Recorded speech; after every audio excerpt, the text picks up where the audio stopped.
with death. So I'm afraid. That what? If truly those children are my children. What has that got to do with that? Because she's threatening me of death. She will send the children to me to tell me that the owner of my house. I said, yeah, even there, you are the owner of your house. But you're supposed to let me die first. Calm down. I'm still the owner of the house. So those things that is doing to me make me too afraid. That's why I say I should go on this DNA test. You were threatening him. You were saying, Something like that. I hope the two of you have thoroughly considered the effect all this could have on the children. Have you? Yes. And you are convinced the children are Yeah. 100%? Yes. When was the last time you saw the children? I think after we have come to court, You've seen them after that? I see them. And they always call me. And I They call always them call. too. It comes out, you go there to check them. I go there. No, They call me. Nothing like that. You don't come. Maybe the senior one will call him on Yes. phone. The That senior he one. needs school fees. And this school fees now, and the senior one have not paid. How old He is said it? How old is the senior one? 16 years. He said that he's waiting for DNA. If we called the school, then I called me. That look at what the father said, that he's still waiting for they are on DNA. So they have to wait. Just for the senior one, I'm the one taking the two. He said I should take the responsibility of the two. The two kids that is with the senior. That's what he said. Okay, smart. Yes, ma'am. If No, no. the DNA results reveals that the 3 children are yours, what will you do differently from what you are doing now? I will be happy to see that they're my children. I'll be happy. And what will you do? You pay up the fees and everything? The outstanding school fees that she just spoke about, you will pay it. Which I'm be doing it before. So it's not the first time. I'm be doing it. Your Honor, ma. When did it stop? No, When did you allege that it stopped? since I picked the children, I'm going to 3 years. I'm the one. It's only the first time when the senior one called in that there's no money that he pay for. He said that he will only choose the senior one. Just first time. The second time now they have not paid. The girl, not the other one. Even the other one, for now they don't pay no money with me. For the 2 small Which ones. one of them have you paid for? I just pay 90,000 for the child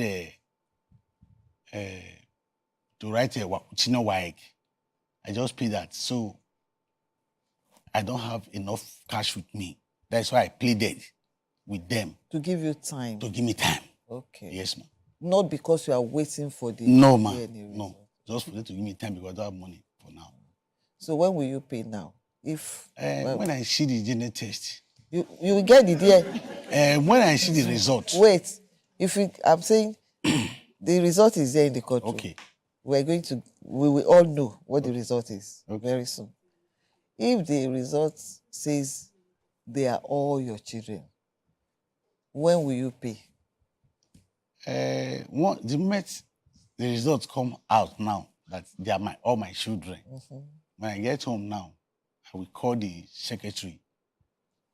Then by tomorrow, I will start to. Tomorrow is transfer the money. Saturday. Tomorrow is Saturday. Tomorrow is Saturday. Okay. By Till Monday. The Monday, ma.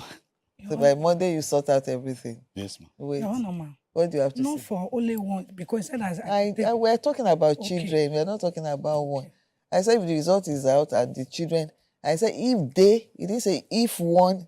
Okay. He said if they are my children. That means any outstanding one, he will sort it out tomorrow. I will be so happy that you will forget that tomorrow is Saturday. You will forget tomorrow is Saturday. You will be eager to go and make the payments. Do you understand? And I'll say, well, tomorrow is Saturday. That means you wait till Monday to sort everything out. And you are not living together right now. No, ma. So if the result of the DNA test declares all the children to be yours, is there probability of you, the two of you reconciling? No, ma. You are no longer interested. Yes, ma. You too, Yes. no problem. You see, nobody can force either of you to stay with the other. Do you understand? If that is your decision, It is because of the threatening that this woman is treating my life. My life is at stake in her hand. That's why you So stopped. that is why you see, even she now have to bring the children to herself. How? Ah, I don't understand what you mean by that statement. she brought her children to herself. She give them, she brainwashed them to her own self. That when she will come and meet me, I will be afraid. You know what I want to tell you? Yes, ma'am. We have the DNA results soon. And even without the DNA results, these are children that have known you all their life as their dad. These are children you've known all their lives as your children. So, up to this point, I know that you are that fatherly figure they know that you relate with. If she's trying to turn them against you, you must have that opportunity to relate with them as well. And it's not right for either of you to be saying negative things about each other when it relates to them. Let's have the DNA test, please. The results. Yes, Your Honor. Here's it. Thank you. Welcome.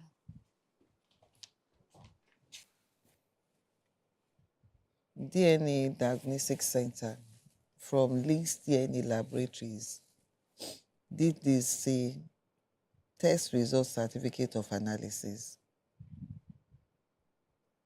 This is to certify that the result of DNA test conducted for SMART-O Oshonofo and the child, Prince Ashonofo, has been perfectly analyzed and concisely summarized below.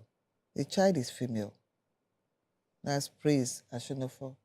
Alleged father, SMART-O Ashonofo. The above result summary shows that SMART-O Ashonofo is the biological father of the tested female child.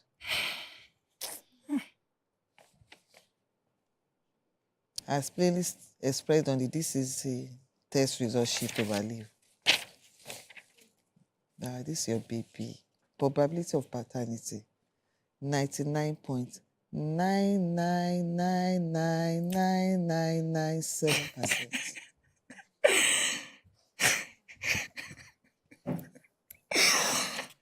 That's for the first child.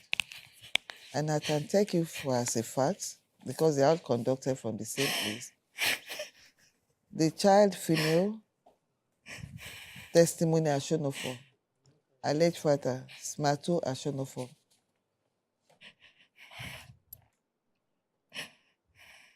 SMART-O Ashonofo is the biological father of the tested female child.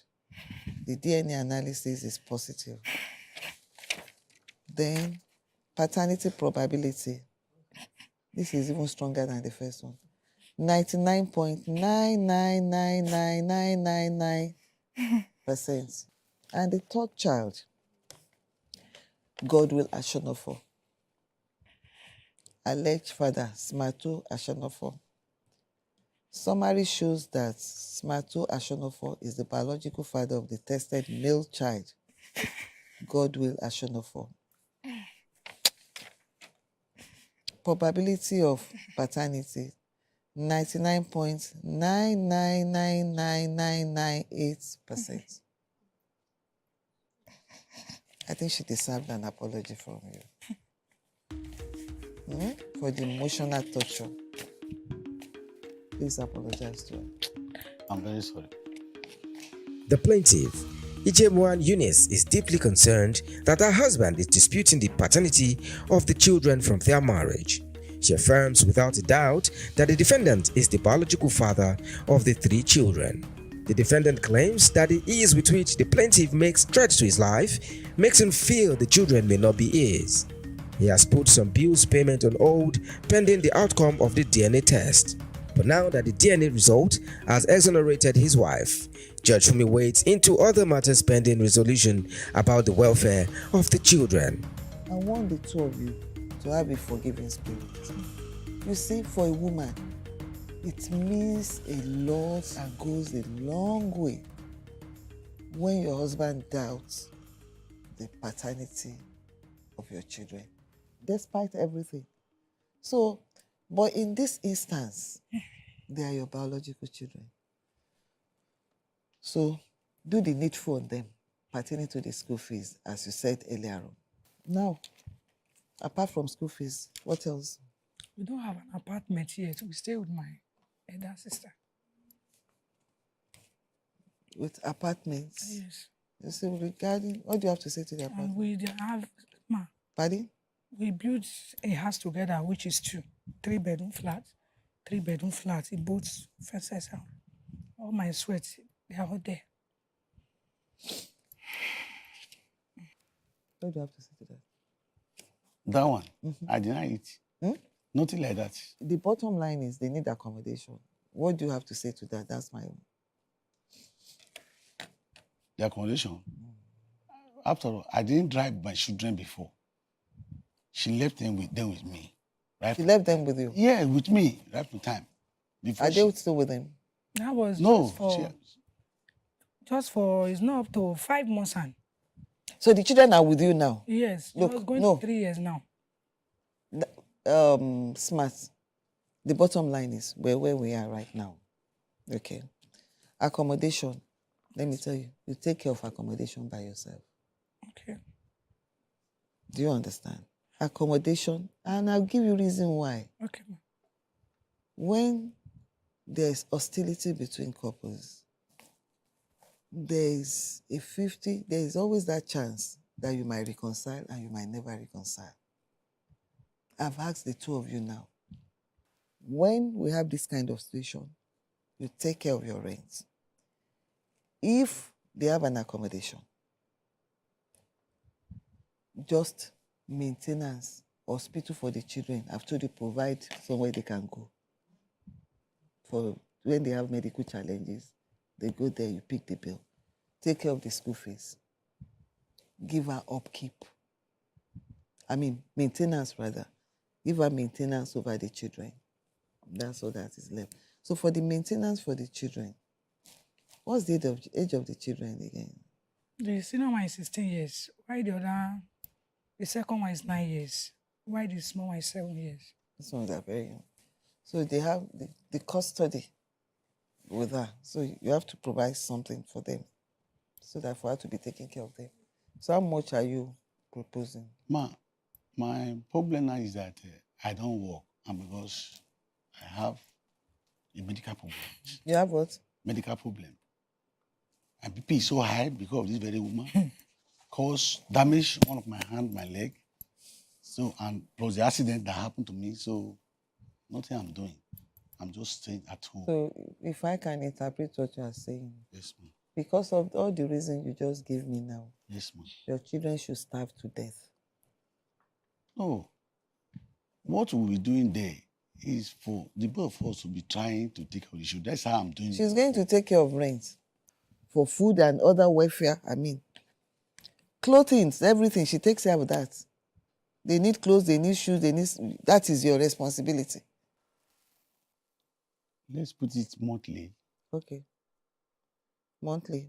Yes. So how much? 15,000. I've raised 15,000. Everybody's laughing. And because You know what I want you to do? yes, ma'am. There's no problem.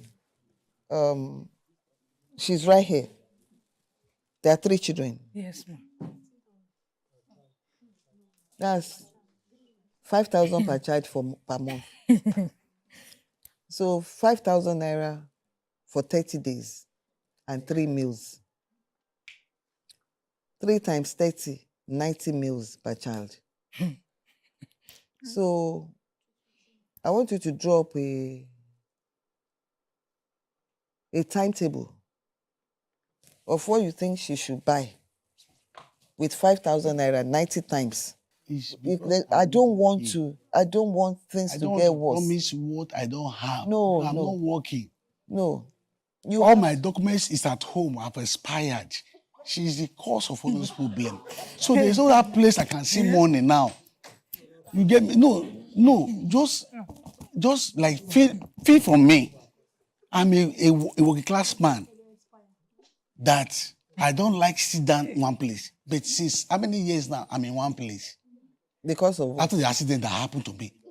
Because of what? The accident. Which accident? I sent it on the email, Abi, to the they brought to me. I sent everything. I had no copy with me. So since then I've been suffering in one place.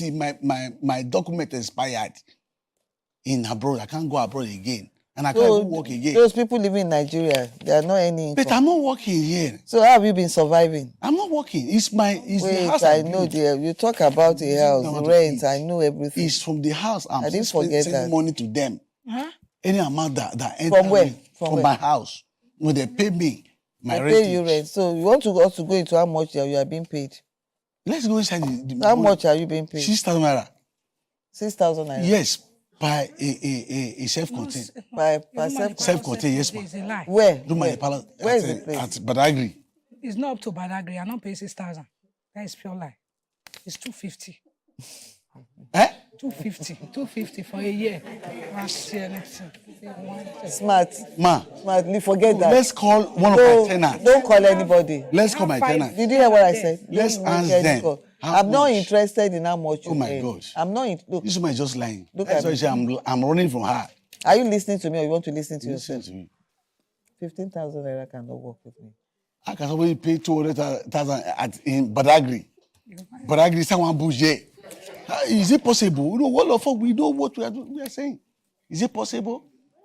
Forget that. How much are you ready to pay? Now you have to push it up. 15. 15 can fly with me. Definitely. Ma, you tell me how much you want me to be paying. You Let me see, look you at know, it. you know why I don't want to mention. If I mention, right, I have to balance it. If I say, okay, go and pay 300,000 naira per month, will you not scream? I can't do it. I can't. Exactly. Money. So that's why I said, you can't leave it to me. You know that, as you said, even though you are not earning so much now, but these are your children. That's my own. So you should look at what you think is what deems fit to give them. Because you mentioned, I just look at it, 5,000 per month. You too, you know. We're talking about 5,000 naira per child per month, not per week. So what do you do about that? In me, I know the money is not enough. I know how I take care of my children. But now I'm not working. That is the problem. I have a problem from everywhere of my body. So there's no work with me now. What I'm doing? The two of you brought them into the world. Though. Okay, let's make it 30,000 naira. Let me try 30. You know what I'll do? Yes, ma'am. I'll make that 30,000 naira per child because that's 10,000 naira per child. That's average of 100 naira per meal. It's nothing. But I'll give you pay 30 this month. Do you understand? We should remember that they are school fish. The school, you go and put those children. It's basic. They are too It's not expensive. just you. Go and watch it. The school is too expensive. It's the way it is for the men. The school, which school is expensive? The school, you put them. You put them in another My school. God. Yes. Where do you stay? Where was the school before? Which area? Badagry. Badagry. Which area are they now? Yanera. Hmm? Yanera. Where's Yanora? It's far from Badagry. Before you get to Okoko, you're not there. That's coming to Lagos, Yes. not moving towards Cotonou. No. The more you come in, Demand. you know, the more expensive it becomes. I'm sure you know our capacity. She has money more than me. You are richer than him. It's social. Thank God for that. Really? Yes, sir, it's true. Thank God. Hmm? You say so, thank God. You do what? I say if you say so, thank God. No, I it's claim true. it in Jesus' name. It's true, man. I claim it. You say she's claiming it. She's claiming it in Jesus' name. Because If you are in the courtroom and you say yes, that is the position before the law.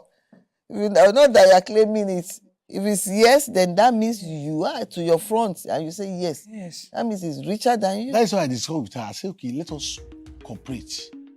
Because let me have the senior one. I want to try out on university level. I discussed with her before. The DNA test confirms that Smart is the biological father of the 3 children.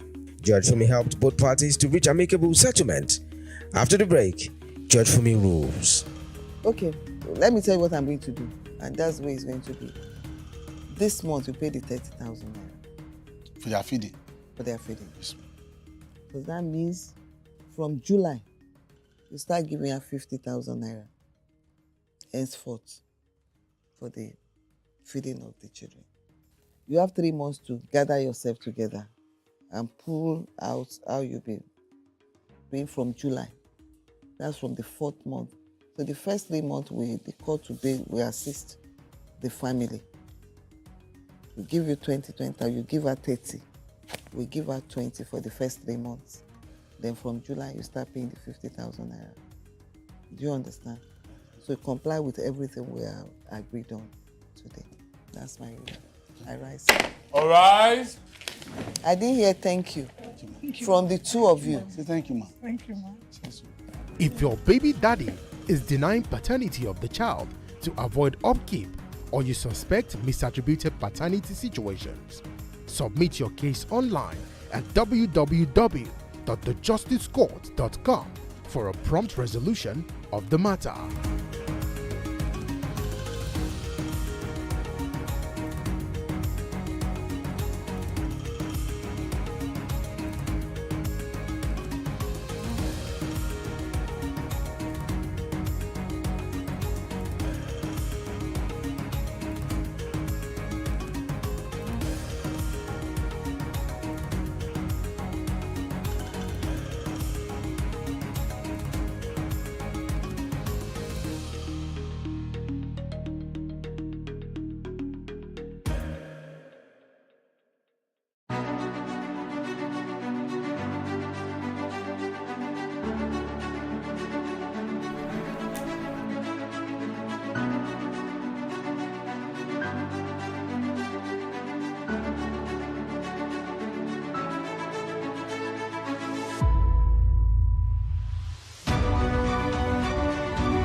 Everyone talks about getting their dream jobs, but what does it take to get that dream job? In a religious society like Nigeria, some people resort to prayer, but did you know that sometimes the only reason you're not getting the job isn't because you don't have the credentials? Many times about how well you can defend your credentials through your presentation and communication skills during the interview. According to the National Bureau of Statistics, the rate of unemployment in Nigeria rose to 33.3% in December 2020 from a 27.1% in 3 months. Interview phobia is a major issue that contributes to unemployment in the country. Some individuals are employable but don't know how to express themselves properly, present their resumes, and network effectively. An expert spoke to us about interview phobia and how it has increased the rate of unemployment within the country. Okay, so I mentioned I struggled. I went to Lagos State University, public university. Nobody taught you any of these things. And so I thought that if I come to the interview space, I would do well because I know I'm good enough.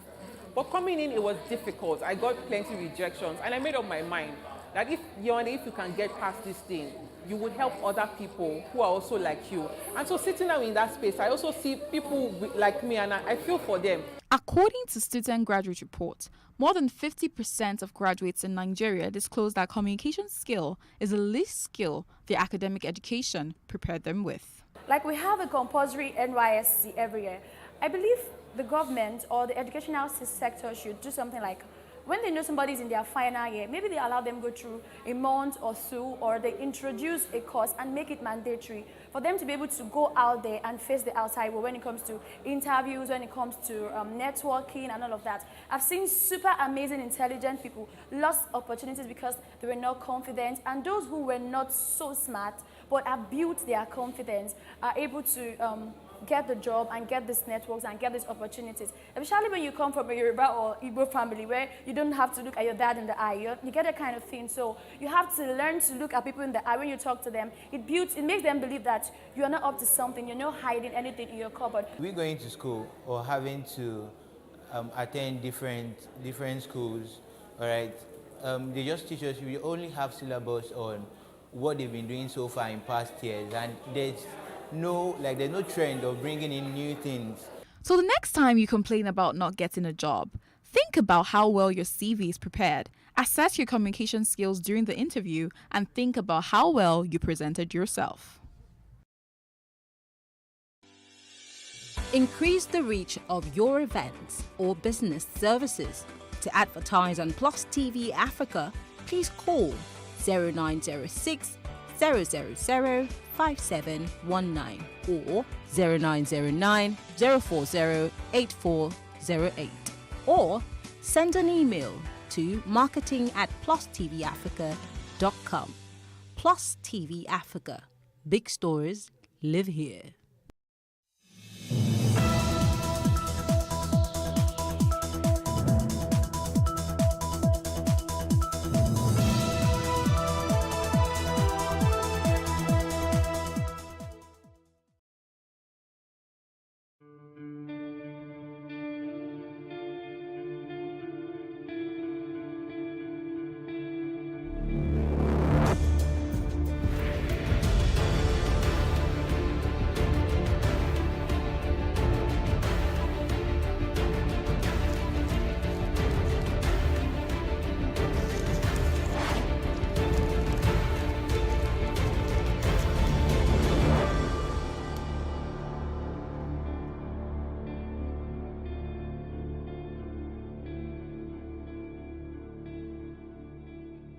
Praise God, from whom all blessings flow. Welcome to your favorite program, The Moment of Truth, brought to you by the Citadel Global Community Church, CGCC, formerly known as the Lateran Assembly. Today, all across the world, there are rumblings. Nations are plagued by perplexing situations. Societies are drowning in unprecedented upheavals. Cities are grappling with complex problems. Families are overwhelmed by seemingly insurmountable challenges, while multitudes in the valley of decision and people are in dire need of hope. At the same time, there is a stirring in the hearts of those who know their God and are said to do exploits, those who understand the times and the seasons and know what their nation ought to do, those with a compelling call to respond to the mandate of God in this decade. Brothers and sisters, this decade is a decade like no other. It's a decade of the designated favor of God upon his people. To accurately position ourselves for this current move of God and to be adequately equipped for the call of the hour, we must shape the decade by the word of God, which is why I'm so glad to welcome you to the Moment of Truth, a life-transforming time in the presence of God and under the influence and power of the Holy Spirit, as well as the Word of God. So invite your family, neighbors, and friends as you sit back, relax, and receive the engrafted Word of God, which is able to save your soul. Today, by the grace of the living God, we will continue with our series titled, The Dispositions of Real Men. Say that to your neighbor.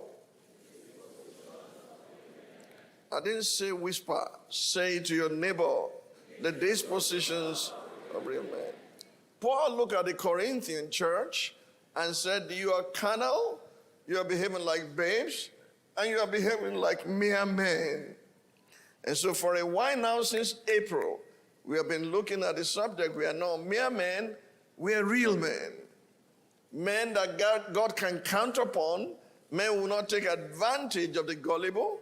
men who will not exploit the vulnerable, men who will stand in the place not just of intercession, but intervention in the lives and affairs of people. After my virtual meeting with the Citadel Global Community Church Diaspora Family Fellowship on Saturday, June 29, 2024, it was crystal clear to me that I would need to get back to the church to redo this same teaching all over again. If you can recall that day, I came in a simple shirt and just jeans or something, and I just touched all the points, 1, 2, 3, 4, 5, and I said, one day we'll come back and I'll do the sixth one, what it means to be a gentleman. Real men are gentlemen. But after I sat back and taught for 1.5 hours, and I only mentioned 1 point out of 6, I felt I'll be shortchanging you. I need to get back to really teach the dispositions of real men. This repetition is not because there was any error in part 1 of this message that I preached here, as I said, on the 9th of June 2024. It is because that message was not as full as the one received by the CGCC Diaspora Family Fellowship. For example, like I said, the first point of the dispositions of real men that I taught here on the 9th of June was the only point. And I taught those in the diaspora for over 1 hour. So if I taught 1 point out of 6 for over 1 hour, I wasn't just making noise. I was teaching them truth, line upon line, precept upon precept, precept upon precept, a little here and a little there. Amen?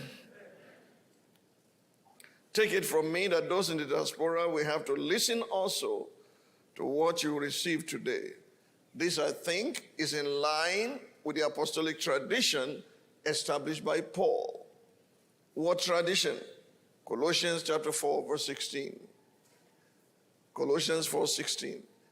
Now, when this epistle is read among you, see that it is read also in the church of the Laodiceans, and that you likewise read the epistle from Laodicea. Do you understand me? So let the epistle that he was writing to the Colossians be read by the Laodiceans, and let those in Laodicea read what is coming from Colossia.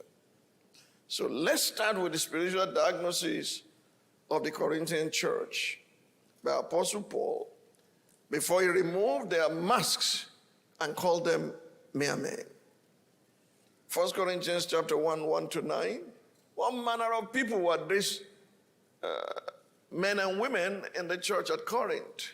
I want you to pay attention that with all the pluses and the positives they heard, if they are called mere men, we have to be careful, because I don't think many of our churches today have attained the level they attained. 1 Corinthians chapter 1, verse 1-9.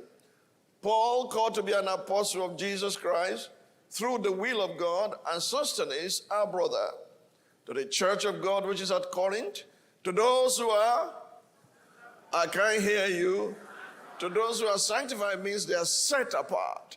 To those who are sanctified in Christ Jesus, called to be saints, they are not saints yet, but they are called to be saints, with all who in every place call on the name of Jesus Christ our Lord, both theirs and ours. Grace to you and peace from God our Father and the Lord Jesus Christ. I thank my God always concerning you for the grace of God which was given to you by Christ Jesus, that you are enriched. How? Talk to me, somebody. You are enriched in what? In everything, by him, in all utterance. What is utterance? A spirit-energized communication that communicates the heart of God to the hearts of men. That you are enriched in everything by him, in all utterance and all knowledge, even as the testimony of Christ. What is the testimony of Christ? The spirit of prophecy is the testimony of Jesus Christ. Even as the testimony of Christ was confirmed in you, so that you come short in no gift all the gifts of the Spirit, the 9 of them were in manifestation in this church, that you come short in no gift, eagerly waiting for the revelation of our Lord Jesus Christ, who will also confirm you to the end, that you may be blameless in the day of our Lord Jesus Christ. Verse number 9, God is faithful, by whom you are called into the fellowship of his Son, Jesus Christ, our Lord. See how great these people were. Let's now check verse 10 to 17. With all this utterance, with all this knowledge, with all the gifts of the Holy Spirit, that they were not behind in any of them, Paul was now pleading. Now I plead with you, brethren, by the name of our Lord Jesus Christ, that you all speak the same thing, and that there be no divisions among you, but that you be perfectly joined together in the same mind and in the same judgment. If our value systems are the same, I will not take advantage of you, you will not take advantage of me. Your good money will be good money. When we shake hands, that will be final. Do you understand me? Because you will behave as one who is under the authority of God Almighty, to be truthful in all that you do. I asked someone a question yesterday. He gave me one answer. He did not know that I will investigate. By the time I investigated, he lied to me. For it has been declared to me concerning you, my brethren, by those of Chloe's household, that there are contentions among you. Now I say this, that each of you says, I'm of Paul, I'm of Apollos, I'm of Cephas, that's Peter, I'm of Christ. Is Christ divided? Was Paul crucified for you? Or were you baptized in the name of Paul? I thank God that I baptized none of you except Crispus and Gaius, lest anyone should say that I had baptized in my own name.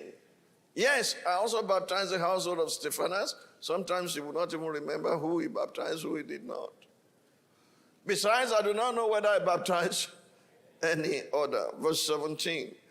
For Christ did not send me to baptize. Hello?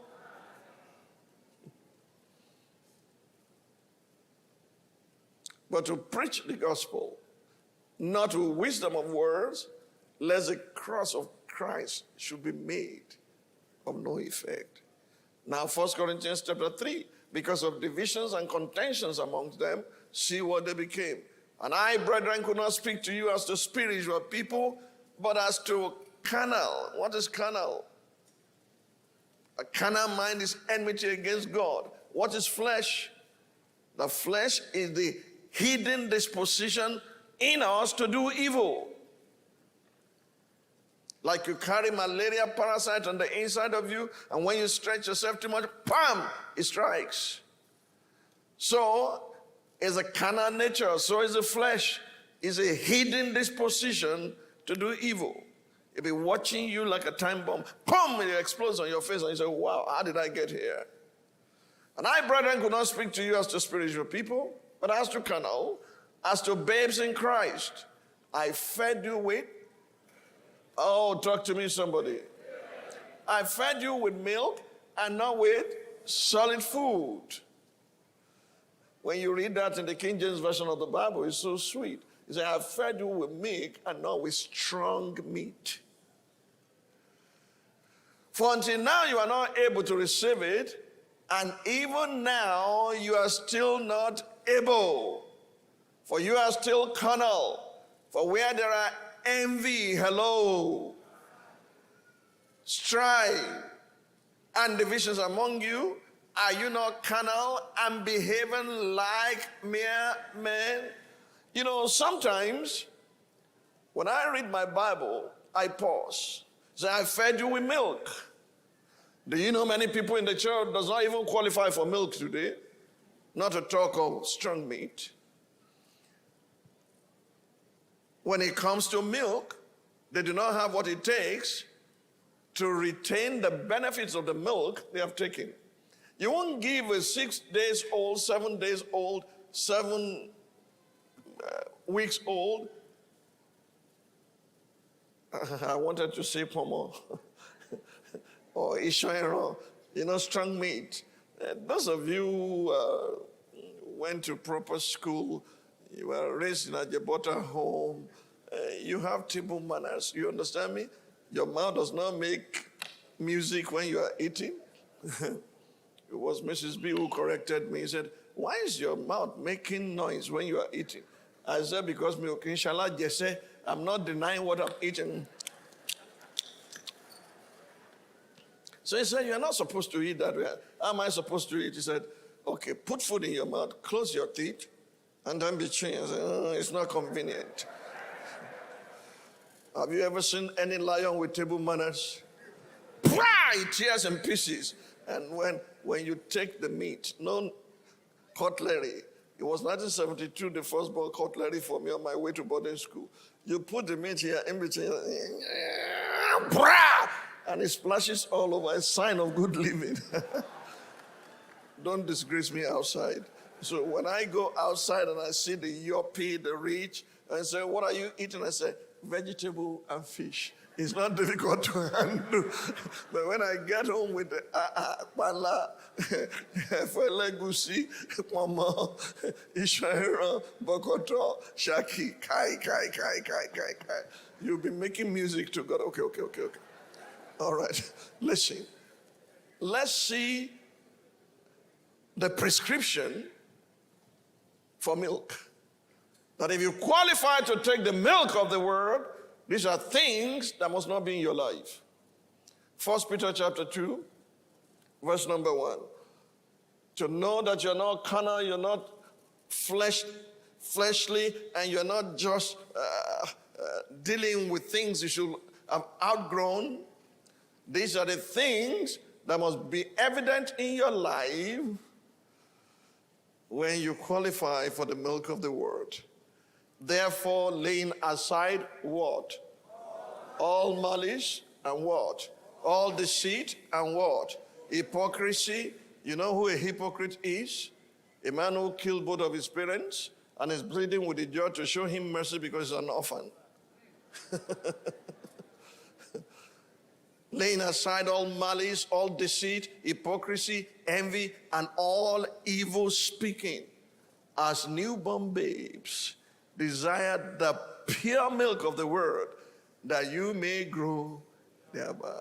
If indeed you have tasted that the Lord is gracious. So when you are taking milk, all malice, all envy, all hypocrisy, all evil speaking should not flow from your mouth. That's the standard of the milk. How many of us qualify? Husband and wives who are extreme, total strangers, always together, forever apart. Intimate strangers. My mother told me one day, Mrs. B and I were having some misunderstanding. I know that you don't have any in your family. Your marriage is perfect, made in heaven. No disagreement, no nothing. We had. And in those days, it was time for fellowship. And I have a special song. And she had us.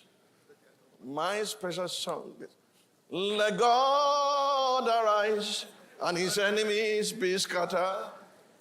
Family devotion. Let God arise and his enemies be scattered.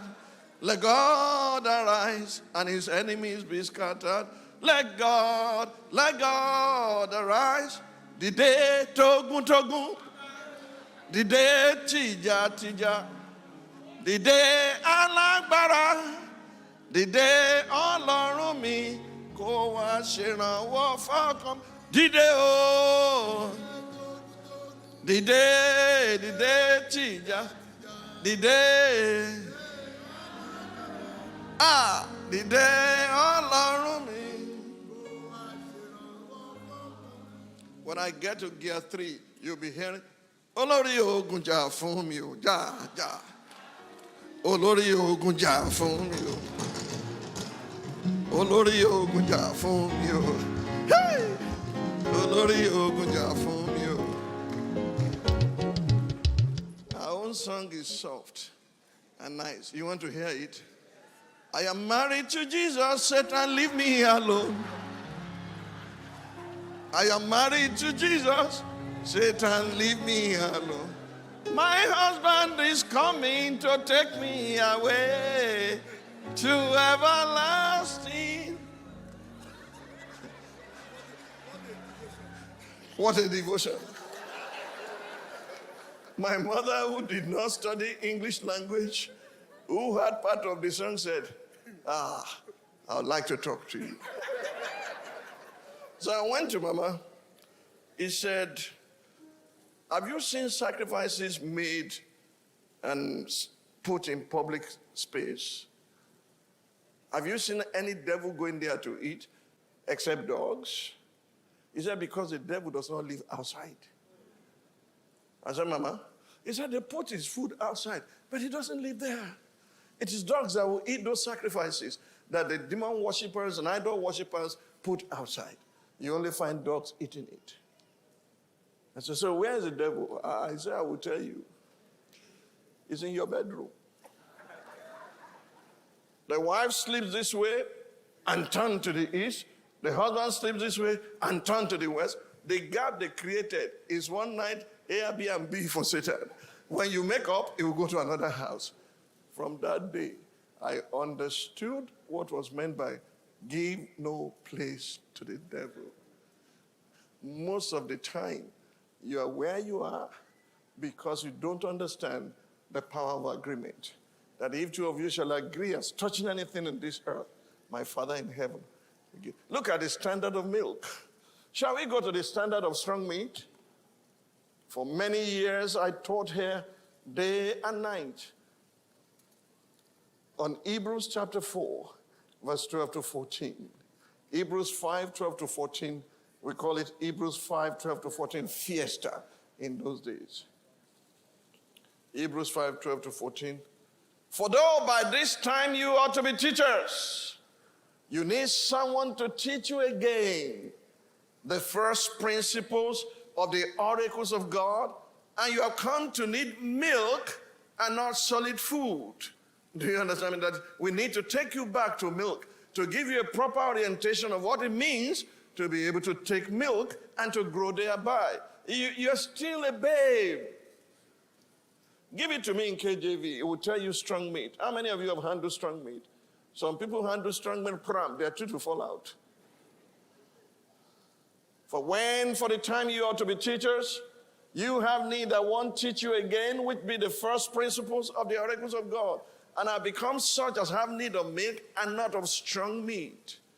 For everyone that uses milk is unskillful in the word of righteousness, for he is a babe. Now listen to me. Does it mean that adults don't take milk? Adults take milk, but you take little milk in your coffee. You take little milk in your tea. Or if you're rich, you can put little milk in your gari too. And little milk in your ogi. You understand me? And they say, Olo, mi muti, momuko. You soon find out that one omibono is different from the other. Are you with me? So adults still use milk, but little quantity. I remember one of my daughters in the faith. Our daughter was permanently on milk. I attended a wedding in California with Mrs. B a few months back. Every time, she was about 4, 5, or 3, 4, all she would eat was milk. They will put it in the feeding bottle. You know who I'm talking about. I went to the camp in those days. I said, bring your daughter and the feeding bottle. Fill out the feeding bottle. So the mother drove up, left her with us at the camp. I gave her the first feeding bottle. I washed it and turned it upside down so that she saw that the bottle has finished. I gave the second bottle. By the time the 6th bottle was over, I put all the empty bottles. And then he came, I'm hungry. I said, hey, rice, Ray. Here is dodo. Here is rice. Here is beans. I said, well, I killed her cool. She cried for hours. She slept. She woke up. She was hungry. I want to eat. I said, do. Ewa, rice, amala, ewolofeje. Then started with Dudu. The mother is watching me now. Then they could take one piece of Dudu. Then a little rice. Then little meat. By the time she was over, ultimately, Jamala. That was the last time she had me. May God wean you of milk. Amen. What is strong meat? Accurate discernment to know what is good from what is evil. That you will not touch it because you know this is wrong. Give me in Hebrews 4. Let's read it again. Hebrews 5, 12 to 14. For when the time you ought to be teachers, you have need that one teach you again would be the first principles of the oracles of God. And have become such as have need of milk and not of strong meat. For everyone that uses milk is unskillful in the word of righteousness, for he is a babe. Isn't that what you call your wife? Babe. Babe, how are you? I'm fine. Babe. Huh? Omobado. Ele is strong. Oh, babe. And the rest of you still lie like Abraham. Don't tell them you are my wife. Or tell everybody you are my sister so that they don't kill me. I want sister in Kobruku. Your wife is your wife. Be mature. Call things by their names. I want sister Ankinyo. Is this your sister? No. She's your wife. Thank you. Is this your sister? You can't say otherwise. I joined both of you. And I know you were late on your wedding day. He was there on time. You came late. That's why I gave you family life to go and walk there.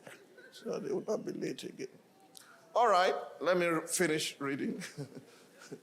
But strong meat belongs to them that are of full age. The New King James Version says, who are mature. Even those who by reason of use have their senses exercised. The word exercise there is the word discipline, to discern both good and evil. There are three categories of people: moral, immoral, and amoral. Amoral does not even know what's wrong. They tell lies with relish. Is their second nature. Give me in New King James Version. Let's read that last verse. In New King James Version, thank you. But solid food belongs to those who are full age, that is, those who by reason of use have their senses exercised to discern both good and evil. Give it to me in the New Living Translation. Thank you. Quickly. New Living Translation.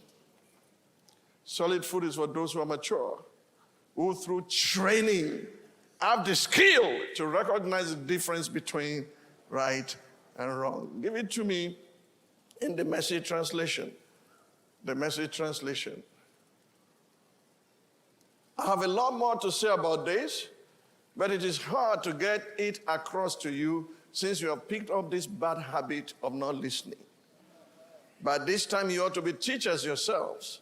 Yet here I find you need someone to sit down with you and go over the basics on God again, starting from square one, baby's milk, when you should have been on solid food long ago. Milk is for beginners, inexperienced in God's ways. Solid food is for the mature who have some practice in telling right from wrong. The Passion Translation. The Passion Translation. Am I wasting your time? And you're going to get it from all angles. The Passion Translation. But solid food is for the mature, whose spiritual senses perceive heavenly matters. And they have been adequately trained by what they have experienced to emerge with understanding of the difference between what is truly excellent and what is evil and harmful. Now let's amplify it. The Amplified Version. Pay attention. Amplified Version. Hebrews 5, 12 to 14. But solid food is for full-grown men, For those whose senses and mental faculties are trained by practice to discriminate and distinguish between what is morally good and noble and what is evil and contrary either to divine or human law. Do you understand this? So if it says you are mere men, you are carnal, I'm still feeding you with milk, you do not qualify for strong meat, you need to rise up and say, Lord, I'm tired. I'm tired of baby food. Walk in me. Do your work, stand to your feet. Do your work sovereignly in me. That I will mature in things of God. I will not be dabbling into things I have no business dabbling with.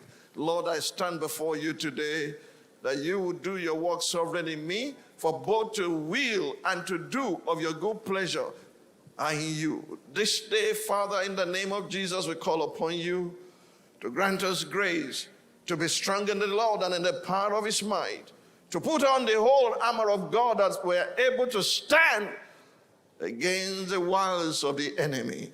Thank you, Father, for raising mature men, mature women, mature boys, mature girls who are wiser than our age in this house. Give us children like Daniel who will be wiser to the power of 10, more than all the magicians and astrologers of Egypt, of Babylon. We thank you for answers coming from your presence. In Jesus' mighty name. And the people said, Amen. You may be seated. I'll repeat again, what does it mean to be carnal? There's always a carnal believer. There's nothing like that. You don't want to be a carnal believer, because carnality is enmity against God. Romans chapter 8, verse 6 to 8. For to be carnally minded is death, separation from the life of God. But to be spiritually minded is life and peace. Because the carnal mind is enmity against God, for it is not subject to the law of God, nor indeed can be. So then, those who are in the flesh cannot please God. You know what that means? They cannot exercise faith, because without faith, it's impossible to please God. Okay. What is the cure for carnality? If you sit before a doctor of medicine, he knows what to give you for pain. They call it painkillers. If you cough, he knows what to write for you, and so on and so forth. What exactly is the cure for carnality? 1 Corinthians chapter 2, verse 1 to 5. 1 Corinthians 2, 1 to 5. And I, brethren, when I came to you, did not come with excellence of speech or of wisdom, declaring to you the testimony of God. For I determined to know anything among you except what? Jesus Christ and him crucified. The cross is a cure for carnality. That's why I keep on saying, take your cross and follow me. Anytime you get to the crossroad in life, take what up? The cross. I was with you in weakness and fear and in much trembling. And my speech and my preaching were not with persuasive words of human wisdom, but in demonstration of the Spirit and of power. Why? That your faith should not be in the wisdom of men, but in the power of God. Friends, the Corinthian church was not behind in any of the gifts of the Holy Spirit. They were sound in knowledge and were blessed with profound utterance, but they were at the same time carnal, and because of their spiritual immaturity, Paul described their conduct as that of men. He pointed out their malice, such as envy, strife, and divisions, and that warranted his prescription of the cross of Christ for their healing and recovery. Who then are real men, and by extension, real women? Are you ready? Who are real men? Who are real women? Point number one, real men are violent dead men. You remember me mentioning that the first time I taught on this?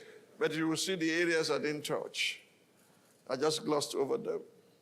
Real men and real women are violent, dead men.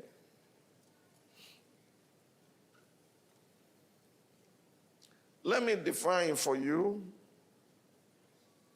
and for your benefit the deadness of real men and their violence in 8 very unique Bible-based ways.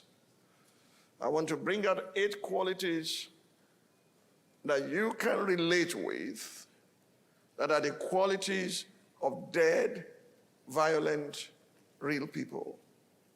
8 is the number of new beginning. I trust that as you embrace, imbibe, and apply these truths, may they bring for you a new you and herald a new beginning for you in Jesus' name. Point number A, out of the 8 things I want to say about violent, dead men.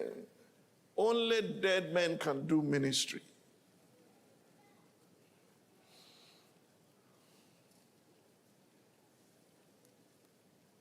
Only dead men can do ministry. This is the summary of what Moses was told when he said to God, please show me your glory. And God looked at him and said, you want to see my glory? Only dead men can do that. Exodus 33, 12 to 13. Exodus 33, 12 to 23, 12 to 23. Then Moses said to the Lord, see, you say to me, bring up these people, but you have not let me know whom you will send with me. Yet you have said, I know you by name, and you have also found grace in my sight. Now, therefore, I pray, if I have found grace in your sight, show me now your way. That's a prayer he prayed. And that was why God showed his ways to Moses and his acts to the children of Israel. They were just saying the acts, they do not know the process. And if there's no process, there cannot be progress. Now, therefore, I pray, if I have found grace in your sight, show me now your way, that I may know you and that I may find grace in your sight, and consider that this nation is your people. And he said, my presence will go with you. That's the first P of the 7 pillars of wisdom. My presence will go with you, and I will give you rest. Then he said to him, if your presence does not go with us, do not bring us off from here. For how then will it be known that your people and I have found grace in your sight, except you go with us? So we shall be separate, that's sanctified. We shall be separate, your people and I, from all the people who are upon the face of the earth. So the Lord said to Moses, I will also do this thing that you have spoken, for you have found grace in my sight, and I know you by name. Does God know you by name? And he said, this is Moses, please show me your glory. Then he, God said, I will make all my goodness pass before you. Woo! I can close here. I will make all my goodness pass before you, and I will proclaim the name of the Lord before you. I'll be gracious to whom I'll be gracious, and I will have compassion on whom I will have compassion. But he said, you cannot see my face, for no man shall see me and live. And the Lord said, here is a place by me, and you shall stand on the rock. So it shall be, while my glory passes by, that I will put you in the cleft of the rock, and I will cover you with my hand while I pass by. This is the stone that was cut without a human hand, that destroyed all idols, all demons, whether of gold or silver, and filled the entire planet. When you are hidden with Christ in God, anybody that wants to take you out will face God and face Christ before they can get to you. He said, I will pass before you, you will see my behind. But no man that wants to serve me will see my face and live. You have to be dead to see him. Only dead men do ministry. How do I know that this is real? That only dead men do ministry? In those days, in the days of Christ, the Greek people who were merchants, shipping merchants and magnates that own their own ships, like later subsequently Onassis. They were rich men. And they came to Jesus, they came to Jerusalem, and they saw Philip. And they said, "Sir," to Philip, this wealthy man, "Sir, we would like to see Jesus."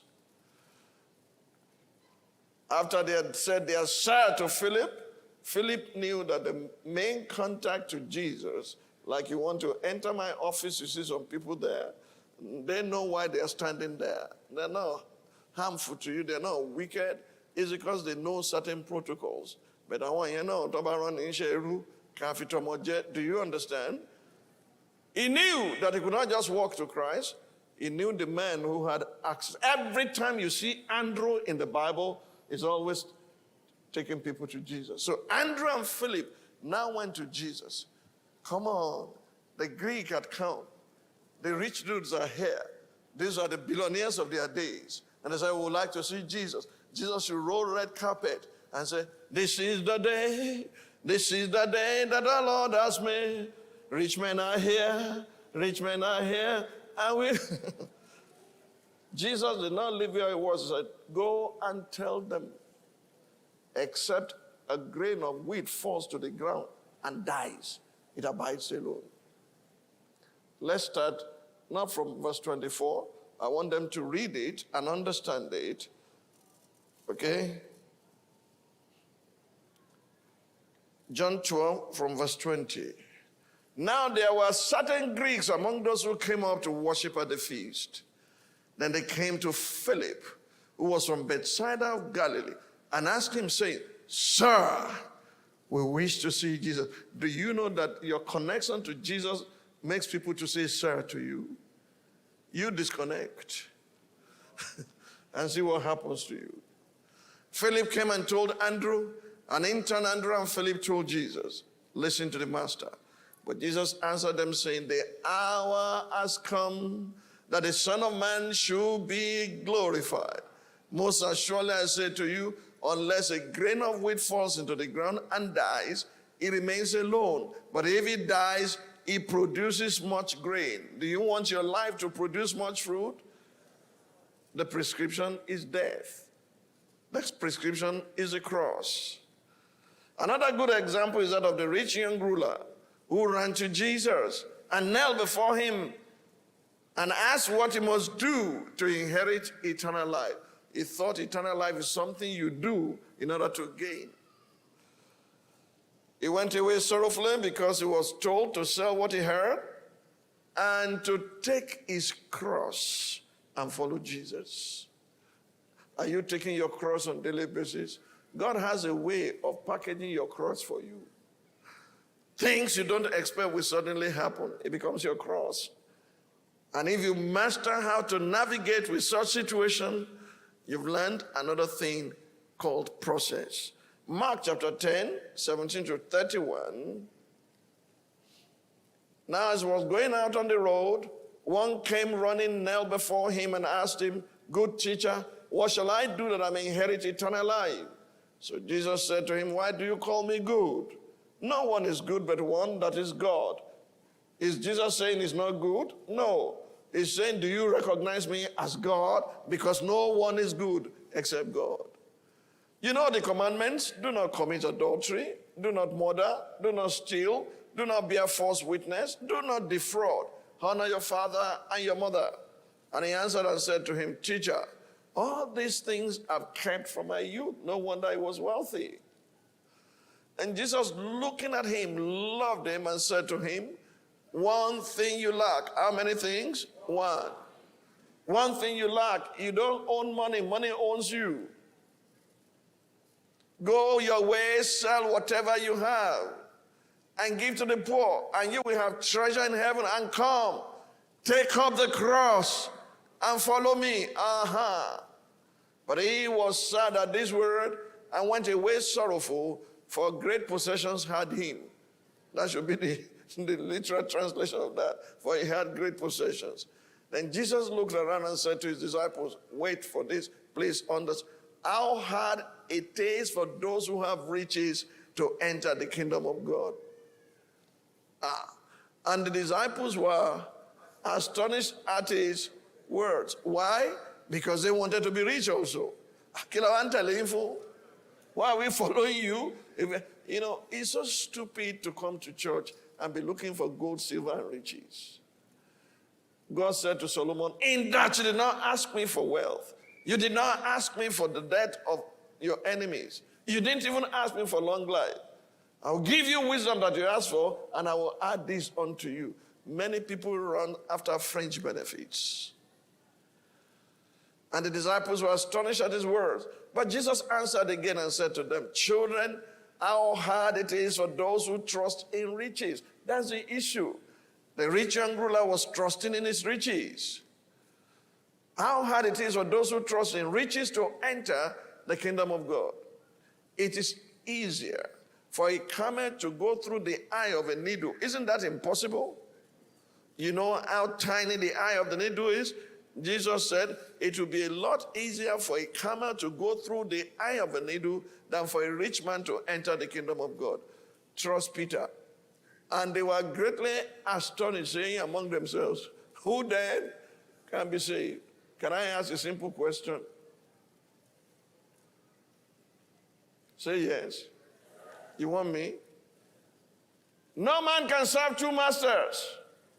He will either hate one and love the other, or he will be loyal to one and despise the other. You cannot serve God and mammon. How many of you are serving God? So you hate money? Huh? Edamilon. Please answer me. How many of you are serving mammon? Majority of you.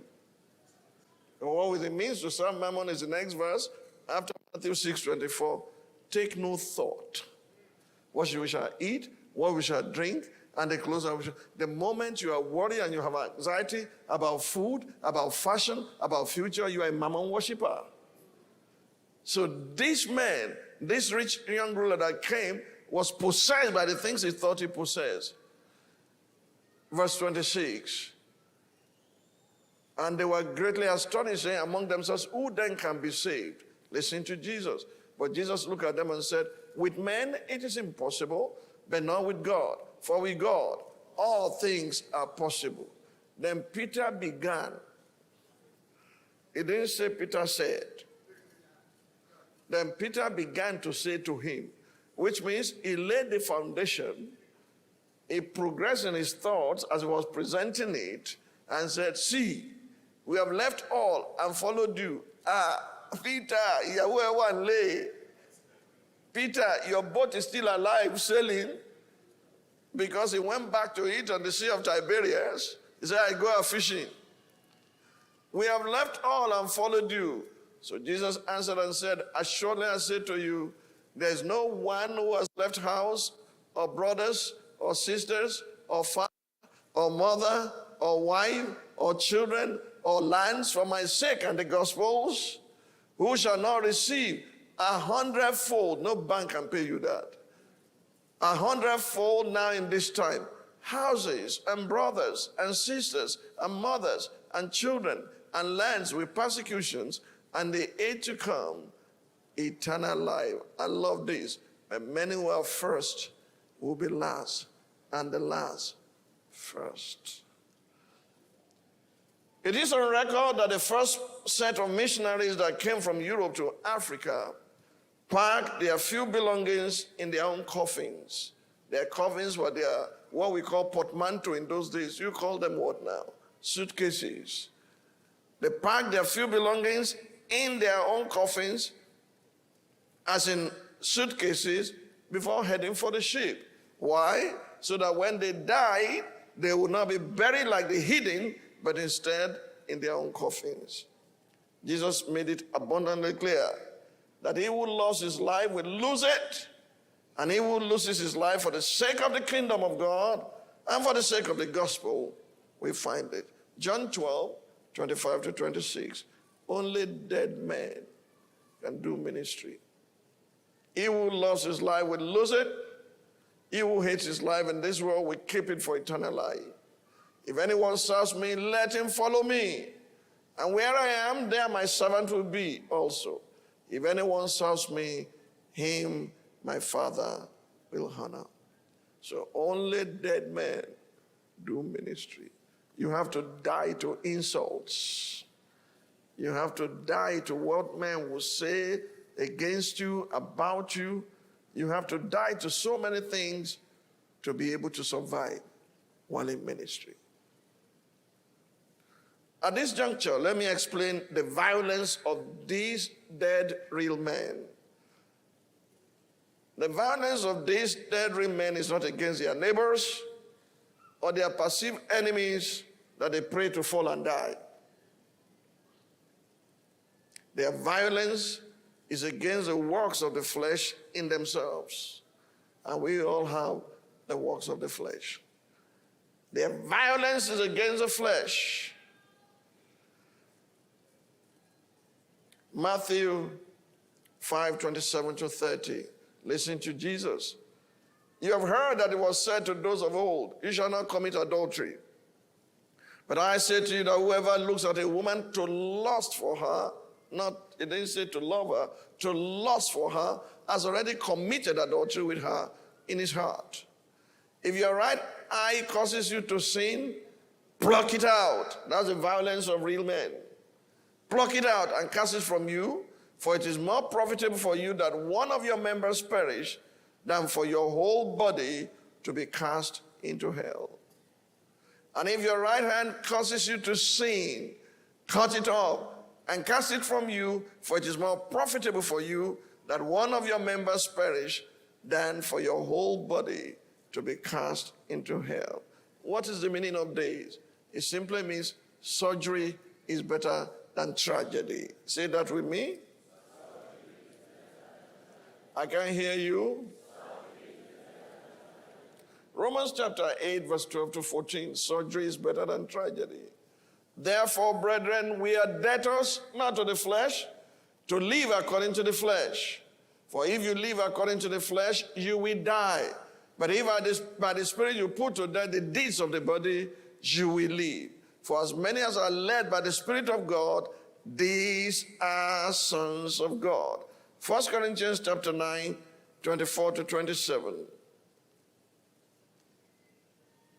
1 Corinthians 9, 24-27.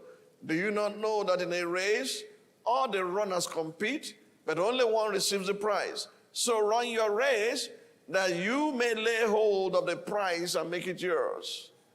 Now every athlete who goes into training conducts himself temperately and restricts himself in all things. They do it to win a wreath that will soon wither, but we do it to receive a crown of eternal blessedness that cannot wither. Therefore, I do not run uncertainly without definite aim. I do not box like one beating the air and striking without an adversary. But like a boxer, I buffet my body. That is the violence. I buffet my body, handle it roughly, discipline it by hardships, and subdue it. For fear that after proclaiming to others the gospel and things pertaining to it, I myself should become unfit, not stand the test, be unapproved, and rejected as counterfeit. Colossians chapter 3, 5-11. Colossians 3, 5-11. Therefore put to death. That's the violence. Put to death your members which are on the earth: fornication, uncleanness, passion, evil desire, and covetousness, which is idolatry. Because of these things, the wrath of God is coming upon the sons of disobedience, in which you yourself once walked when you lived in them. But now you yourself are to put off all this: anger, wrath, malice, blasphemy, filthy language out of your mouth. Do not lie to one another, since you have put off the old man with his deeds, and have put on the new man, who is renewed in knowledge, according to the image of him who created him, where there is neither Greek nor Jew, circumcised nor uncircumcised, barbarian, Scythian, slave, not free, but Christ is all in all. C. Point C. Having gone through surgery, real men are dead to sin and alive to God. If you go through that surgery, if you partake of that violence against filthiness, against flesh, against carnality, then you are dead to sin and alive to God. Romans 6, 8-14. Romans 6, 8-14. Now if we die with Christ, we believe that we shall also live with him, knowing that Christ, having been raised from the dead, dies no more. Death no longer has dominion over him. For the death that he died to sin once for all, but the life that he lives to God. Likewise, you also reckon yourself to what? To be dead indeed to sin, but alive to God in Christ Jesus our Lord. Therefore, do not let sin reign in your mortal body, that you should obey it in its laws. And do not present your members as instruments of righteousness to sin, but present yourself to God as being alive from the dead, and your members as instruments of righteousness to God. For sin shall not have dominion over me. Why don't you say amen before I say your own?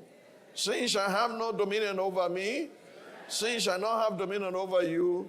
For you are not under law, but under grace. Can I hear amen? Tell your neighbor, sin shall have no dominion over you. D. This surgery is not the mutilation of the flesh. So don't go tomorrow and cut off your hand and say, I'm an amputee. No, it's not mutilation of the flesh. Write down Philippians 3, 1-16 in NIV and Colossians 2, 16-23. This is against false religion, false humility. Every time you put a burden upon yourself that, okay, I'm going to fast and pray till this flesh is dead. No, what you need is grace. What you need is understanding. What you need is the mastery of God to overcome those things. You can fast and pray for days and still end up on a prostitute. It's not mutilation of the flesh. Have you written down Philippians 3, 1-16? Take time to study it. Shall we read a little so that you understand what it is? Philippians 3, 1-16. Further, my brothers and sisters, rejoice in the Lord. It is no trouble for me to write the same things to you again, and it's a safeguard for you. Watch out for those dogs, these evildoers, those mutilators of the flesh. For if it is we who are the circumcision, we will serve God by Spirit, who boast in Christ Jesus, and who put no confidence in the flesh. That's what it means to die to the flesh. We have no confidence in the flesh. We do not trust willpower. New year what? Resolution. If there's no new you, there can be no new year. You can read the rest. You will see things that he counted but down, that he may win the excellence that is in Christ Jesus. This surgery is not the mutilation of the flesh. Rather, is a byproduct of the doctrine you are delivered or entrusted. If you receive accurate doctrine, way of life, you discover that in no time you overcome those things you have tendency to fall into all the time. Romans 6, 15-18. The doctrine is simple. You died, you are raised with Christ, and you are seated with Christ in heavenly places at the right hand of God, where there's no room for the devil. What then? Shall we sin because we are not under law, but under grace? Certainly not. Do you not know that to whom you present yourselves slaves to obey, you are that one slaves whom you obey, whether of sin leading to death, or of obedience leading to righteousness? But God be thanked that though you are slaves of sin, yet you obey from the heart that form of doctrine to which you were delivered. And having been set free from sin, you became slaves of righteousness. It's as simple as ABC. If the doctrine you listen to makes room for you to live anyhow because of grace, you will end up in lasciviousness. What an amazing time we just had in the presence of God. I hope you are richly blessed. My heartfelt desire is that you may light up your word with the illumination you have just received. May the immeasurable grace of God empower you to act on what you've heard and to walk in the revealed counsel of God. Always remember that it takes a transformed life to transform a family, a society, or a nation. So let God do his work in you so that he can do his work through you. And as you proceed on this journey of destiny, remember that our ultimate destination is God. I pray that God's footprint will become your pathway and that your path will be as a shining light that shines brighter and brighter to a perfect day. Till we meet again next week, remain sandwiched between the peace of God and the God of peace. Have an amazing week. Bye for now. Shalom.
And welcome.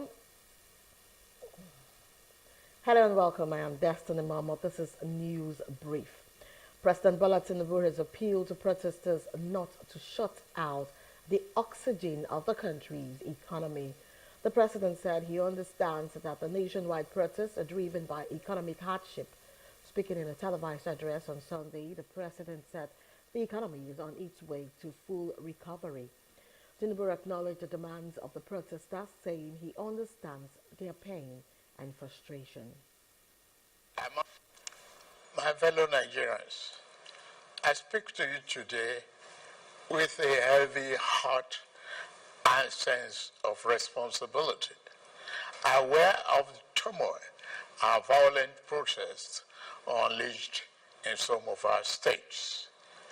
Notably, among the protesters were young Nigerians who desired a better and more progressive country where their dreams, hope, and personal aspiration will be fulfilled. I am especially pained by the loss of lives in Borno, Jigawa, Kano, Kaduna, and other states, the destruction of facilities in some states, and the wanton looting of supermarkets and shops, contrary to the promise of protest organizers that the protest will be peaceful across the country. The destruction of properties set us back as a nation, as scarce resources will be again used to restore them. I commiserate with the families and relations of those who have died in the protest. We must stop further bloodshed, violence, and destruction. As the president of this country, I must ensure public order in line with the constitutional oath to protect the lives and property of every citizen. Our government will not stand idly by and allow a few with a clear political agenda to tear this nation apart. Under the circumstances, I hereby enjoin protesters and the organizers to suspend any further protest and create room for dialogue. The president said he has heard the youth loud and clear, adding that the federal government is committed to listening and addressing their concerns. According to him, that we must not let violence and destruction tear our nation apart. We must work together to build a brighter future where every Nigerian can live with dignity and prosperity. As he said that the task before us is a collective one and that he is leading the charge as our president. And lots of work has gone into stabilizing the economy and must be focused on ensuring that the benefits reach every single Nigerian as promised. These decisions are made were necessary if we must reverse the decades of economic mismanagement that didn't serve us well. Yes, I agree, the buck stops on my table, but I can assure you that I am focused fully on delivering the governance to the people, good governance for that matter. In the past 14 months, our government has made significant strides in rebuilding the foundation of our economy to carry us into a future of plenty and abundance. On the physical side, aggregate government revenue has more than doubled, hitting over 9.1 trillion naira in the first half of 2024. My dear brothers and sisters, we have come this far, coming from a place where our country spent 97% of all our revenue on debt service. We have been able to reduce that to 68% in the last 13 months. We have also cleared legitimate outstanding foreign exchange obligations of about 5 billion without any adverse impact on our programs. This has given us more financial freedom and the room to spend more money on you, our citizens, to fund essential social services like education and healthcare. It has also led to our state and local government receiving highest allocation ever in our country's history from the Federation account. We have also embarked on major infrastructure projects across the country. We are working to complete inherited projects critical to our economic prosperity, including roads, bridges, railways, power, oil and gas development. Notably, the Lagos-Calabar Coastal Highway and Sokoto-Badagry Highway projects will open up 16 connecting states, creating thousands of jobs and boosting economic output through trade, tourism, and cultural integration. According to the president, he says his administration is working very hard to improve and expand our national infrastructure and create more opportunities for the young ones. In his words, let nobody misinform and miseducate you about your country or tell you that your government does not care about you. Although there have been many dashed hopes in the past, we are in a new era of renewed hope. We're working hard for you, and the results will soon be visible and concrete for everyone to see, feel, and enjoy. The nationwide protest tagged End Bad Governance and Hunger protest is now in its 4th day. The Renew Hope City and Estate. This project is the first of 6 we have planned across the nation's geopolitical zones. Each of these cities will include a minimum of 1,000 housing units, with Kasana itself set to deliver 3,212 units. In addition to this city project, we are also launching the Renew Hope Estate in every state, each comprising 500 housing units. Our goal is to complete a total of 100,000 housing units over the next 3 years. This initiative is not only about providing homes, but also about creating thousands of jobs across the nation, as well as stimulating economic growth. We are providing incentives to farmers to increase food production at affordable prices.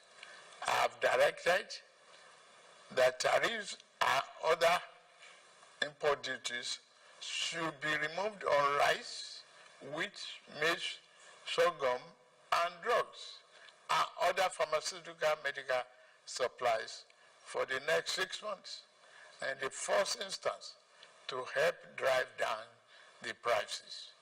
I have been meeting with our governors and key ministers to accelerate food production. We've distributed fertilizers. Our target is to cultivate more than 10 million hectares of land to grow what we eat. The federal government will provide all necessary incentives for this initiative, whilst the state provide the land. Although the protest witnessed significant turnout in several parts of the country on the first day, the number dropped on day 2 and further declined on the 3rd day. In some northern states, the protest was marked by violence, looting, and destruction of public and private properties, while in the south, demonstrations have been largely peaceful. The protest is due to take place from 1st to 10th of August. Which will put millions of our people to work and further increase food production. In the past few months, we have also ordered mechanized farming equipment such as tractors and planters worth billions of naira from the United States, Belarus, and Brazil. I can confirm to you that the equipment is on the way. My dear Nigerians, especially our youths, I have heard you loud and clear. I understand the pain and the frustration that drive this protest. And I want to assure you that our government is committed to listening and addressing the concerns of our citizens. But we must not let violence and destruction tear our nation apart. We must work together to build a brighter future where every Nigerian can live with dignity and prosperity. Let's choose hope over fear, unity over division, and progress over stagnation. The economy is recovering. Please, don't shut out this oxygen. Now that we have been enjoying democratic governance for 25 years, do not let the extremists of enemies of democracy use you to promote an unconstitutional agenda that will set us back on our democratic journey. Forward ever, backward never. Meanwhile, Governor Abdullahi Sule of Nasarawa State has said Nigerians should hold state governors to account over improved allocation from the federal account. Sule said most of the time people are looking at some of the hard economic decisions the president has taken.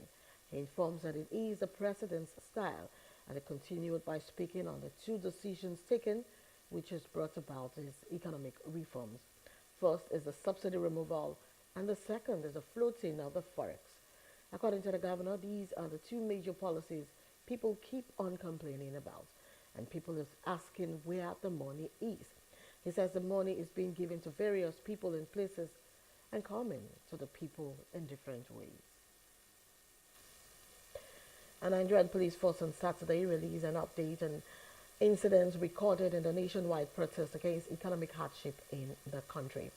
The police also dismissed a report by Amnesty International that 13 individuals have so far lost their lives in the ongoing protests, which began on 1st August 2024. And this is even as the force said it has also arrested a total of 681 individuals alleged to have committed various criminal offenses, recovering 2 AK-47 rifles and assorted live ammunition from protesters. The police warned that the ongoing protest has turned violent and advised law-abiding citizens to immediately withdraw from the protest. In a statement by Olumuyiwa Adejobi, first public relations officer on Saturday, the Nigerian police said the total number of deaths recorded so far during the protest is 7. The Nigeria Police Force finds it necessary to refute a recent report publicized by Amnesty International, which claims that 13 individuals have lost their lives due to the protests in Nigeria that began on 1st August 2024. Amnesty International further alleges that security personnel deliberately employed tactics designed to kill while managing gatherings and use firearms as a tactical tool for protest management. The Nigeria Police Force wishes to provide an accurate account of incidents from the first 2 days of the nationwide protest. In Borno State, 4 individuals lost their lives and 34 were severely injured in a terrorist attack by suspected Boko Haram and ISWAP elements who infiltrated the crowd of protesters and detonated an improvised explosive device IED.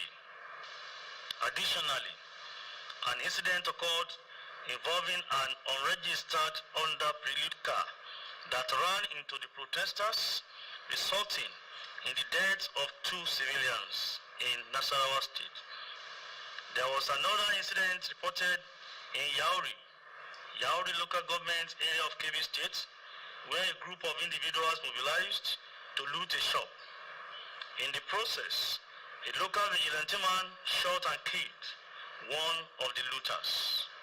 The Commissioner of Police in charge of Kebbi State is currently investigating the incident. This brings the total number of deaths recorded during the protest to 7. It is important to state that there were no other recorded fatalities during the protest apart from those mentioned above. A man of the Nigerian police force allegedly shot and killed a young boy in Kubwa area of the Federal Capital Territory as the End Bad governance protest enters the third day. The boy was said to have been killed at close range around the Kubwa area. An eyewitness who spoke after the boy was shot said the deceased was not part of the protest. Activist lawyer Deji Adeyanju described the incident as an unprovoked murder. Adeyanju said the boy was just watching the protesters when he was shot dead. In a message, Adeyanju said IGP Kayode Egbetokun and his bloodthirsty men should come and eat the meat of this innocent young guy shot on the neck on close range at Kubwa by a financial institution. However, efforts to confirm the incident from the FCT police spokesperson Josephina Ade proved unsuccessful as she's yet to respond to SMS sent to her. A man of the Nigerian police on Saturday opened fire on protesters and journalists at the MKO Abiola Stadium in Abuja during the End Hunger protest.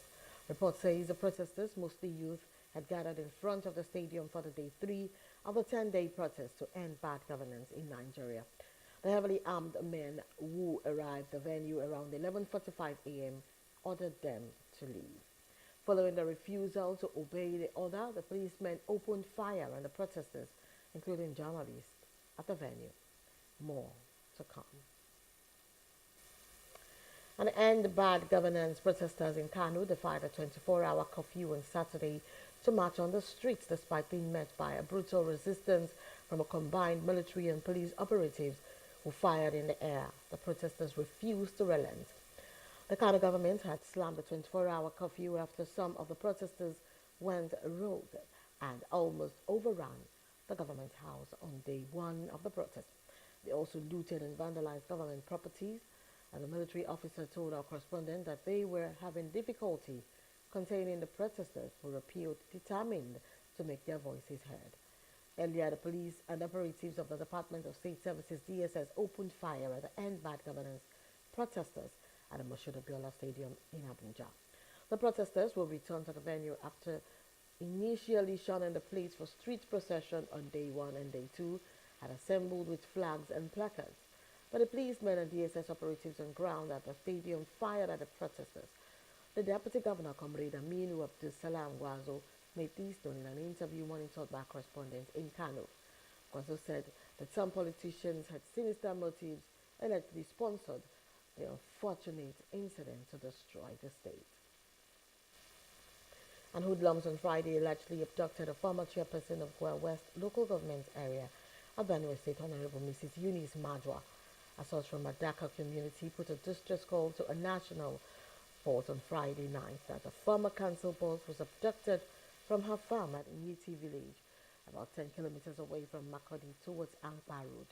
When contacted to confirm the incident, Benue State Police Public Relations Officer, Superintendent of Police Sowesi Anene, said she was not briefed about the incident.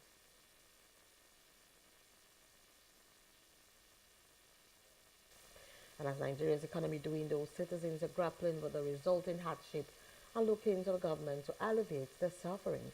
That's on Street Views. Take a listen.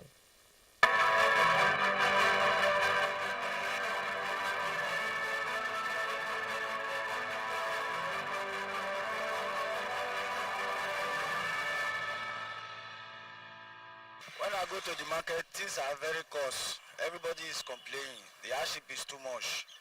So we want the government to help us so that things will come down. When you have small money now you want to eat, you can't eat something that can bellyful you. That's why people want to protest. When things come down before that Monday, nobody will come out to protest again now.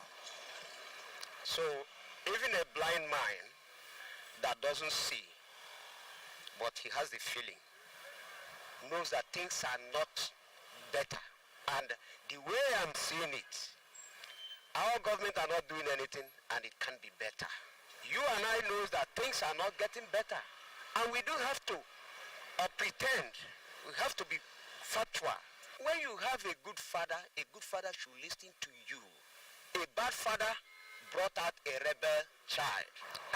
No, the price is different. At least the price they are selling now is times 3 of them. At least if government can help us on the price regulation, so we'll be fine with it. The protest can go on for government to listen to us. People are suffering. Everything is not the same like last year, last 2 years, even last 4 years. They are not the same. So the prices are too much. So if they can reduce it to normal price, at least out of 5%, if it is 3%, it's okay. The price of the commodities is so high to the level whereby what you are earning before is still remain how is it. Then the price of our commodities in the market is multiple times 3, 4, like all like before. As a citizen of Nigeria, I have right to talk. That is, I am in support of peaceful protest. Price of rice, price of gari, price of whatever it is, everything is expensive. The price you get today is different from the one you get tomorrow, and it's not getting lesser, it's getting higher by the day. I feel the government should do better because it is whatever it is that those people get that they sell back. So I don't blame the people, I blame the government. The government should do better. If fuel is okay, I feel people won't inflate price.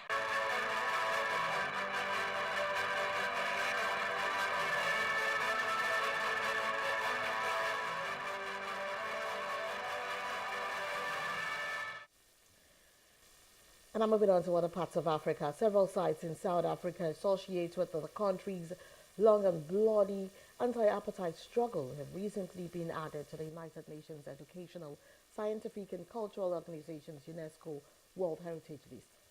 The system of institutionalized racial segregation came into being in South Africa following the Second World War. It was finally eradicated in the early 1990s, largely due to the sacrifices of activists like Nelson Mandela, who went on to serve as the country's first post-apartheid president, newly nominated to UNESCO as Human Rights Liberation Struggle and Reconciliation. Nelson Mandela Legacy cites the surreal property consists of 14 component parts scattered around the country, all related to South Africa's political history in the 20th century. These include the Union Buildings, which are now the official seat of the South African government, and the House of the Offices of the President.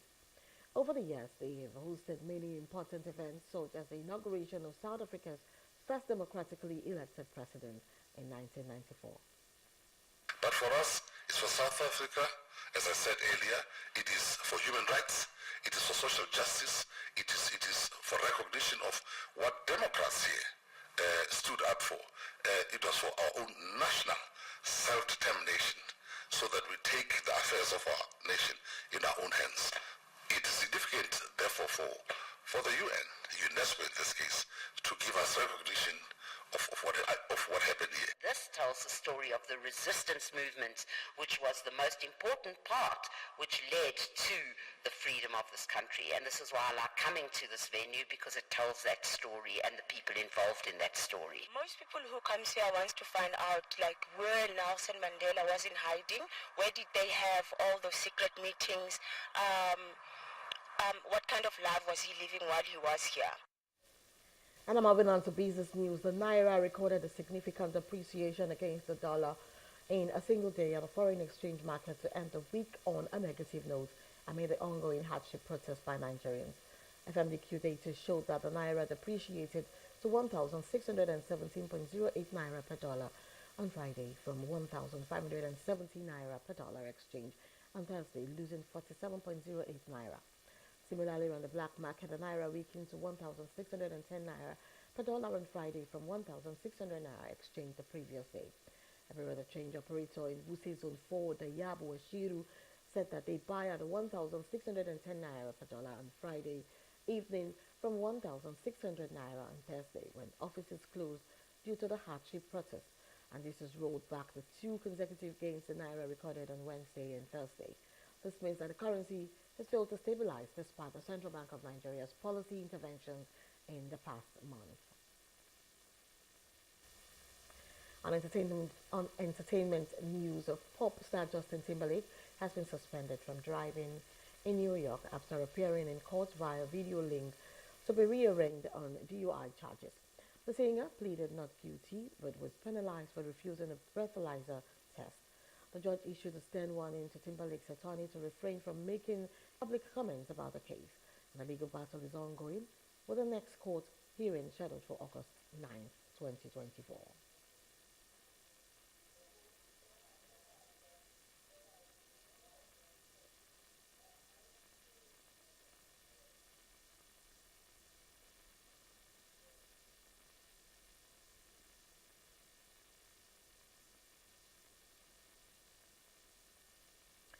And that's the news brief. For more stories, please follow us on Facebook, X, and Instagram, and do subscribe to our YouTube channel at Plus TV Africa and Plus TV Africa Lifestyle.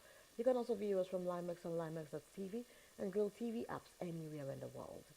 I am Destiny Mama. Many thanks for watching. Happy Sunday.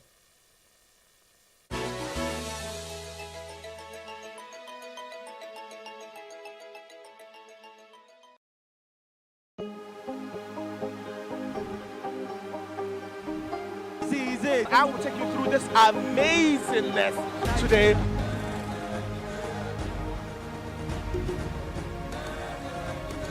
Welcome to Plus Trending. I am Buki November, your host, saying thank you for joining us.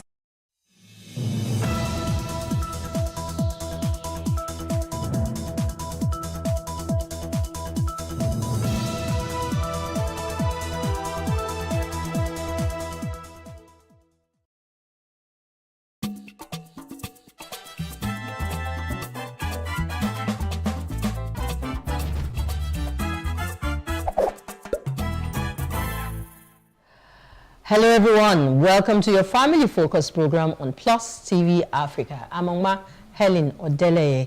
It's always a pleasure to interact with you. Of course, and the pleasure is also mine. Today we shall take you on a pleasure ride into music and entertainment, as well as increase your knowledge in the special area of literacy and learning. As always, I'm John Sanaya, and a warm welcome from me. On the program today we shall be meeting and celebrating, as well as learning from two exceptionally brilliant persons. First up is Eugenia Tachia Menson, who is the Country Director, Young Education Foundation, and later on the show, Clement Daniel, a music artist and an actor. And together we shall be navigating, understanding the literacy slump phenomenon, plus breaking through the noise and carving a unique path in the Nigerian music scene. But the meal is never full or complete without the Culture Conversation segment with Chizoba Ofebo. As expected, she comes fresh and engaging with a guest from whom we are sure to learn so much today. We invite you to sit back right now, relax, and enjoy the ride. It's 90 minutes of fun, sharing, and transformation of the mind on Today with John and Helen Live. And time for a breather right now. We shall return shortly, and the show will continue in earnest. Please, please, please don't go away.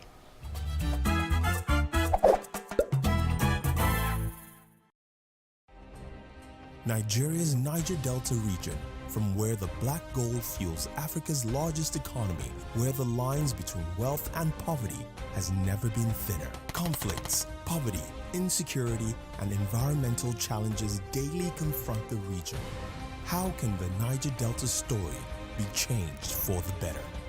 Join Mamude Akuga at 9 p.m. every Friday evening on Plus TV Africa as he probes deep in search of solutions. Inside the Niger Delta with Mamude Akuga, the authentic voice of Nigeria's oil-rich region.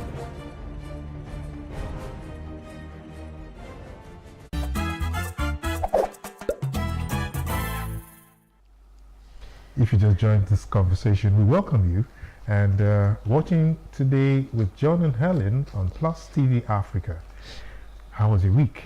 And how are you holding on? Like never before, John, Nigerians must learn at this point in time to be their brother's keepers. You know, I was excited yesterday. Something happened to me. I'll share later. But before we meet Eugenia, you know, to break the ice on the literally slump phenomena, let us quickly touch on a few happenings within the week. What was it for you? Any ups, any downs? I was hoping you wouldn't go there. My heart sank this morning when I saw the fuel queues. Oh. You just saw them today? Yes, it's been over like 3-4 days. I was home all through yesterday. I went looking for fuel everywhere yesterday. I had to go back home with a half tank because I usually would top up before it gets to half.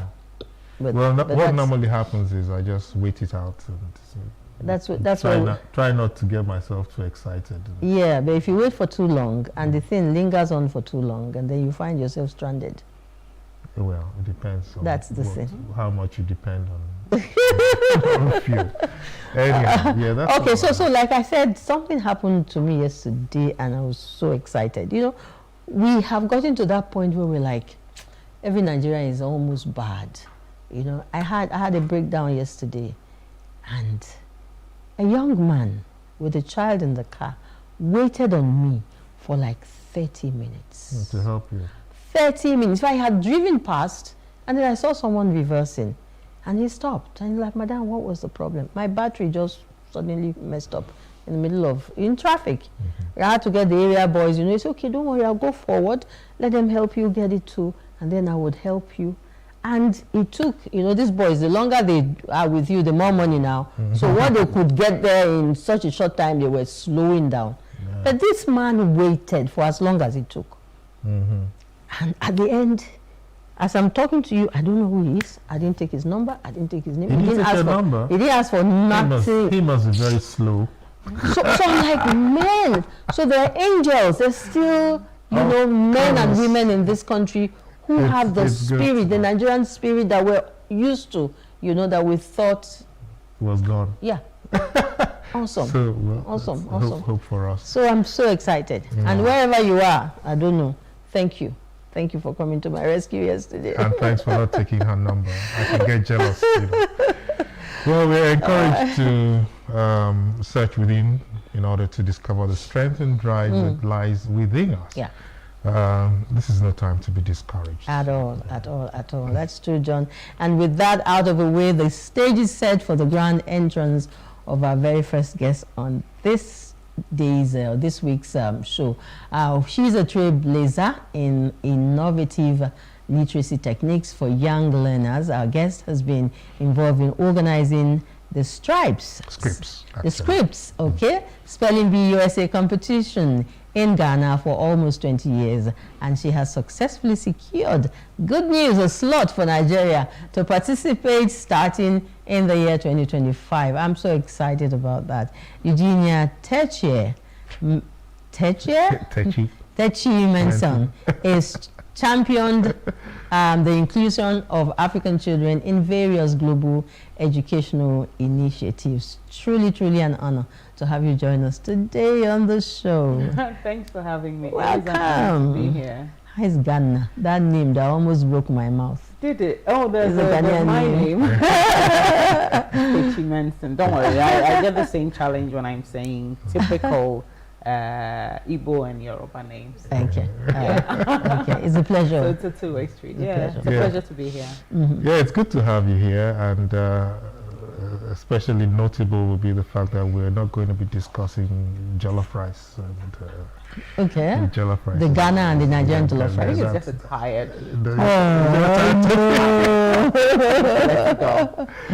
So the young ones are both are now and our future leaders, and they count. And it's so important that we pay attention to them. Thanks for making time to be here with us. Eugenia, I'm tempted to call you UG. Does that work for you? Yes, I'm sure one or two people will be calling her that. Yes. Yeah. All right, so we get right to it. Yes, because we've lost quite some time. Give you the first shot. Yeah, fire the first salvo. Yeah. They say ladies first, after the guys. After gentlemen. So, Yuji, could you just explain to us in simple terms what this literacy slump phenomenon is, and how it particularly affects elementary school students? Yeah. So the literacy slump, or as is known in the West, summer slide is what they call it, is basically the decline in literacy and reading skills among primary school students. There have been studies by Brookings Institute, who's a research company that looks into education and policies based in Washington, and Scholastic, which is also an educational agency, over the years. And it's a phenomenon that they've been studying for the last 20 plus years. And the percentage of the decline in the literacy skills and levels is what I find alarming. It's overlooked, but it's quite alarming. It's about 20-25%. Break it down into school terms. That's an academic term of 13 weeks. So children lose this amount of literacy skills. And when we say literacy, it has the definition of literacy has evolved from just reading and writing to comprehension as well. Okay. So literacy skills is not limited to just reading. It also transcends into understanding a math problem, for example. Okay. Because there's vocabulary for maths, there's vocabulary for science, there's vocabulary for geography. So when we say that there's when we talk about literacy slump, it's not just to do with an English the English subject or the English language in itself. It's a decline in understanding. It's a decline across. So that by the time that, so we've ended the academic year, right? So come September, we're going back to school. So what that means is that the average child will be starting a new academic year 20% deficit, with a 20% deficit. So they fail to retain. Yes, they fail to retain it. And the whys are varied, but the key ones are the fact that during the long vacation holidays, we really splurge, don't we? So, and we let them be. But they deserve to be. By all means. I agree, because the rigor of regular schooling is no every child's day, 5 days a week. Yeah, it's no child's play. And I even add that commute to school and back alone, can be off-putting for even for parents. More so for parents, Yeah. So when you now have this background information, it begins to inform why and educators the world over have this concern. When the children come back to school, it's the worst nightmare that first term. True. Because the levels are just low. They're not in a learning mode. Their literacy levels are so low that things that you would have thought, wait a minute, you finished an academic year last year and you've advanced and you're a year older technically, and you can't get this, but it's because of the slump. It takes some time to find yourself. Yes.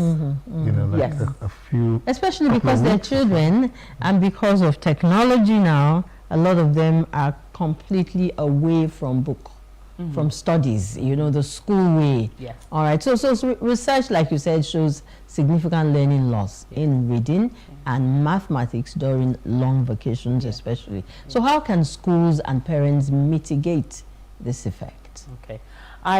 Schools already know what to do. So I tend not to, for example, most schools are running like a summer camp or a summer school. So schools know what to do because they see the challenge and experience it firsthand. So they know what to do. However, what I do also know is that, or in my experience with children, is that they really do they tire of the classroom setting. True. Even the summer camp. It is meant to be lighter, but you're still sat behind a table and a chair with the same environment in front of you. You may not be wearing a school uniform, but you are in a classroom setting. And this is where I come in, as a concept of co-curricular learning, which we tend not to, as a people, put too much emphasis on. So what's that in English? So my apologies. Co-curricular means together, something that complements what happens in the classroom. So for example, you're learning English language in class. So you're learning your verbs, your tenses, you're learning parts of speech and what have you not. A co-curricular activity would be like a spelling competition, because you bring all that to bear now. What happens in the class? So it's more like the practical aspect of what you're learning. So let's say you're doing literature and what have you not, and then you're thrown into a drama play. That's co-curricular. If you're doing, again, literature, or if you're, in our time, we're studying government. I don't know what they study now to study law. You're doing government, and then you went into a debating program. That's a co-curricular activity. And it's more engaging, more interesting. And basically, the theories you're learning in the classroom are being put into practice. Awesome. Which is almost absent in our classrooms these days. So as I say, as a people, and it's common amongst Asian and African communities, co-curricular tends not to carry a lot of weight. But the interesting thing is we end up signing our children to go into colleges in the West where co-curricular carries a lot of weight. So as I say, that's what parents can do basically to complement what schools are doing is to ensure that they're exposing their children to co-curricular programs. Okay. Yes. Okay, so as against the regular summer school, you know, where almost the same thing that happens during normal school time is what obtains. Not so much as against, because I see what the point of the summer school is meant to be. Parents love it because they're not on holiday; they're going to work.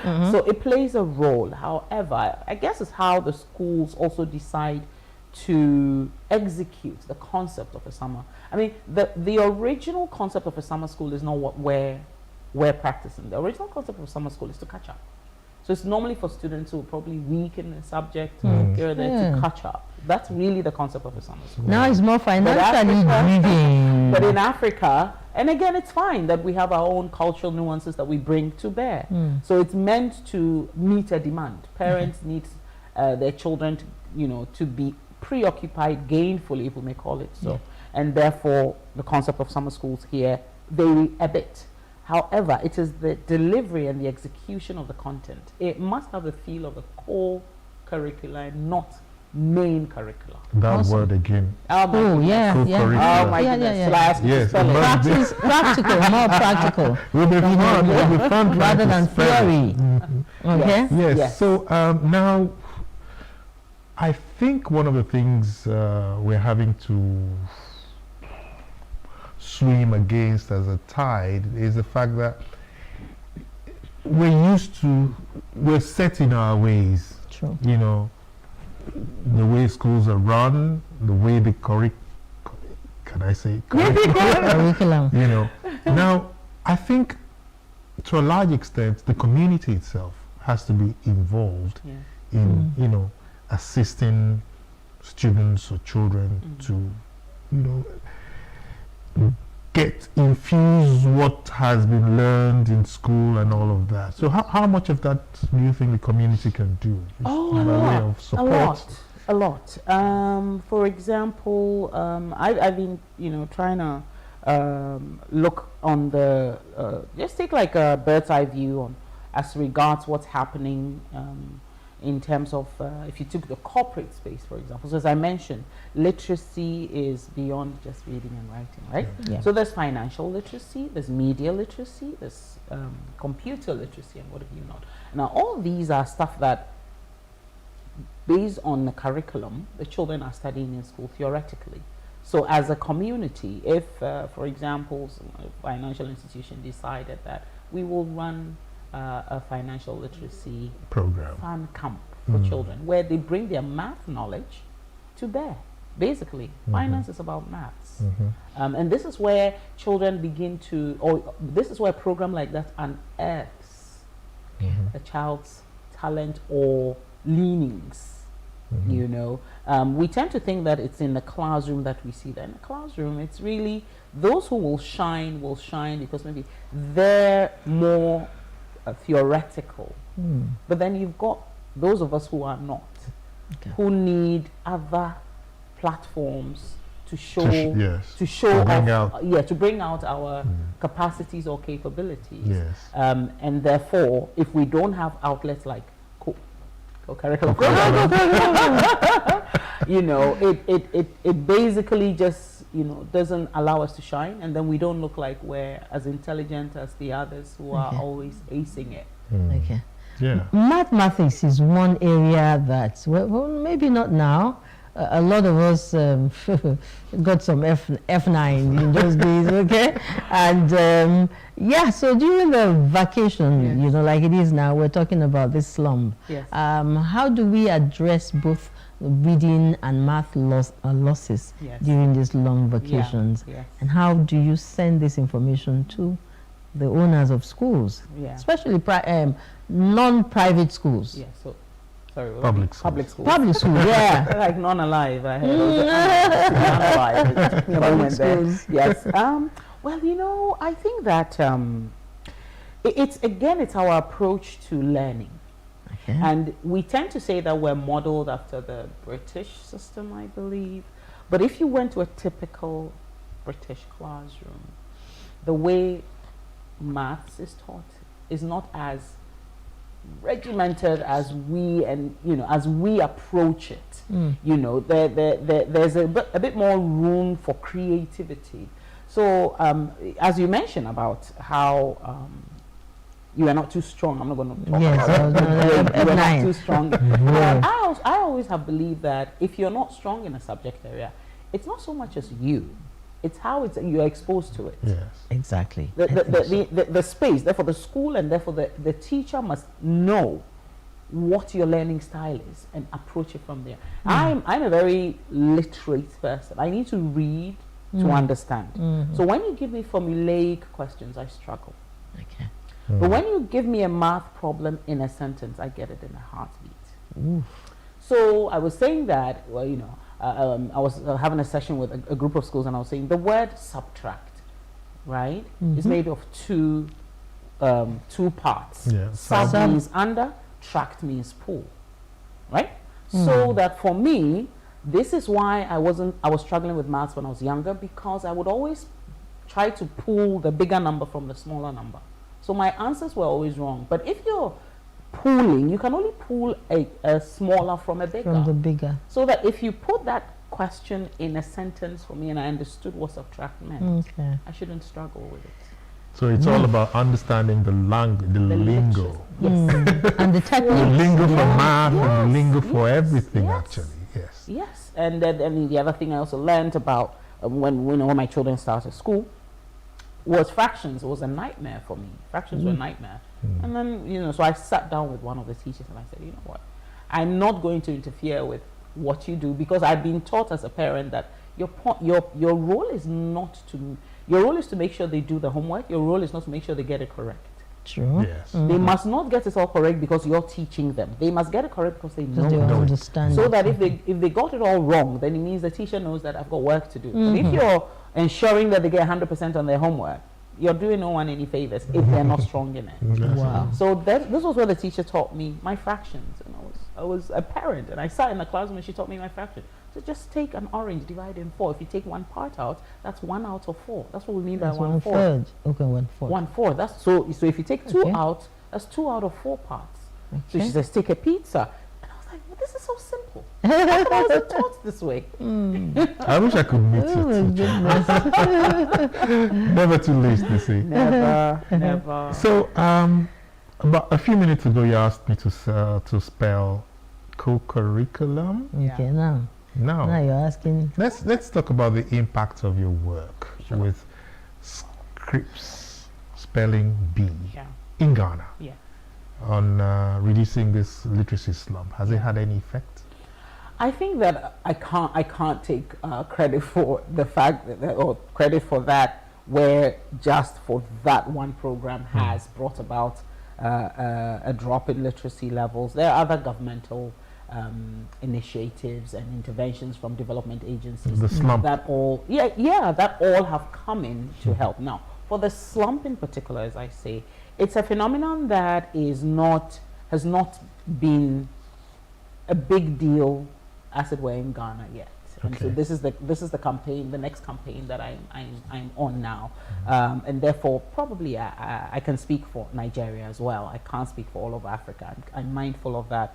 But what it has done, though, what the bringing this program to the continent has done, though, is getting people be mindful of the fact that spelling is a critical subject matter to look at, where if you misspell, you can misinform.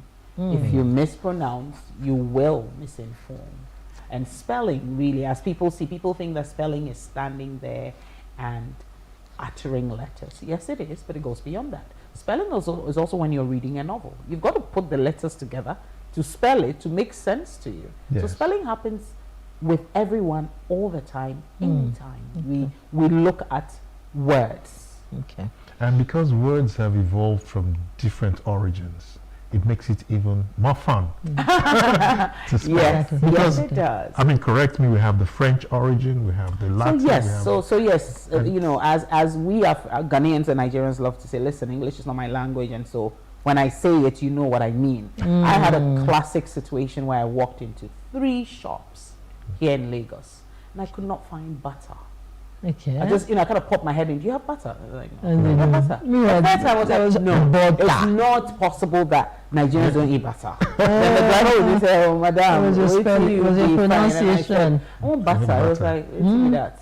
So I went on the phone and I you know, I showed him. I said, it's not butter. It's butter. Oh my goodness, no butter. No butter. You know? So that was a cultural shock, and I snapped out of it immediately. But the point I was trying to make was that the English language is borrowed from at least 13 other languages, and therefore, depending on 13 minimum. Wow. 13. Wow. French, Greek, Latin being the key ones. But you've got Italian, you've got Spanish, you've got Ghanaian, you've got African, and then you've got Ghanaian. You've got a bit of Nigerian in there, but Ghana has more. Wow. Sorry, I just had to say. All right. Okay. I have my eyes on the clock. So I remember many years ago when the current First Lady, Mrs. Oluwemi Tinubu, was First Lady Lagos State.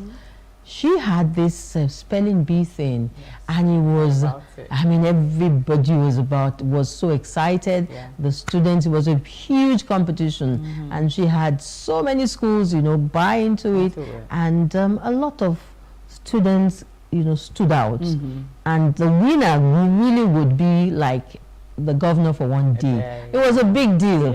All right, so follow that a bit. Yeah. So for now, what future strategies do you have? You're talking about the spelling bee again, USA. What future strategies or programs are you planning to further address the literacy slump and promote continuous learning among students? As you plan to get Nigeria more involved now? Very. I mean, Nigeria is already involved. I mean, that's why I said more. Yes. So thank you so much for that. So I would say that in and of itself, we tend to conflate the concept of spelling and dictation. So that's what it is. Spelling and dictation is two different. What we call spelling is actually dictation, where we give kids a list of words to commit to memory and come back and regurgitate. A good spelling program would allow children to ask questions, would teach children the origin of words and why it is important. So if you took the French origin and the fact that the sh sound, so when you hear a word that has sh in it and you are told it's French, it is spelled with ch, right? So chauffeur, chagrin. So that when I hear Tisha here, the origin of that word is not French. Then you know Then you know that there's a problem. And you know, so as we try to say, the point is not trying to get everyone, as John has said, you know, we had a conversation. We're not trying to get everyone sound like the King of England. That's not the point. The point is to produce some of the most literate and eloquent speakers in the world. Because with that, you are a more effective communicator. Regardless if you're a doctor, you're a scientist, you need to communicate. And it has a lot to do with public speaking. Therefore, knowing how to standardize your language so that no one has a problem understanding you is a skill. I say that today's generation, so that's if you take millennials, Gen Z, Gen Alpha, they're the best code switchers I've come across. They can sound like your typical Nigerian middle-class, middle-aged parent. They'll be saying "bota," and in a heartbeat, switch and sound like an American kid. Why? Because they were born into the language. They were born into an era where the language surrounded them. They're going to school earlier. I have a niece who started school when she was 3 months because her mother had to go back to work. So the point is that our youth are more overexposed to the English language. The technicalities is what they don't know. Is what they don't get, and that is what this program is looking to do for them. This script spelling bee that we brought to Nigeria. Okay. Final question, Vora. Final question. Just to add on to what you said, because I remember I always reference my daughter. I was able to sit in at an interview, one of her interviews we're trying to place her in a school, and I was shocked the way she switched from the regular to and by the time I finished, I had to just give her a hug. I'm so proud of you. It was like, and it was like, hey, normal. What have I done? Kind of. Yes, what's unusual? Okay. So you're in Lagos, Nigeria now. Yes, I am. For any special assignment? This assignment of making sure that we get the best students to go to. How's it going so far? It's slow but good, because schools are on holiday. So what we're doing is reaching out, finding where we can find parents and getting them to sign up. But it's great. Okay. Yeah. Thank you. She's got a son that should get on. We'll have a conversation. We'll have a conversation. Quite interesting and very encouraging too. That was a practical, as practical as it could get. Especially with the, I am a student already. I'm one of your students already. All right. All right. So thank you again for finding time to be here. So, what more is there to add? Perhaps a thumbs up for well done for the great work you've been doing. Awesome. UG. Awesome. And I quite enjoyed the pleasure of the Ghanaian accent. Yes. No, she's our sister now. And the batter thing. Okay.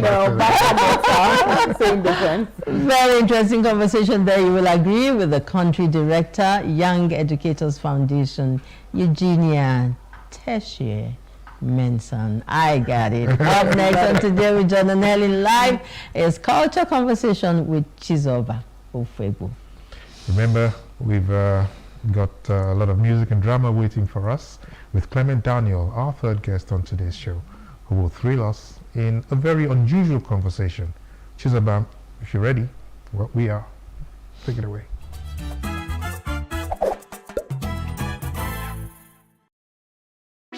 Hey, what's up, guys? You're welcome to another edition of Plus Event, and I remain your host.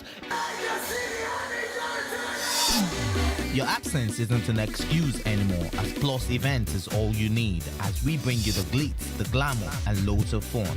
Oh, definitely. By no question. He's a living legend.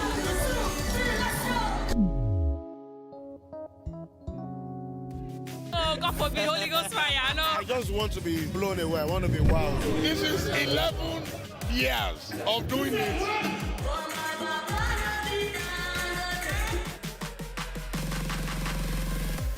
I'm surrounded by so much positivity. No, it's okay. Yo, what's up, my people? It's your boy Starboy Terry. You're watching Plus Event on Plus TV. Stay glued to Plus TV Africa every Saturday and Sunday, 4:30 p.m. West African time.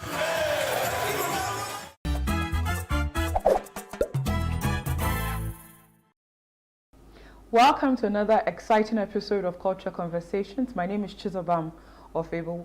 Today we have an amazing topic to, just discuss, and we have an even more amazing person to shed light on this topic. We're discussing mental health, the well-being of the next generation creatives in Nigeria. We know that creatives have it even tougher when it comes to mental health. And it's not because they're weak-minded.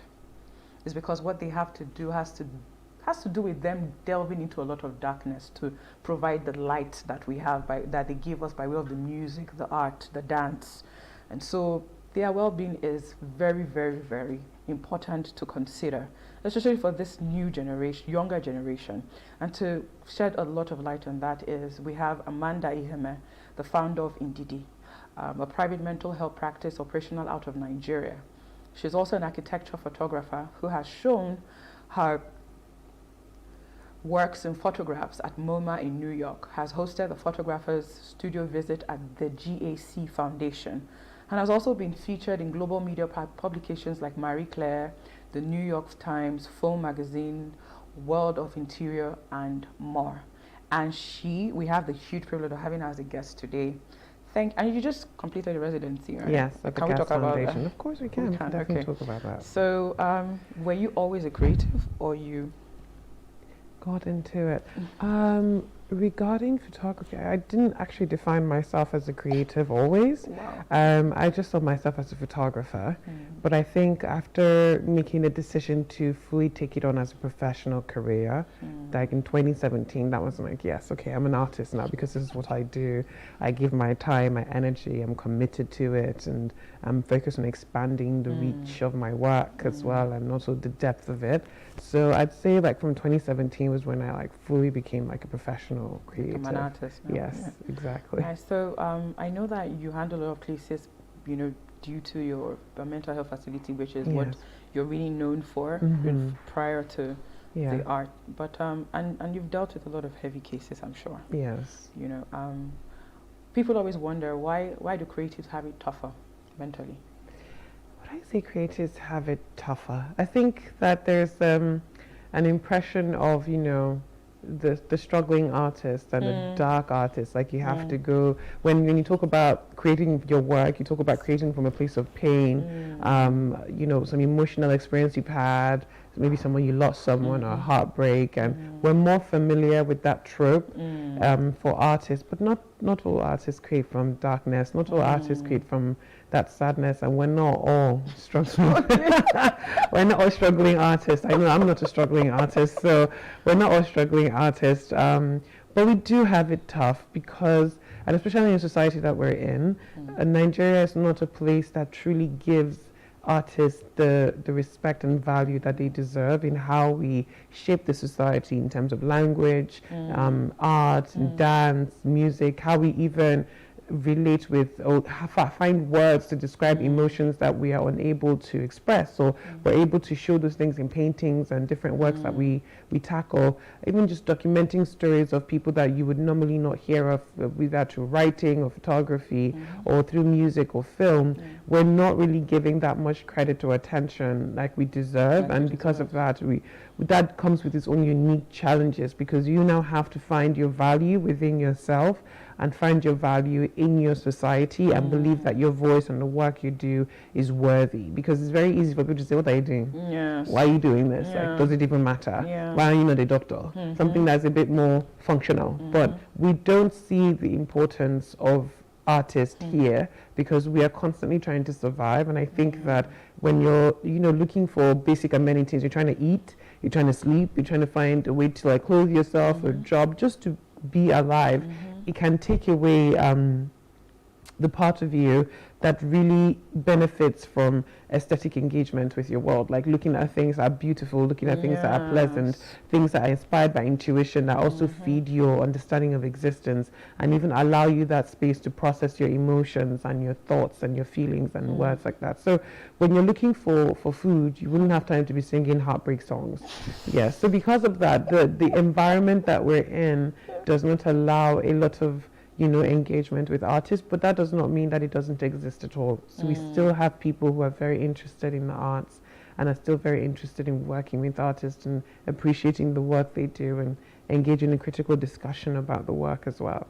Yeah, so I mean, not all artists are, one of my takeaways is not all artists are struggling. No, we're not. And not every artist is struggling. creating from dark place. Yes, I know. There's happy art out there. Yes, yes. Yeah, there's happy art out there. So, what would you say are the one or two areas that the young generation of creatives in Nigeria are struggling with? What that the two spaces or two places that are affecting their mental health or their well-being? I'd say two major things: a lack of structure for the art space, like poor art education. Oh, yeah, it's not very good. Our education is more Western European than African. Not a lot of education when it comes to understanding our own historical work and how to draw inspiration from that. And even the way we are taught, generally, the education system here is not very good. So imagine, you know, being an artist and trying to go to school for art education. It's not the best quality that you're getting. So a lot of artists, like education, as soon as you leave university, that continued education does not really continue because we don't have a lot of spaces that that invest into the consistent education of artists. It doesn't mean there are none that exist, but the number of artists and number of spaces we have is just not working. We don't have funds to be able to help with, the creation of your work because some of us do very big work. Like one of the projects I'm working on now is trying to redefine or trying to propose a new way of building residential buildings in southwestern Nigeria. So instead of using concrete, what other kind of materials can we use? It's research heavy, and at some point I'm going to have to build, but then you have to think about where you're going to get the funds from because I can't personally generate the amount of funds I'd need for that. So the education system, the industry, the structure to allow for artists to start their career and grow their career, diversify even within the same industry, try different things. Even if you're an artist that works with either clay or you work with materials that require you to weld stuff, there's not a lot of industry for that to either teach you or to even provide you with the materials to do your work. So that structure, that organization, that from education to work is very difficult. Then the financial part of it, not getting paid well for your work. Even as a photographer, like people come and say, come and take my picture and they want to pay you like 50K. And then you think about it because your camera costs like 2 million naira. Your lens will cost like 1.5 million naira. If that thing breaks, getting it back is very expensive. So you work with expensive gear, you invest in expensive gear, and they want the quality. Yes, you want the quality, and then you don't want to pay for the work. So it's not, so being an artist sometimes it feels like what you're doing is luxury to people, but it's a necessity that we need anyway. So we're not being well compensated for the work that we do. When you don't have enough money to do your work, you can't really do the best work you can do. And when you don't have an industry that supports you, that can help your career grow, can help you chart a path for yourself, even if you don't have to be an international artist to survive, but here in Nigeria, that's what you need because the Nigerian art industry does not have enough to be able to support you on your own as an artist. So the poor industry, and then also the poor education, the poor financing. There's just no space for creatives to lift off from. Yes, to lift off from. So, and even those of us that are able to lift off, there's only so many that we can carry with us. And then even when we lift off and then we leave the country. And then you go and thrive as a Nigerian artist living abroad. So then what does that then say for the younger artists? Telling stories of the space you're in and not even of the space you're coming from. Exactly. And even when you're trying to tell stories of, the place you're coming from, you cannot remove the fact that you are telling it from a different point of view. It would be different compared to a Nigerian who is here. So it's not a lot of room that allows for Nigerian artists to really, really grow. It's almost like as if we don't want our heritage to be preserved. Yes, I mean, wasn't it like last 2 weeks in Calabar, they tore down, there was this structure that was in, I can't really remember, but it's like this traditional structure they had that was like an ode to their religion, and they tore it down and put a statue of Jesus Christ. And I was like, there is no problem with having a statue of Jesus Christ, but why do you have to tear down your own heritage to replace it with the heritage of another person's culture and religion? The both of them can exist side by side. So it's like you're destroying your things that could have fed into your tourism, could feed into your art, could feed into your history, and you're now replacing it with something else because you see your own historical work as demonic, as evil, and then you put something else. That's the problem I have with, I always just tell I tell Africans, Nigerians mostly, because I think some Africans are more liberal. I'm like, if Jay Shetty invited you on his program, you'd publicize it on your page.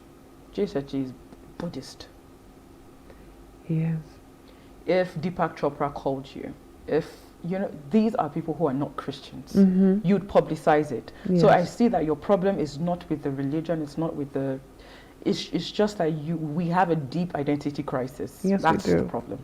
We do, and to be honest, it's something that really goes way back to our colonial history that as Nigerians, we haven't really sat down together as a people to address it. And the government, they're the ones that are meant to champion this, but they're not interested in that. They're more interested in, let's keep the people struggling and impoverished so that we can continue to make money off of them. Trauma is a good market. Yeah, it's a good market. If we can make money, they're making money off of our suffering. Yes. So if they're only focused on the money, what time do they have to be thinking about, okay, how did the slave trade and how did the colonial era affect our well-being and our psyche as Nigerians? Because, I mean, what could have been like an exchange of information between the colonialists and Nigerians turned out to be like a cultural invasion, where what they did was they came here, told you that everything that you know, everything that's defined your people for so many years is absolute rubbish and it's demonic and it's terrible. But then they took your work, those things that they were telling you, they took it profit. And they profit off it. They put it in their museums, they make money off of it, but then they put it in your mind that it's rubbish, don't trust it. It's terrible, but then they take it from you. And then you, even them not being there, you now continue that narrative where, oh, it's rubbish. Our own things, our identity is bad, bad, bad. We must look at the way the foreigners are doing it and the way it's very painful when I see it happen. And I'm like, do we even start the re-education? But I see some people who have started the re-education. Yes. And I feel like, you know, you have to have a certain grace to do it, because I don't have that grace. Don't have it. But people like Tayo Bello for Washere and all those ones have the grace. You see a lot of people saying, oh wow, people who are staunch Christians coming in the comment section, I'm like, okay, he has the grace. And that's why I made sure I had him as a guest. You are on a residency. Or is he in a residency or on a residency? In a residency, yes. And this is one of the things that this was made available for a lot of creatives and artists, just for that lift off. Yes. So is this your first residency? It's my first residency. What is it about? Okay, so everyone, when I tell them I was in a residency, they're like, what does a residency mean? So a residency is like a program that is usually offered by foundations, art foundations to artists, where they provide you with different offerings. It could be like a stipend, a workshop, a space, mostly a space to live. So they'll take care of your accommodation, they'll provide you with a stipend, and they tell you, you know, come here, do your work. Nice. That's all it is. Just come here and do your work, research, focus on your art. Either you create something at the end or you don't. So different residencies have different terms. So the residency that I completed is in Lekki. It's by Yinka Shonibare. So it's a foundation called the GAS Foundation, Guest Artist Space. And what they do is they provide spaces for Nigerian artists and African artists, both in Nigeria and the diaspora, and also international artists to come into Nigeria to do research and to live in the environment and gain information, work with the people to inform the work. Yeah, it's such a good work. Especially in a place like Nigeria. Exactly. And during this time, I had the opportunity of meeting an artist from the UK, an artist from Uganda, an artist from America, another one from Finland. So like it's like a chance for you to collaborate with different people, different artists from different parts of the world. So you spend your time there. They have a fellowship. They do an open call. You apply.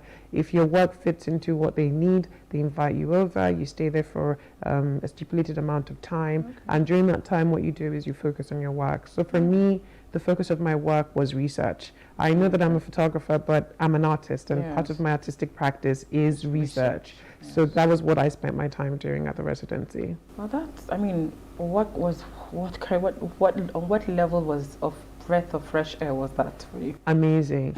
I think the one thing that was very validating about it was that it was a residency in Nigeria that was created by Nigerian, and it is run by Nigerians. So it was like, it's like one thing if people from outside your house are telling you congratulations because you passed WAEC, but when your father tells you or your mother tells you congratulations, it's very different. So of course, you know, getting international residency is amazing, very validating for your work, but there was just something about just knowing that I was like, my own people see the value of the work I'm doing, and they've decided to support me to create a space for me to continuously do this. So it was really such an amazing experience. And the GAS Foundation, I just wish every Nigerian artist, as young, old, they just need to have the time to have a residency in that space. And I think more residencies need to come up. There is another one in Ibadan, Kubomuje residency as well. So there are like little pockets of spaces where you can have residencies that are coming up now, and they are all artist-led. So artists who have been able to create some affluence for themselves, that have the resources and the network, and now coming here to create space for other Nigerian and African artists to, you know, thrive as well. Powerful. So, and how long is the residency? Okay, so my residency was 2 months. Nice. Yes, it was for 2 months. So for 2 months, I was living in Lekki at the residential space and working. Feeding and everything on them. Yes. Oh no, the feeding was on me, but you get a per diem. Yeah. So they'll give you like, okay, you know, you're staying here, we'll give you a per diem. You know, take this every week, have this amount of money, take care of yourself, feed yourself, do what you need to do, use it to support your research, whatever materials you need to buy, if you have a stipend for that as well, use that to do your research and your work. If you want to travel, we'll find ways to support you with that. So they're very, very supportive. Like, wow. It's like peace of mind. You don't have to worry about anything. Even me myself, I'm trying to consider if I'm an artist. Because I need that peace of mind. Yeah, it was just an amazing peace of mind. Wow, thank you so much, GAS Foundation. Thank you so much, Yinka. Thank you. Yes. You. And to all the international Nigerian artists that constantly invest here, we're so grateful. Thank you. Yeah. Mental health is a big issue when it comes to, I mean, you've corrected us. It's not just for creatives, but especially those who are on the move. The musicians, especially. We've had a lot of issues. Not just in Nigeria, but also abroad. And they just take their lives, you know. And we're seeing them. We're seeing some of them currently suffering, and we know they're suffering, you know. And we're like, this, you know. What's the provision for therapy for them whilst they're on the road? Is there something that your foundation does with regards to that? Is there something you're planning to do with your foundation in regards to that? Is it something that their own team has to take control of or something? I think like the level of your work and the team you work with will also impact the access you have to mental health care. So for artists that are like well established, this is like Aya Star or Davido, it would be like a personal and a team effort. So they have to find a professional and provide that access. And I think it should be the same way you would have food in the morning and you go to see a doctor, they should have a therapist, someone to talk to, because when you are in the limelight and you have so many people giving you feedback on the way you dress, the way you talk, the way you move, even people can see a 10-second video on social media and then judge your entire character based on that, or the way you just looked at someone and like, oh my god, you don't like this person, and you constantly get that influx of information, you know, and just ridiculous expectations that people have across cultures, especially when you're internationally famous. It's a lot on a person to deal with. And when, you know, you're not just dealing with the music, you're also dealing with yourself as a brand. So you don't really have a lot of spaces where you can fully and truly be yourself and have your own thoughts and ideas heard. You're still a business. As much as you're a brand, you're a business. So there are people who are relying on you. So you can't just do whatever you like. But you're still a human being. And that humanity in you has to be protected and preserved, and have that space for it to flourish so that you can understand yourself, and that can then feed into the work you're creating. So for international and very successful, financially successful artists of that nature, it is both their personal responsibility and that of their team as well. But for artists who are not at that level yet, what we do is like, okay, it's now your responsibility, like to look after yourself and to create that access for yourself and resources, make that available for yourself. So what we do at the practice, because we know that financial success is not something that majority of the artists have. Not everyone is a Davido, not everyone is a Wizkid, not everyone can afford like to pay for therapy because standard therapy. Because it is quite pricey. I'm going to admit that. So what we've done is we have created a mental health package, specifically for artists. It's called Nka, which is an Igbo word for artists. So it's specifically for professional artists. You come in, you get subsidized, rather than paying the full price, you get to get a subsidized amount of money for therapy. And sometimes we have people who are eager to fund other people's therapy. So they come in and like, okay, we want to pay for we want to pay for people's therapy. How can we do that? So because we had that available, we're also for a while offering like free therapy for them. So, you know, tell us you want to go for therapy, we can get you a chance to have your therapy sessions paid for so that you can just get therapy. So, but then when the economy got tighter, people's generosity also got tighter. And we understand, no qualms. So, but then we still have that discounted service available for artists, professional artists to come in. So with that, we're hoping like we can then have more artist-focused mental health care services. But for now, that's one thing that we offer at NDD. Okay, so thank you so much, Amanda, for being here with us. I know you just came up from the residency. You've not had time to rest. Thank you. So thank you for being here. Thank you for being here on short notice. Thank you for the wealth of wisdom you've come with. And thank you for your genuine care for humanity. Thank you. Thank you. This is the end of our very interesting conversation. We'll join John and Helen in the studio now. Stay tuned.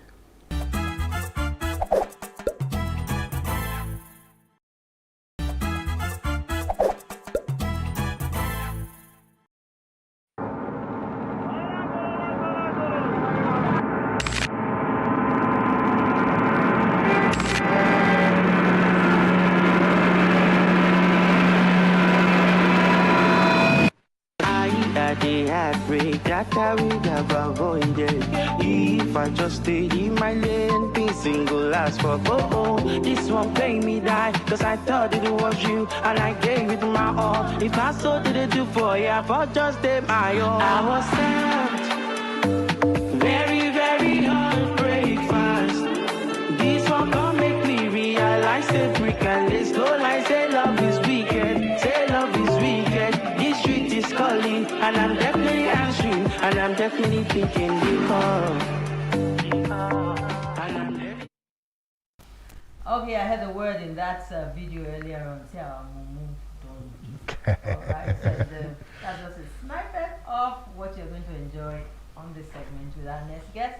You're still watching the Family Conversation today with John and Helen live, and we are reaching you from the studios of Plus TV here in Victoria Island, Lagos, Nigeria. Such a pleasure to have our next guest with us, and he is Clement Daniel, my boy, like I say.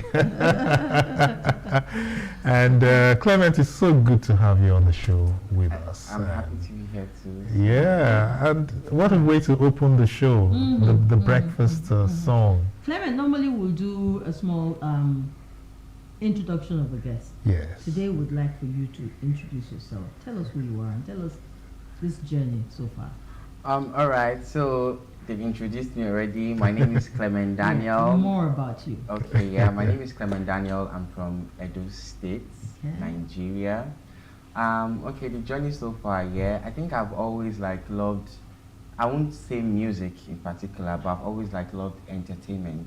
Like I love performing. I just like being when I get into a space, people just get to notice me that, okay, this boy is just arts. He's radiating art, you understand? So I have music, I have dance, I have acting, I have modeling and all, yeah. So the journey so far has been a very long one, because I think I have been into this since I was a kid. You understand? From so mama's womb, so growing up, when everybody sees you, they're always like, oh, you know what, this is just what you're going to do, nothing else. You understand? So yeah, so the journey so far has been really great, tough, and but we thank God. All right, and so we have the topic. It's about noise. So the noise is everywhere, and I guess it's I want to find out, is the noise, a distraction, or does it motivate?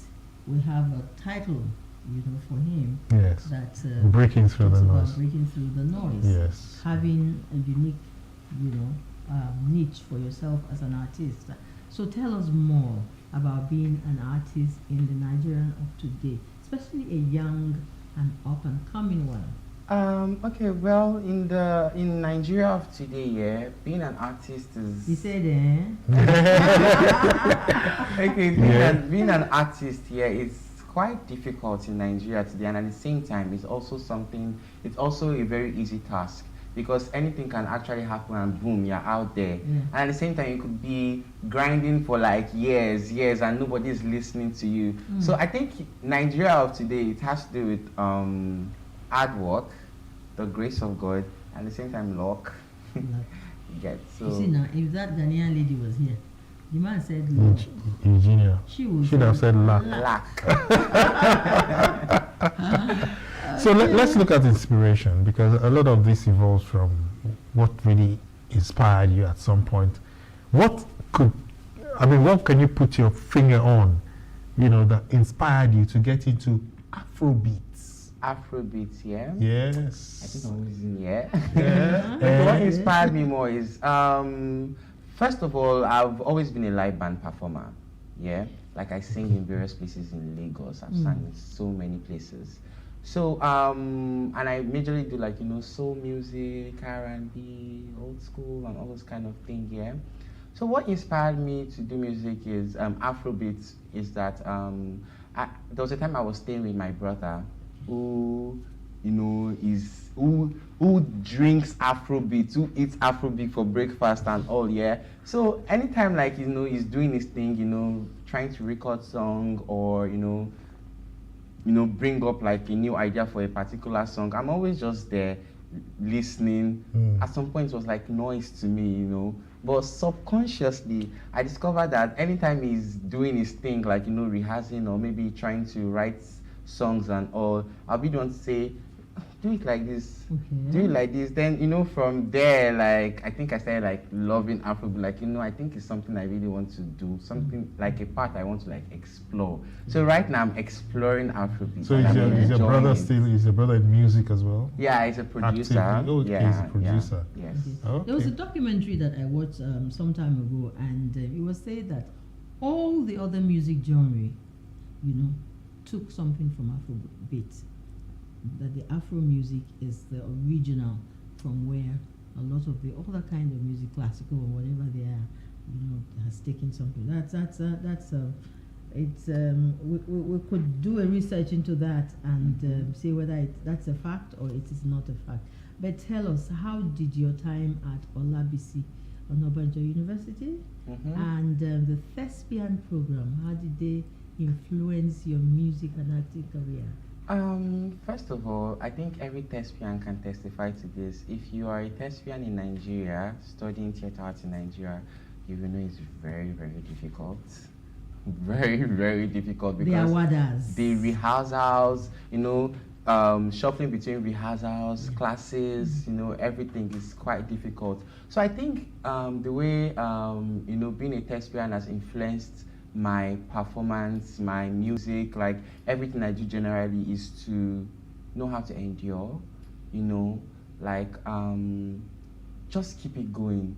I'm that kind of person on stage. If anything is going wrong on stage, as long as I'm on stage, I could turn and just show it, but to my audience, the show has to go on. Like nothing can stop that face.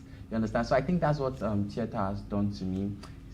It has made me so strong on stage. It has made me so confident, you know, and yeah, so I think. And of course, that leads me to the Niger Star Search experience. Okay, could you tell us a bit about how it's impacted your career? Tell us what it is. Okay, so so for Niger Star Search, yeah, when I got the mail that I was going to be like a participant for Niger Star Search, I was like, happened to this year, right? Yes, this year. I was like, okay, like, okay. How did they find you? I can't even remember how. Yeah, I can't even remember how I applied because if I can like take it back, I think I'll just like, let me just apply for it. I totally forgot about it. So when I got the mail and everything, I was like, how? I thought it was all those spam mails and everything, but I was like, Trace cannot be like, what are they looking for in my mail? You understand? So going to Niger Star Search here, I would say Niger Star Search has really like built me.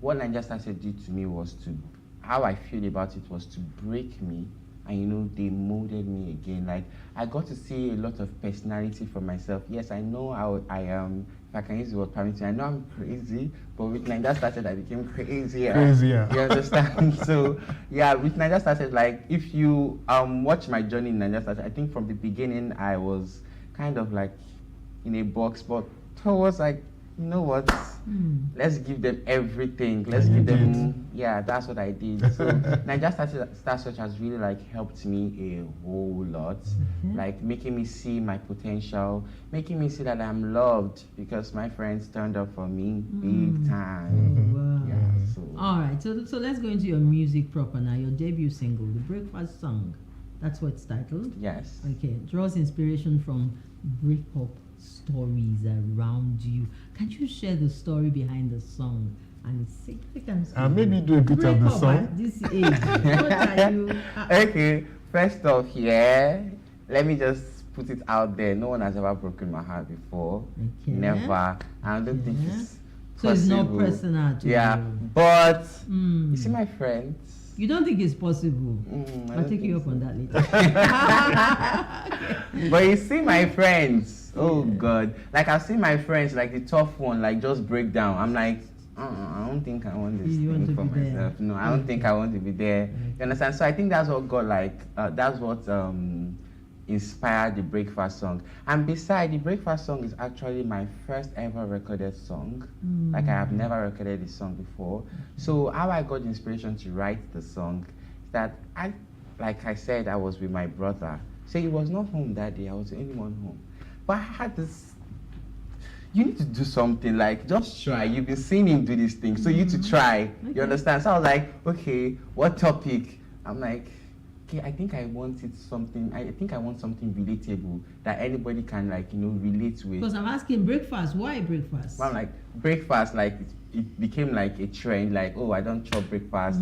Oh, who gave you breakfast? Who served you breakfast? And all this kind of stuff here. So I was like, okay, breakfast. Then I started looking for words, and there's one thing about my about me when I'm like writing music. I always like it, like I said, relatable. And at the same time, while you are singing my song, I want you to not just sing it and just dance to it. As you are singing it, I want you to put into your head like, oh, this boy is telling a story. So if you miss a particular line, you can't get the next thing coming. So you have to follow the story I'm telling you. So that's a thespian in you. Could you just demonstrate to us? Okay, could you just mime maybe a few lines of your breakfast song? Okay, let me just give you this part. Okay, see, I had a heartbreak that I would have avoided if I just stayed in my lane, being single as fuck. Oh, this one pain me die, cause I thought it was you, and I gave it my all. If not so did it do for you, I got just in my own. I was sad, very, very heartbreak fast. This one can make me realize a brick and lace. No lie, say love is wicked, say love is wicked. The street is calling, and I'm definitely answering. So it's a story, it's a loaded story, actually. Yes. I even brought like brick and lace in it. Love is wicked. So I had to like give that reference. Brick and lace didn't lie when we were kids, I know that. They told us the truth. If we live Clementine, they told us the truth. Yeah, we're just dancing to it. Love is wicked. Love is wicked. Okay, so seeing you, so excited and so engulfed in what you're doing and enjoying what you're doing, what would you think that everything has been rosy all along? Any challenges? Can see my face? Please not sure at all. It has not been rosy, especially for an independent artist. Like, you have no sponsor, you have no record label backing you up. It's just vibes and inshallah, just doing the best you can do. It has not been rosy. I think the major challenge for me, because I don't see myself having like any challenges, but the major one for me is just finance. But we thank God, and we just keep pushing. Like I said, this is like my first ever recording, and what it has given me, like the kind of audience it has given me, like in my head, I'm like, you know what, I would do better, because I don't like giving basic stuff. So the next thing has to be like better. So is this for you? Is this for you? Music for you, real, or are you doing something else? I'm also an actor. To put bread on the table. Okay, actor. I'm an actor. Like I told you, like that's everything entertainment. Yes. Awesome. I'm an actor. I'm a creative director, creative designer. What actually stands out for me, with you, is your character, your persona. I know, right? Because it's so strong that it's infectious, right? And I'll advise that you keep it going, and you're going to catch on like I know, right? But when people wildfire. When people tell me this, I'm always like, wow, how did you get to be like this? How did I get here? Because I know where I'm coming from, like. Yeah. And you're consistent with it. Yeah, I know where I'm coming from, like with your personality. You may not know, but I followed you a bit. I know, right? Like with your personality thingy, like, but I discovered like 99% of life is about confidence. And one thing about confidence is that no one knows whether it's real or fake. So just. So what's it for you about live performances? Live performances. Yes. Like that's one way. As your parting word. That's one way for me to relate with people, because for me, I feed on whatever aura you give me. You understand? Whatever aura you give me, I take it and you understand? So like when I'm actually in an event, you know, singing, live performance and all, once I'm that kind of person that I scan through my audience. I just pick the ones that I know that yes, like then you get a positive vibe. Once your vibe and their vibe can click, trust me, it infects the other people. That's the connectivity. You understand? Other people just like, oh, what are these two people doing? I wonder. I just focus on that person. That's why one person is wild. Like I get. And it's a boost for you too. It's a high for you. Let's get there. So for me, the parting shot will be quick. What should we look forward to in the next, say, 6 months, 1 year, for Clement Daniel? In the next 6 months, obviously another release. Okay, that's fast. Yes, like you can't take life slow. Like another release, and by God's grace, if everything works out well, an EP. And it will work out. Okay. Amen. An EP. Then I'm also looking forward to a collaboration with one of my best friends. Okay. Like we've come a long way to Wales. Yeah. We've come a long way. So I'm looking for a collaboration with him. I'm looking forward to that collaboration with him. Yeah. So I think Nigeria should be expecting drama. Because I will keep saying, or like I tell people, like I think I'm one different kind of artist that is coming to Nigeria's space with another kind of personality. Okay. You understand? So like, okay, we're waiting for that. So they should watch out. They should watch out for me. I'm going to give you a lot of drama. Wow. So that was a blast. So much compressed into such a short time. Exactly. And really, so much to take away to. Yep. All thanks to you, Clement Daniel. Thank you. And awesome having you on this show. And I believe that Afrobeat is a genre like no other, and not a tough, for the lily-livered artist. So you're very bold to have, taken on that. Congratulations, and do continue to do the good work. We're proud of you. Thank you so much. Very proud of you. I was served very, very hard breakfast. This one can't make me realize, say brick and lace, no lie, say love is wicked, say love is wicked. This street is calling, and I'm definitely answering, and I'm definitely picking the call.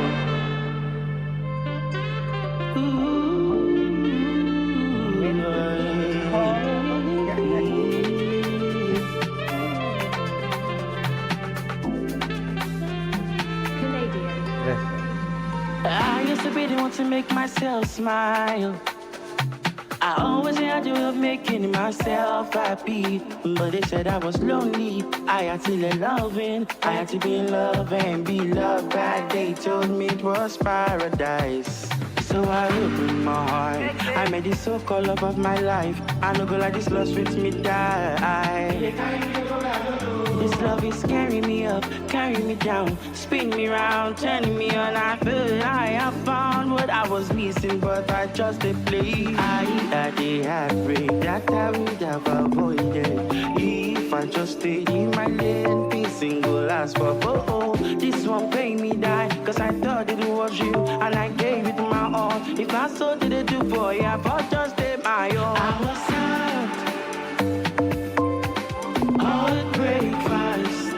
This one can't make me realize, say brick and lace, no lie, say love is wicked, say love is wicked. This street is calling, and I'm definitely answering, and I'm definitely picking the call. My mumu don't do, my mumu don't do. Me ole jet come on, I buy me jet. This one they make me make I go crazy, go mental. I don't lose God, the street is calling, and I'm definitely picking this time, cause I had a heartbreak that I would have avoided if I just stayed in my lane, being single as for this one paid me die, cause I thought it was you, and I gave it my all. If I saw did it do for you, I thought just stay my own. I was served very, very hard breakfast.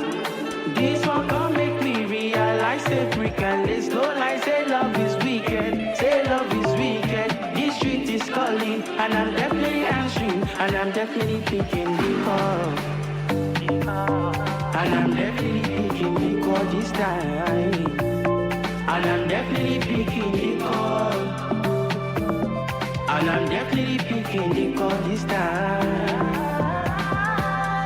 See, I am the heartbreak that I would have avoided if I just stayed in my lane, been single as for this one paid me die, cause I thought it was you, and I gave it my all. If my soul didn't do for you, I was just in my mind. Alright, give it up for Clement Daniels, our final guest on this week's outing. We believe that you have had a rewarding time with us on today's show. No more, just one more to get nugget for the public speakers, and we're out of here. John. Yes, and that will be my nugget for this week. The nugget is this, and I'm sure it's showing on the screen right now. Pausing is allowing silence to be a part of our communication. Pausing. Okay. Sometimes we reel out whatever we have to say, monotone, no pauses, no cuts here and there. It's important for us to apply pauses. So the pause has proven to be one of the most effective tools for connectivity with great speakers worldwide. And just that moment of silence and the passive attention of the audience is tuned and redirected back to you. So you can be saying something and then stop, just to be able to get the audience back to you. So it's very key. It's a ploy, like I said, that is used by the greatest speakers. And I want you to practice it. Okay. Even in reading, reading out a speech, you don't just read and without pausing. So it's the power of the pause. Yeah. The irony is that pausing now becomes a huge part of the communication. A moment of let's get back on track, right? And a time to analyze and reevaluate your impact. Right, when you pause midstream, it gives you an idea of how effective your communication has been with the audience. Okay. Well, so that's it. It's about pauses today. Pauses. If you want to know more. That's a silent moment. That's so powerful and has its own effect too. Yes. Does that resonate with you even in music? Yes, like there's a part where you just hold your mic and just look at the audience, let them go wild. Are you like, okay. Yes. Okay. You got it. Thank you so much. Thank you for being a part of today's show. It's today with John and Helen live. This boy don't do something to me. All right, I really do. Well, we're glad you could join us, and we'll be here again Saturday, same time, on the same station. We thank you because we know you will join us then. Bye now. I'm Helen Onwaudele. And I'm John Sanaya. I'm out.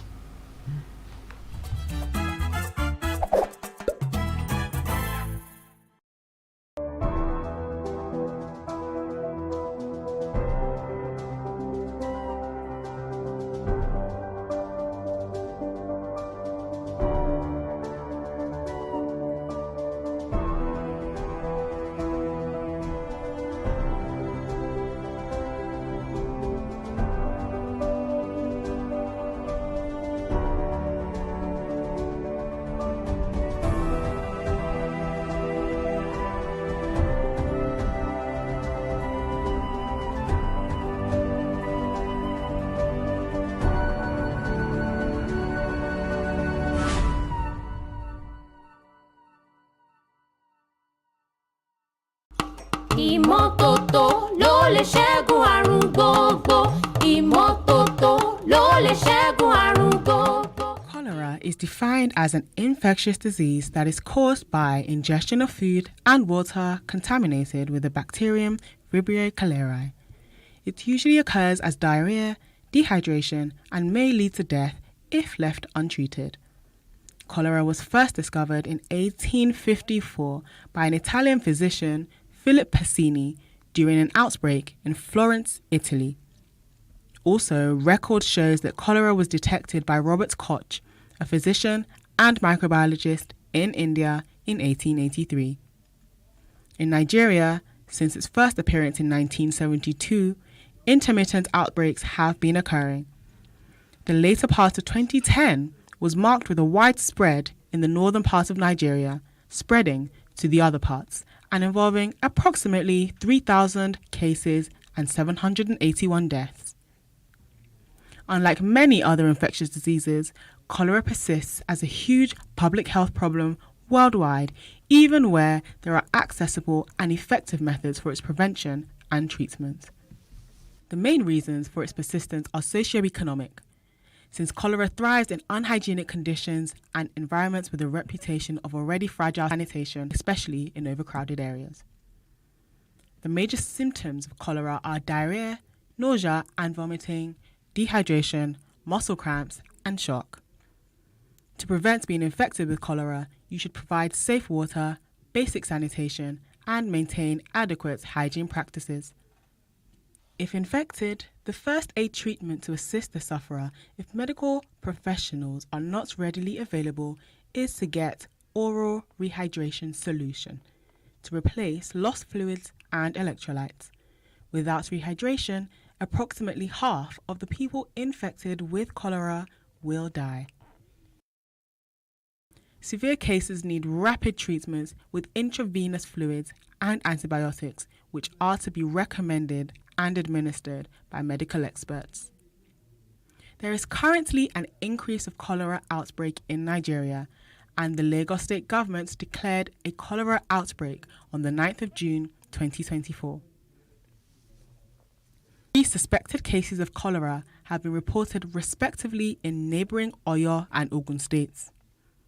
The Nigeria Center for Disease Control and Prevention, NCDC, reported that as of 11th of June 2024, 1,141 suspected cholera cases had been recorded across 30 states in Nigeria, including Bayelsa, Lagos, Abia, Cross River, Delta, and Imo, with some situated further north, Katsina, Nasarawa, and Zamfara states.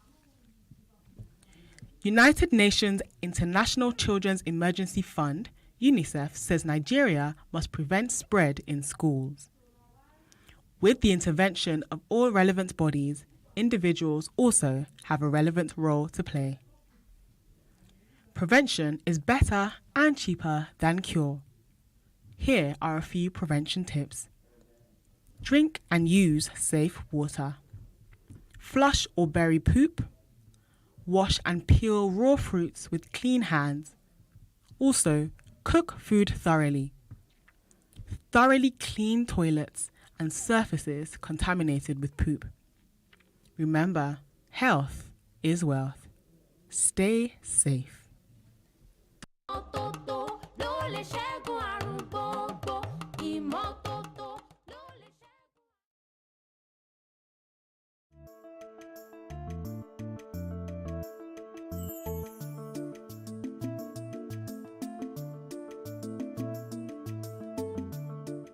Urinary tract infection is simply infection of the urinary tract. So the body is divided into systems. And of course, you have, just like you have the digestive system, neurologic system, you have the urinary tract or urinary system, which is made up of the kidneys, the ureter, the bladder, and the urethra. Okay, these 4 parts form the urinary system. Any infection in any part of the system is what we simply call the urinary tract infection.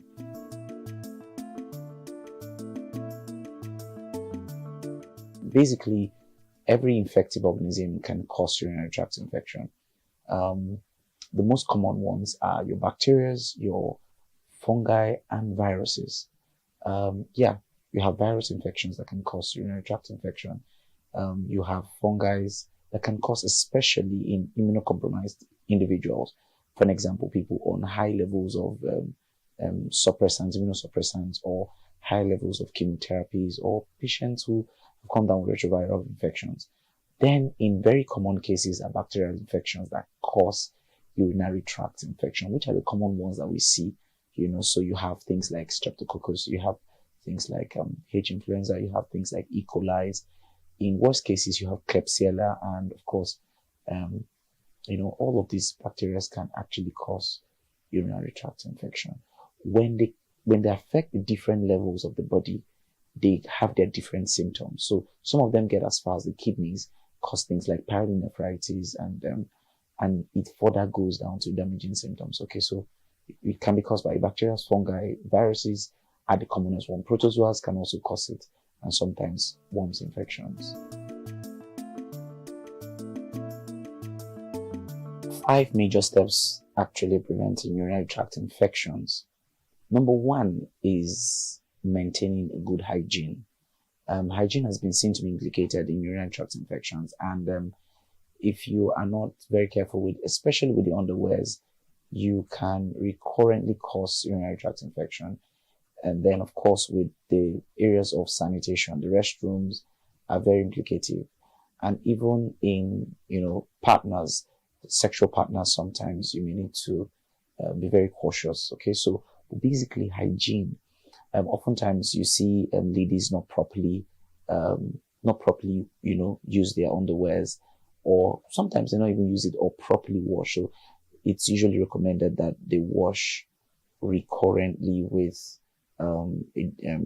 maybe a hypo, a sanitizer, as it were, or a jig, a detergent, and sometimes even iron. Okay, the reason for iron is to give the heat if you don't want to discard completely. All right. Other prevention mechanisms includes proper dieting. Okay. When we eat right, we prevent a lot of things. Sometimes when we do a lot of sugar, you provide a habitable environment for these microbes to grow. All right. A lot of sugar. Yeah.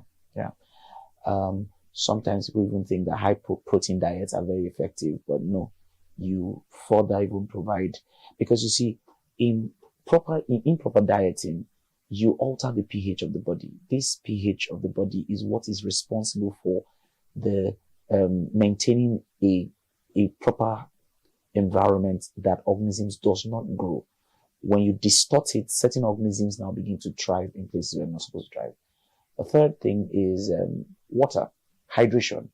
Good level of hydration, okay, keeps us consistently cleansed out. The fourth one is, it's been said that especially in women, they ought to clean from front to back.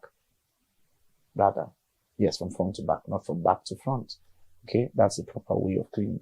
And then there's been some drinks that have been used in, especially berry drinks, cranberry drinks, have been very effective in the GI. So if you have drinks that have the cranberry or berry nectar, you have a good chance of preventing it. Some other ways of preventing: regular testing, you can prevent your urinary tract infections. Yeah.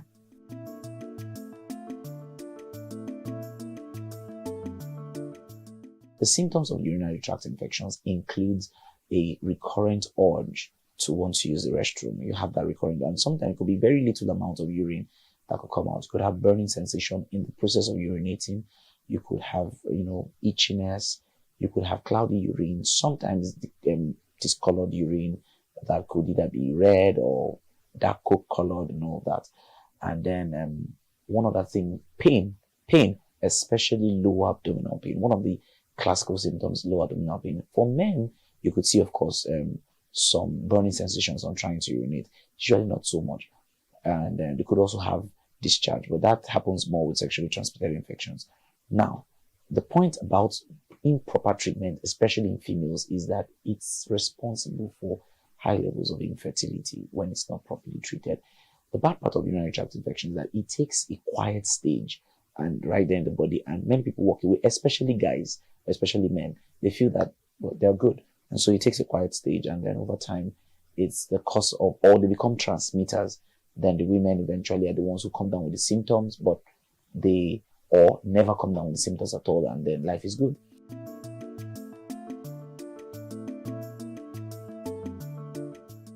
The treatment plan for urinary tract infections can last for more than 2 weeks. It's important that you do not prescribe or you do not recommend yourself many of these roadside drugs that people do, especially when you hear things like Staph aureus and stuff. No, none of that is just very unacceptable. In the treatment of urinary tract infections, you get tested first and you get drugs that are sensitive to these infections. Now, for some reasons, when adequate doses of these drugs are not taken, especially to completion, like I said to you, many times the treatment could last for as much as 2 weeks because of the level for where they are. The urinary tract infection is one of the lowest parts of the body.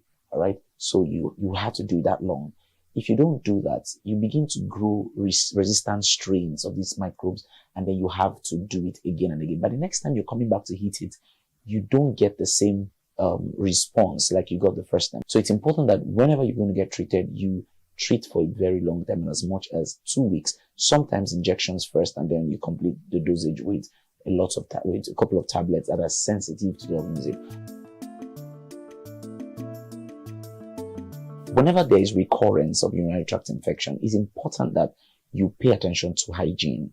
Check hygiene levels very importantly, and that simply means that you may want to discard all underwears and replace them. Have proper baths. Just pay more attention. Number one, you never treat urinary tract infections without trying to treat your partner. It's important that you check out your partner, especially when it is one partner. Okay, if there's multiple partners, you just have to do something about that. All right. Okay, but then you want to also pay attention to your partner. The second and the third important thing is to check your fluid balance and all the other exogenous things you take. Now, when you're treating with the drugs, I recommend that you do injections first and then you do orals. Many times orals don't get as deep and as far as what the injections will do. So even when you see sensitivity for certain drugs, you want to try the injections first. For me, I practice for 5 days minimum. And then subsequently, the books sometimes say up to 7 days. All right. And you do, subsequently you do the injections. When you do that, you get a better result because of the penetrating capacity of injections compared to tablets.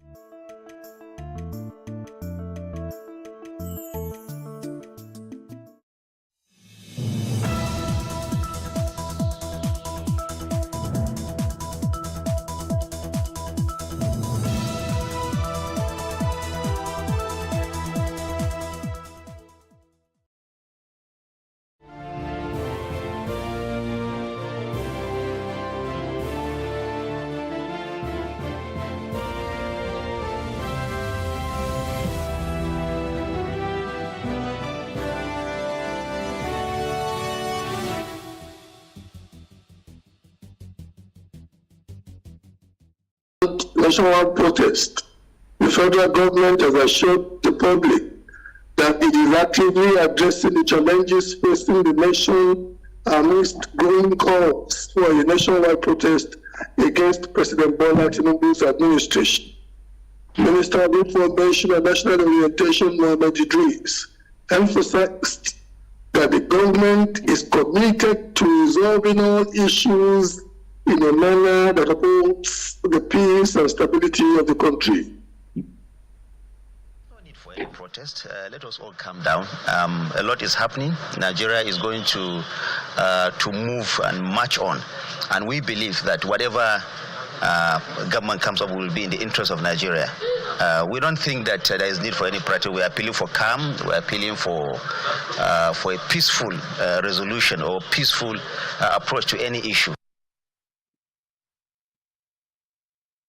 There's no need for any protest. Let us all calm down. A lot is happening. Nigeria is going to move and march on, and we believe that whatever government comes up will be in the interest of Nigeria. We don't think that there is need for any protest. We are appealing for calm. We are appealing for a peaceful resolution or peaceful approach to any issue. Additionally, 2023 presidential candidate of the Labour Party, Mr. Peter Obi, while leaving the country home of Governor Alex Oti of Abia State, highlighted the importance of conducting peaceful protest within the confines of the law, as stipulated by the Constitution of the Federal Republic of Nigeria. Within the Nigerian Constitution, protesting allowed.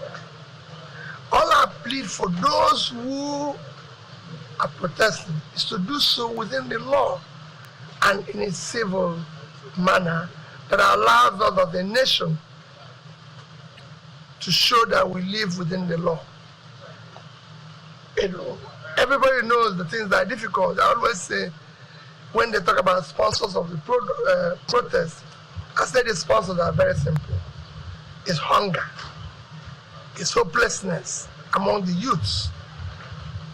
So we all have to listen to what Nigerians are going through. And I thank our governor for doing so. It is critical and important. Okay. Well, what I said to security agencies is that we will then ensure that they manage the situation, again, within the law. You know, we should not try to be overbearing. It should be something that we do within the law. There's nothing wrong. Protest is allowed everywhere globally. And I also say people protest in my house. And it's for us to listen to those who are protesting. Why are they protesting? Engage them. That's what governance is all about. That you get approval from the security forces, particularly the police. And somebody should take responsibility for getting that approval. So if you don't have the approval, then it will be against the law for you to go out on the street to protest. So my final word is that people should think about the implications of pouring out on the streets and restricting movement of other people and possibly inflicting harm and more hardship on the people. For people in Abia, my advice is that people should not pour out on the streets. Joining us is a global affairs analyst and chairman guild of public affairs analysts of Nigeria, Enugu State Chapter, Dr. Ambrose Igboke. And we also have a public affairs analyst and good governance advocate, Nelson Ekujumi. Gentlemen, welcome to Plus Politics. Thank you. Thank you for having me. Thank you for having me on the show today. We are quite honored and privileged to have you gentlemen with us. Dr. Igboke, sorry, I tend to sometimes slip into the Igboke district. Yours is without a W. Doctor, I think it's imperative at this juncture that I first ask, what is your position on this planned protest, and why are you holding to that position? Two questions in one, sir. Well, there's a proverb in Igbo land, which I will translate that he who uses the sword does not allow the sword to pass through his back, to go through his back. So that the masters of protests in the past are now afraid of protests. We must give it to some of the key members of the APC now, who were dogged protesters in their time. Remember the Nadeko days. Maybe some people are too young, or they were in deliberate amnesia to don't want to remember history. Let's now talk about the history of Ali Must Go in 1976 and all those ones. Let's come home clearer.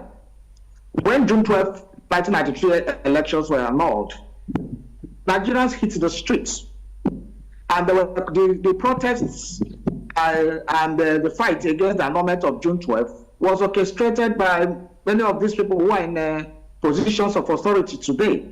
Our president, Bola Tinubu, left his cozy life and hit the streets with his co-travelers in Nadeko and the National Democratic Coalition. They were in the streets in the heat against their own life danger, against the brutality of General Sani Abacha, against the hounds of Al-Mustafa and co. They were on the street protesting against the annulment.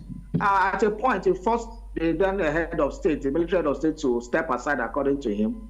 And then he gave a hell to the regime of Abacha, to the extent that some of them were forced into exile, some of them lost their life, but they kept on, even from exile, and the protests paid off. And that was what ushered in the democracy we are enjoying today, that started 29th May 1999. So let's not forget that the democracy we are enjoying today, 25 years old, was an outcome of protest. And that should be very clear and understood by everybody. And now, between 1999 to now, we have had protests, especially the ones led by Adams Oshiomhole, Nigeria Labour Congress, when he was president of Nigeria Labour Congress, against hardships, against increase in fuel, against all kinds of government policies. Nigerians hit the streets so many times. I remember in 2012 also, when the government of Jonathan wanted to remove subsidy, there was a Save Nigerian group that came up and a coalition of civil societies, and there were protests in all over the country. Now, so protests are legitimate. Protests are instruments for ventilating grievances in democracy. Now, government should not be afraid of protest. Government should rather not seek to prevent protest, but how to make sure it is smooth. I'll come back to you, Doc.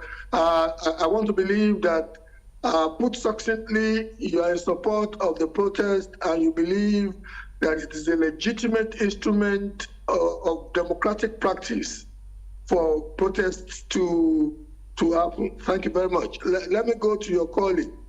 My brother Nelson, would you be kind enough to let us know your position and why you are holding to your position regarding the planned protest?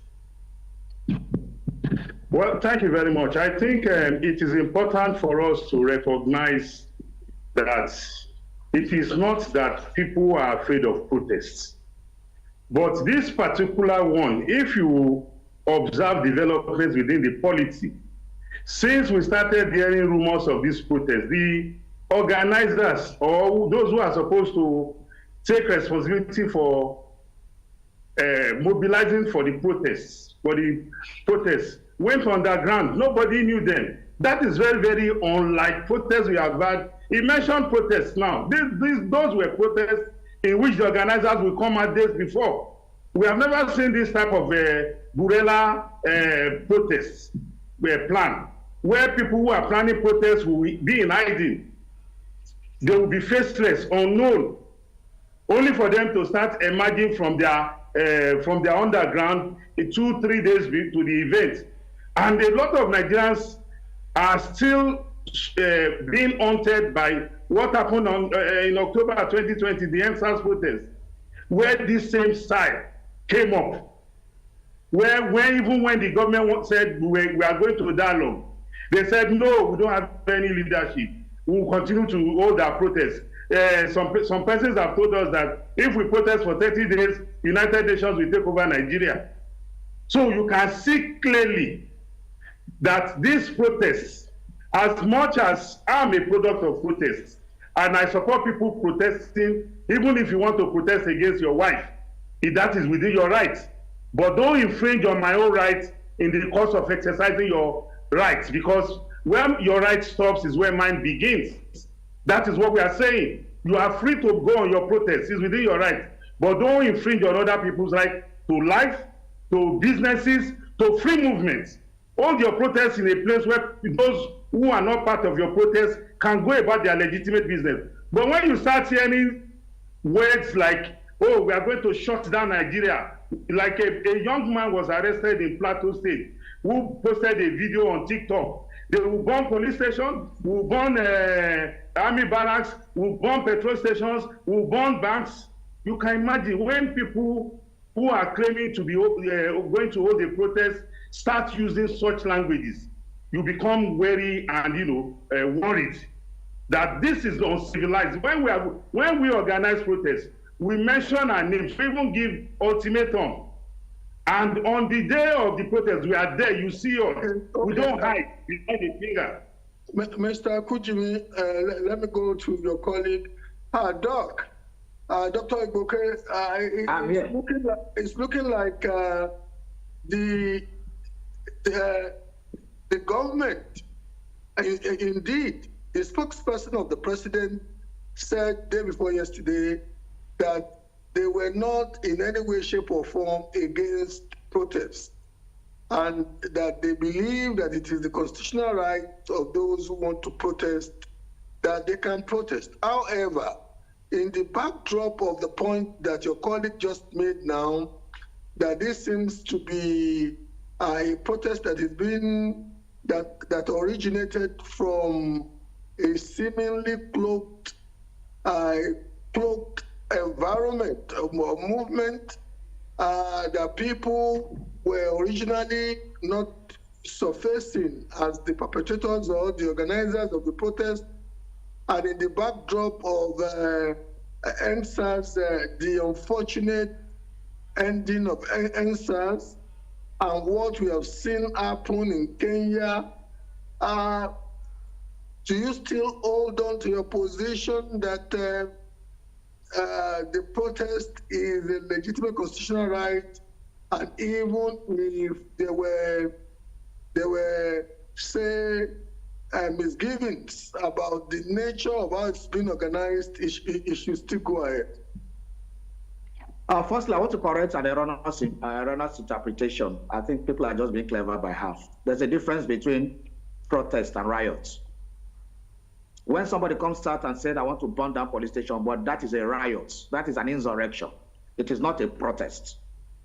Protests are not violent. It is people, either state actors or infiltrators or the people reacting, that make it riotous. So let it become very clear about using of concepts here. Riot is not protest. So what my colleague is talking about is riot, where nobody is backing a riot. We are talking about protests where people come with their banners, expressing themselves, saying that, okay, we don't want hunger in the land, speaking to the government, delivering letters and the rest. And it's not also true that these people are faceless. In the past 2 weeks, we have received endorsements. They're all over the news. Different groups, different CSOs.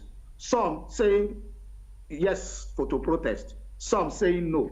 So why will somebody say they are faceless? So many groups have endorsed the protest and said they are going to join. And that these people are coalitions and CSOs. Why some have said they are not going to join and urge people not to join. So we have to look at both sides. And then when we also talk about protests, we have what we call intelligence services in Nigeria. We have the DSS, we have the NIA, we have a lot of, even the police have its own intelligence and the military and everybody. No, what we do is that it is the work of intelligence to be able to detect and beforehand who are those that are trying to make a protest to become a riot. Because a protest is not a riot. A protest is not an insurrection. So with intelligence gathering, we'll be able to do, that is what the civilized countries do. You take out those who want to cause the protest to become riots. And that is the function of intelligence gathering. And then these things can be done easily by our security agencies because they have all the equipment. We have empowered them constitutionally. They listen into conversations. They can do all those things. They can tap. They can do all kinds of things. So intelligence can take care of that. What government needs to do is to actually bring out modalities of how to say, okay, government can say we don't want people moving around the streets because it may be hijacked by hoodlums, by fifth columnists, by infiltrators who are like the young man who was arrested who's talking about burning down things. You'll find out that if such people infiltrate the protest, you'll find out that then these are the people that will turn it to a riot. Therefore, you don't allow those. So you can say, let's bring out parks, like the Eagle Park, like the different parks. There are different parks in different cities in Nigeria. Okay, if you want to do like a Roe Park in Yaba, they are different. They're also in different parts of the country. You can say, okay, restrict your protest here. You can have all you have.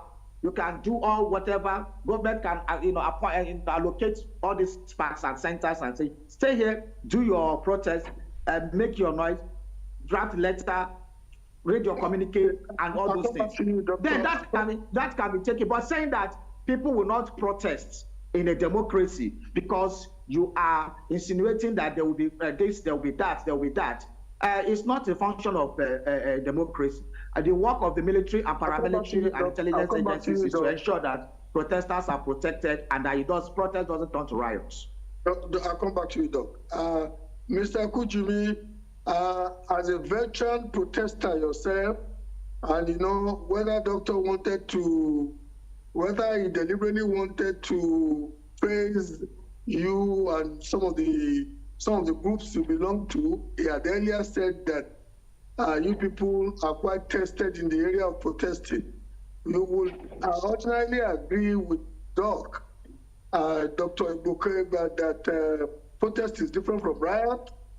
And let's be honest with ourselves, we can no longer say that the protest is being organized by faceless people. Once we can now see a senior advocate of Nigeria, who you have, somebody like you has a very rich history with.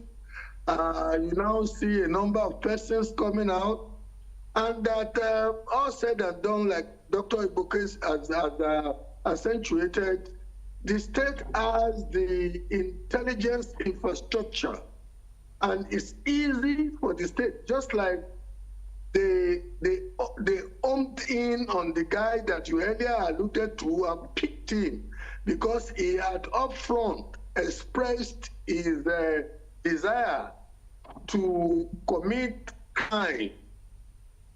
They picked him, and so there shouldn't be any need for this level of paranoia on the side of the government and those who are pro-government that this one can degenerate into riot, because according to him, protest is different from riot. Well, Bolaba, I'm sure you are aware, if you listen to what my other colleague said, he said some persons have said will join. If you say you will join, does that make you the organizer? Or you say, I won't be a party to whatever party. Oh, a party is going on there. I won't attend that party. Oh, I'm going to attend that. Does that make me the organizer of the party? Absolutely no. So we must get these clarifications very clear. Then the fact of the matter is that nobody in his right senses will condemn protest. It's a fundamental right. But what we are saying here, even the senior advocate of Nigeria that you made mention of, he was on a national TV, and when he was asked, are you going to join the protest? He said, I don't know them. I can't be a party to what I don't know what they are doing. So the worry, nobody is saying they cannot protest. In fact, in my own little corner, I've even advised the government, just like my colleague there said, that they should provide a park for them. If they want to protest for the next 50 years, so be it. It's their right. It doesn't concern me. But me, I'm not a party to their protest. So I want to go about my legitimate business to put food on the table of my family. So nobody is against protest. We shall get that very clear. And he made mention of the power of the states. If the states is going to get information, you and I know that human beings will be deployed and technology. And whatever information the state gets, the state will not make it, the state has the discretion of what to do with that information, maybe after processing. But in this case, I'm telling you of a tradition that I belong to. A tradition whereby when we want to hold protests, we announce it and we say, this is the name of our group. We are going to hold a protest XY dates. This is our venue where we commence the protest, and this is where we'll go. But in this case, we started hearing about protests, and everybody, even the NLC, was asking government to dialogue with the protesters. And it was like, who are you? Can you dialogue with somebody you don't know? It is when you can identify your objects that you can dialogue, you can hold engagement with him. But in this case, they went underground until just about some few days ago that they started surfacing one after the other. So the right to protest is a legitimate right. But what we are saying is that if you are organizing a protest, of which I have done severally, of which I have been a party to, you must be ready to ensure that your protest is peaceful. The essence of the security agencies is to complement your own security. You must be ready to provide your own security to ensure that infiltrators will not come in to cause havoc. I'll come back to you, Mr. Kujimi. Dr. Ibuke, we have to go beyond sophistry now. We have to go beyond intellectualism and being academic. The truth, Dr. Ibuke, as we know, is that there is anger and hunger on the streets of a major city.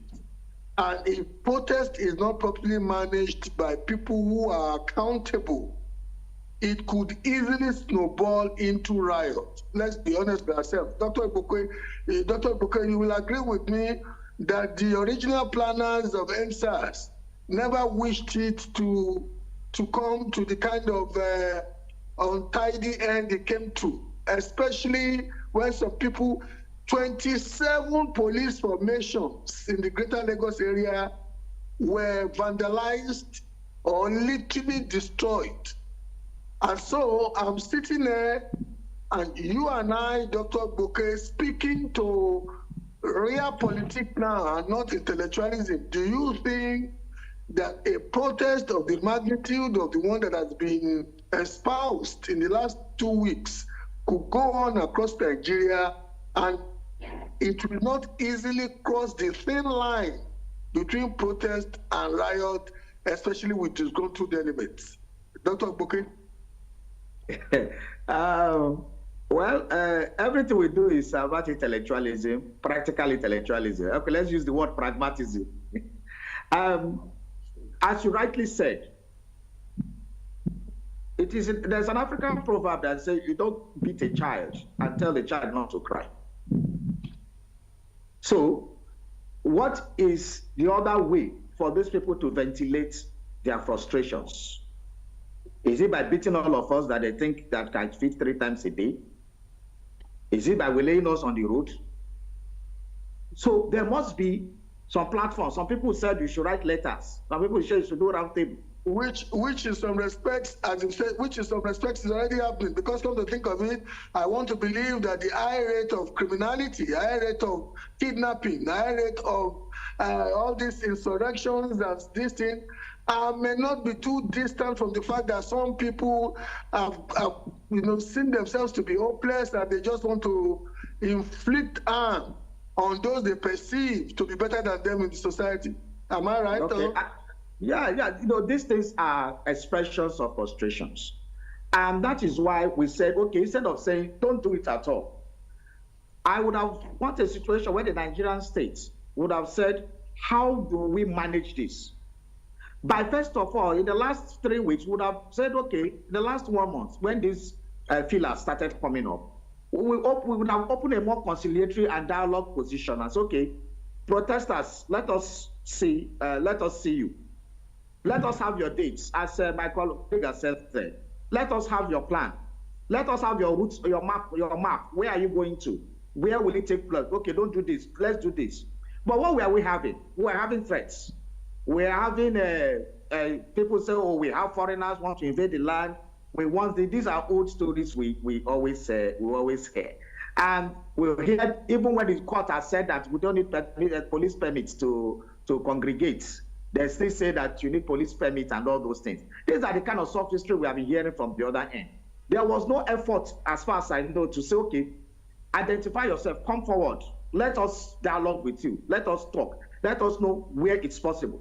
The state governors themselves have also said, some state governors have also dialogue with their people. It is even more at the state level, where they have dialogue with youth, talk with market women, talk with people, and they have gotten the assurance we won't be part of it. The same thing we expected at the federal level, to say, okay, dialogue with civil society organizations, call them and say, are you part of this? If they are not part of it, can we identify those who are behind it? And let me say something. We cannot, my brother said that how they used to do it, See, we have to be careful how we handle the Gen Z generation. We have to be very, very careful, because this generation, there's a disconnect between us and them. They are not wired the way we are wired. Protests now are more organic than formal, where you write letter and all this. They have the Twitter. They know how to coordinate themselves. Digital life is faceless. Digital life is not. It's very, very virtual.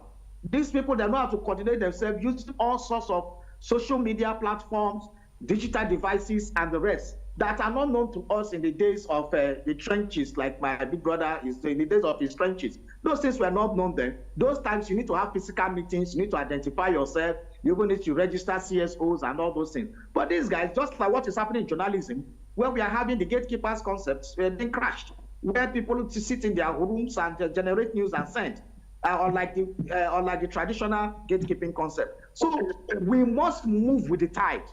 And the government must also move with the tide, deploy technology and see how they can also use technology to be able to find out who are the organizers and engage them. Mr. Kujumi, I want to believe, at least I've seen one or two pictures where you are literally amongst some people that the governor of Lagos State invited for some joining on this issue of protest. And I want to believe that as a veteran yourself, people like you ought to have posited some ideas even if it's just at the level of the governor in Lagos, because I wouldn't know how close you are to Abuja. But like Dr. Igoke just stated now, some of you people trading ideas with how these seemingly faceless protesters can be effectively engaged with a view to dousing the anger and maybe taking the wind off their sail. Because as it is now, it does seem that some of them are digging in. They say they're claiming to want to resist whatever they believe the government is going to do to stop them from protesting. How would you want to respond to that, sir? Well, Balaba, I want to quickly respond to what I think Dr. Igoke. He said the protest organization now is organic, not like in Addis. But I want him to recognize that we're a society governed by laws. And no matter what you do, no matter how organic you want to organize yourself, you must be ready to conform with the rules of engagement, or else you run into trouble. We saw the way the organic organization of protests ended with the End SARS protest in 2020, where there was arson, where there was rape, where there was cannibalization of security agencies, where police stations were attacked, burnt, arms and ammunition looted. And somebody will come up and tell me, oh, they are not, those ones are not protesters, they are hoodlums. How do I differentiate between a protester and a hoodlum? The so-called hoodlum, is he not a human being? Just like the protester? So if you are pampering this generation without telling them that, look, this is how a society runs. A young man will wake up, he will see Dangote having a private jet. He has not worked for 1 naira in his life. He will be envying Dangote that I want to ride a jet in the next 2 years. So what sort of society is that? So we have a role as leaders and elders to mentor these children to realize that the society runs by process. At a point in time, you be a kindergarten, you become a teenager, then you become an adult and you get married, and you start having children. And if God spares your life, your children also have children and you become a grandparent. So we must be ready to educate these children or this Gen Z generation, like you are saying, because we all have them in our homes and we have to play that role. Then talking about the engagement with the Lagos State government, yes, we were invited for a stakeholders meeting as part of the dialogue session by the states to talk to actors. The state governor told us that they've held meeting with market people, they are going to hold with the transport unions, they are going to hold with the local government chairmen and councillors, that they have the mandate of Mr. President to meet with the spectrum of the society. And at our own meeting, we gave the government some advice. And we got that message from the government that, look, this is the situation we are all passing through. Times are hard. It's affecting everybody, both the rich and the poor, you know. But the reality of our situation is that we need to maintain the peace in whatever we do. Even if we are going on a protest. Nobody has said nobody should go on a protest. But what we are saying is that maintain peace. Some elders have said don't go on a protest. It is not out of place for an elderly citizen to tell a young man, don't climb a tree without a rope that you can fall down. It doesn't mean that even if you're an expert in that field, that you could not have an accident. That's the role of elders in any society. They will admonish you.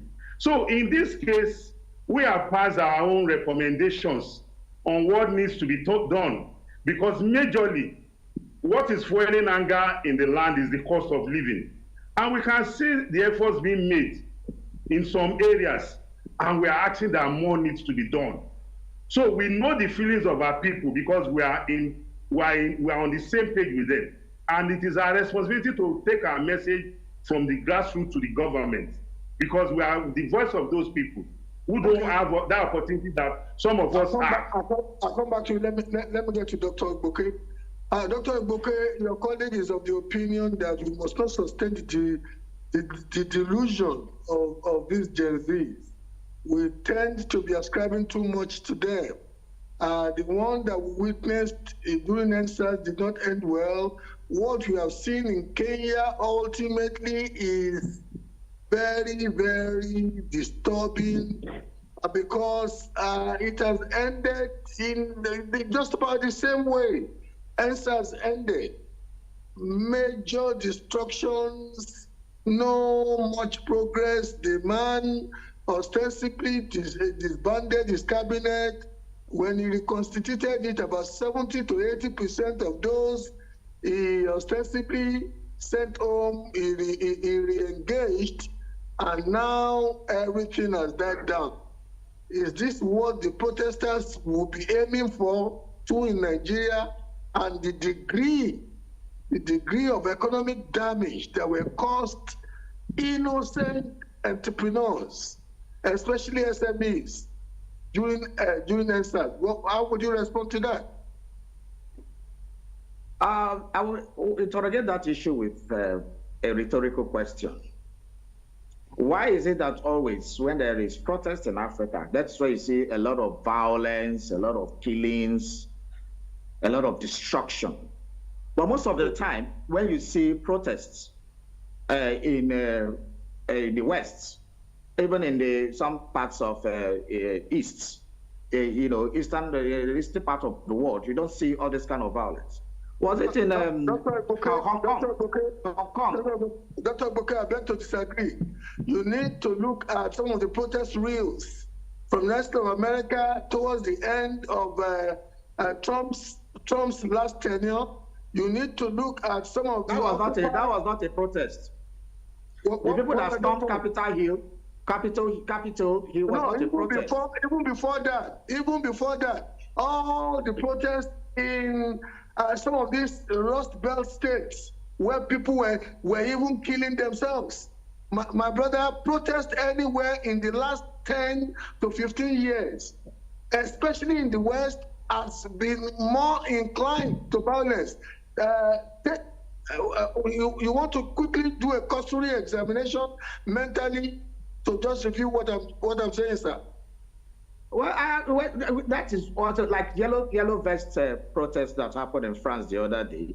It was the way the state handled it. Macron was talking tough, and the police came out with brutality, and some people were killed. What did the people do? They wore yellow vests, and some of them, because of the increase of petroleum, diesel costs, and other gas costs, they went on. The truck drivers blocked the road and were making their protests known. The next thing, the police came in, and some people were killed, and it went out of hand. So most of the time, it is always the response of the state actors that trigger up violence. And as we have said, if we do more of proactive and preventive measures, some of these things will not happen. But when you now said, don't protest, it is not possible for human beings in a democracy not to protest. Now, what we are going to be looking out for is how. Are they saying no protest, or they're just saying the protest should be within the context of the law? We are saying because of the fear of protests turning to riots, that protests should not hold. That is what the people who are saying no protest are saying. That is the point. And we're not saying that the people, like my big brother Alujimi, when they were going towards the bullets of Al-Mustafa during Abacha's time, they knew that they knew they could end their lives there. They still went out to protest. Some of them lost their lives, but that did not deter them. So what we are now saying is that what cause is the protest for, and how do we guide the process? And that is like the engagements the state governments have been making. I'm not saying that engagement at the federal level. I said it earlier before you said it, that there were some state governors making some engagements. I'm not seeing it at the federal level. All I see is, tough talk, stand rhetorics, and the rest. And that is where the issue lies. Whether we like it or not, the generation we have created and our children is different from what we inherited from our parents. We have created a generation of children who question everything, who don't just take instruction because it came from an elder. In our own time, they said the elders are full of wisdom. But over the years, the elders have disappointed in Africa and turned Africa to a pariah continent. Therefore, the youth who are trained interrogate everything. Those days, if I tell you don't do this, we say, well, the elders are spoken, don't do it. But now, it is not true anymore. The elders are no more the embodiment of morality. They are no more the embodiment of wisdom. They are no more the embodiment of honesty. And that is the challenge we are having as a society. And sometimes when we talk to this, so the approach sometimes we use is very wrong. And that is the problem. There is a disconnect between us and the Gen Z generation. And until we start begin to tackle that, I'm not talking down. These people want to engage intellectually. They don't just want to take anything. My colleagues say we have them at home. Actually, we have them at home. Nelson, we are at the point now where, you know, you see, I must ask this question. It's tough and it's unfair to you as a person. With what I know to be your pedigree and your antecedents, you know, fighting for democracy, and, you know, although within the context of the rule of law, I am thinking if the government has an asset such as you, it is surprising to me that you people will not know those who are organizing this protest. And let me be very personal with you now. I put it to you in a way that I find it difficult that Nelson Ekujimi, with the network you have out there in the ecosystem, in the ecosystem of democratic activism in Nigeria, that you will not know the people behind this protest. What would be your response to that? If I just get a bit personal, I know it's unfair, but I'm just putting it on. Well, quickly before I respond to that question, I want to correct an impression by Dr. Igboke, and that is that when we went out to protest during our own days, of which we are still on the field, even when we are assaulted by the security agencies, we don't burn shops, we don't loot, we don't attack police stations, we don't rape women on the streets, we don't extort people on the roads. So ours is quite different. Even when we are assaulted by the security agencies on the day of protest one, we still come out the following day because we have a goal that we want the society to hear our message. It is not about attacking policemen, killing them, burning police stations, carrying their arms and ammunition. So go and do what? When we are not armed robbers. So our own protest is quite different from these so-called organizers. Secondly, you asked about knowing about those who are organizing this protest. I will tell you for free. I've seen snippets, but I don't. Yes, I've seen snippets of those. Hold on, I've seen snippets to identify some persons, but I don't work for the government. It's not my responsibility. We have agencies of state statutorily empowered, funded to do that job. So let them do their job. If they need information from me, I will gladly oblige if I have it. But I don't have that fact.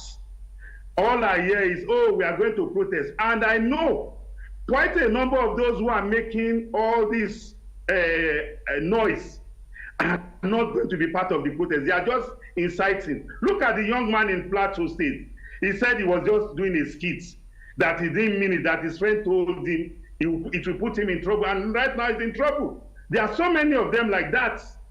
Oh, we are going out there, we'll protest. And I've told some of them, we are veterans in protest. If you feel like protesting, go there and join the crowd, but ensure that you respect the laws of the land. The right that you have as a protester is a right that I have as a non-protester. You should not, because you are protesting, infringe on my own right. That is where the battle line, you cross the battle line.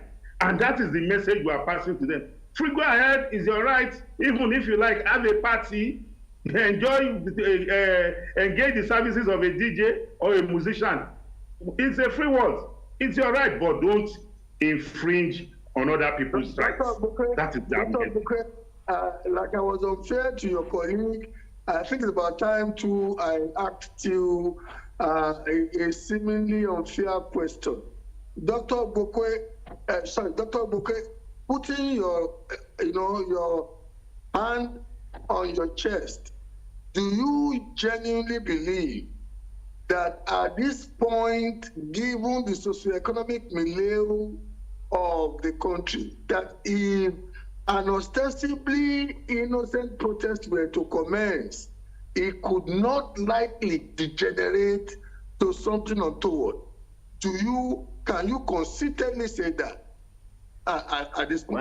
Well, for a second, when you told me to put my hand on my chest, I thought you wanted to tell me to recite the old new national anthem. Well, must you be in every material particular chicken? Why that backhand again? Well, the issue is that truly there is tension in the land. There is palpitation. There is fear that the frustrations of people, the anger may go overboard. And it is the truth. So what needs to be done have already been started. For example, the issue of engagement is very, very important. Because whether we like it or not, there are cells that coordinate these things. And it's not faceless. Somebody was just like Mr. Lijimia said that the boy in Plateau talked to some friends. There are cells and all those things. So if you have community leaders, the traditional rulers in some states have been engaged. They have gone home to talk to their people. The political leaders, in fact, the National Assembly the other time had to go for a recess so that those people can go back home to talk to their people. These are the engagements to keep to Doctor, they say many of them.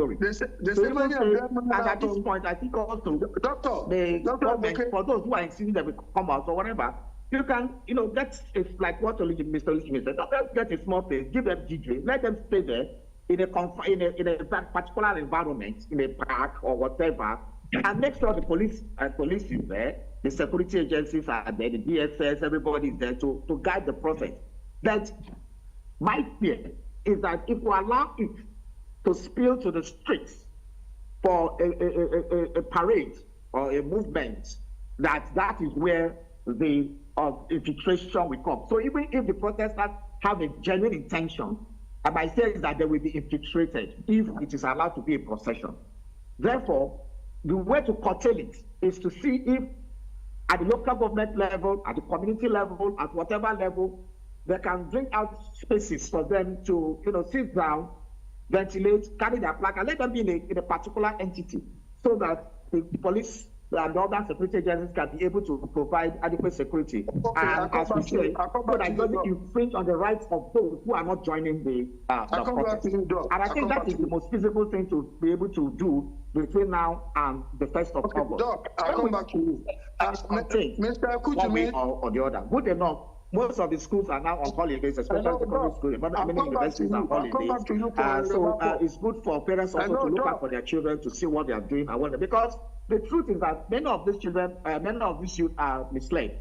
They don't even know the import of the activities they are doing. A lot of them lack media literacy. So whatever they see online, they just, take up the content without even being able to interpret what they say. Like the young man said, it's catching cool. Meanwhile, some other people have, some college youth are taking the content and the rest.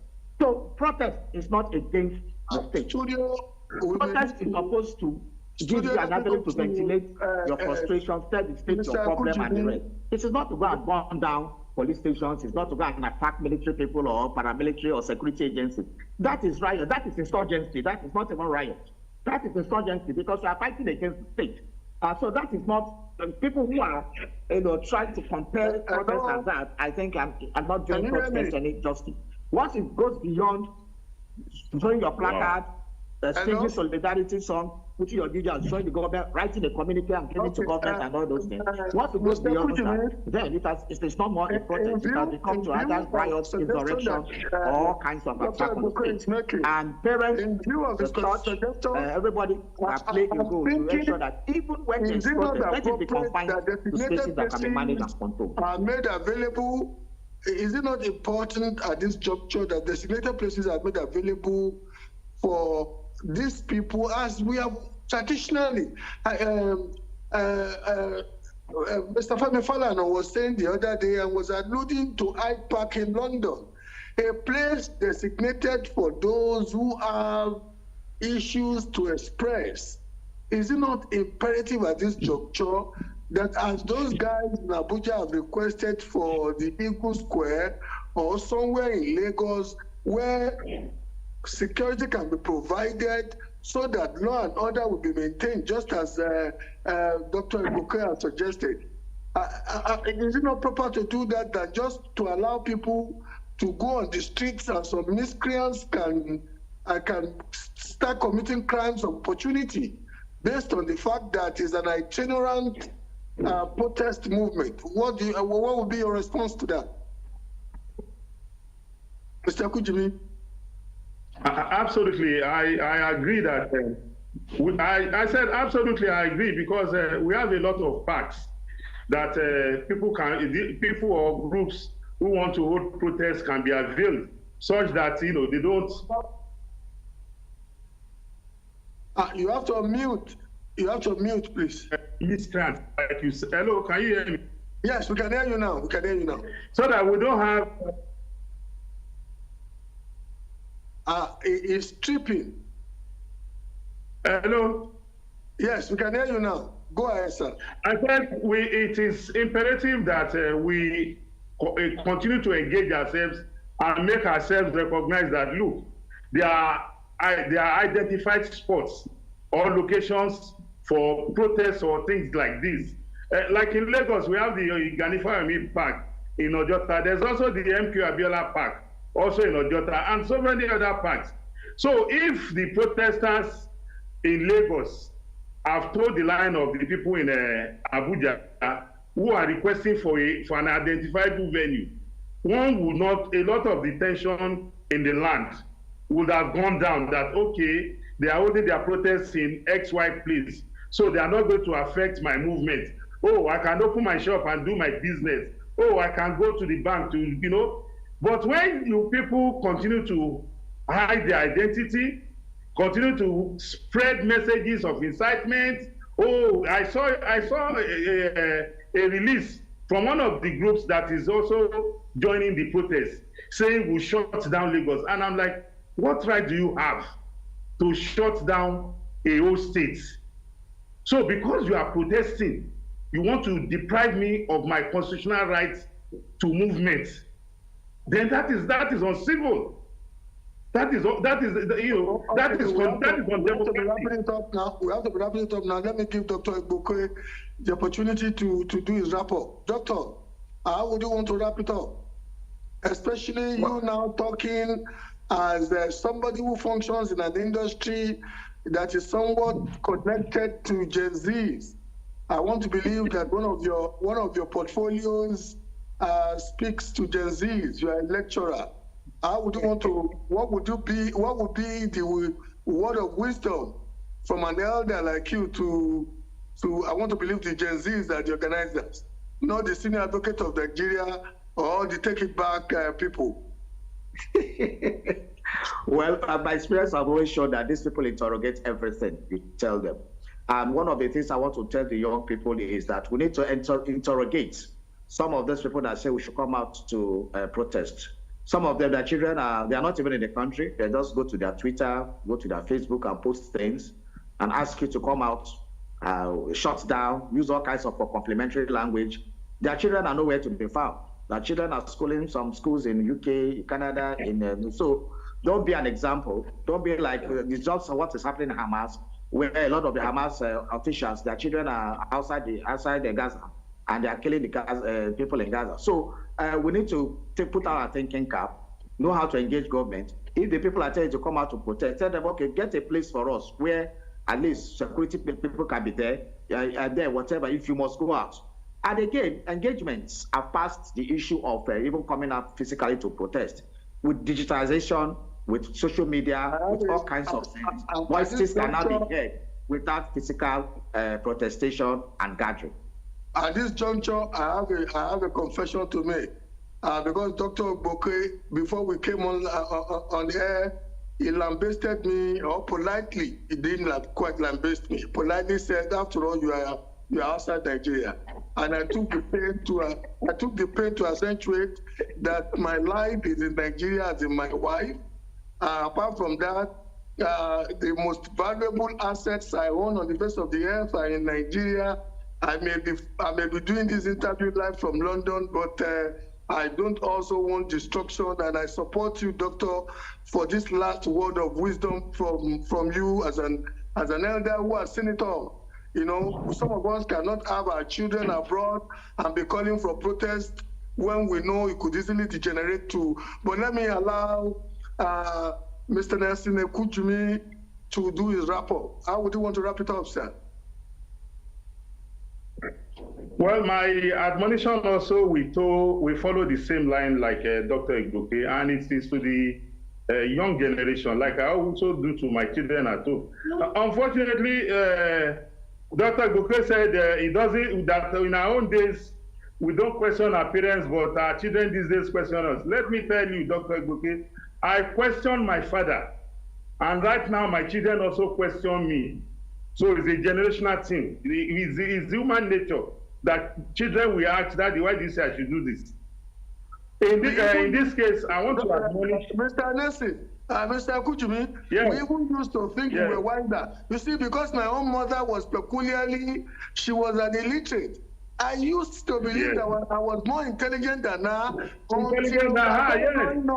Now that I know that even in her sheer illiteracy, she saw many things that did not see. Wiser than you 1 million times.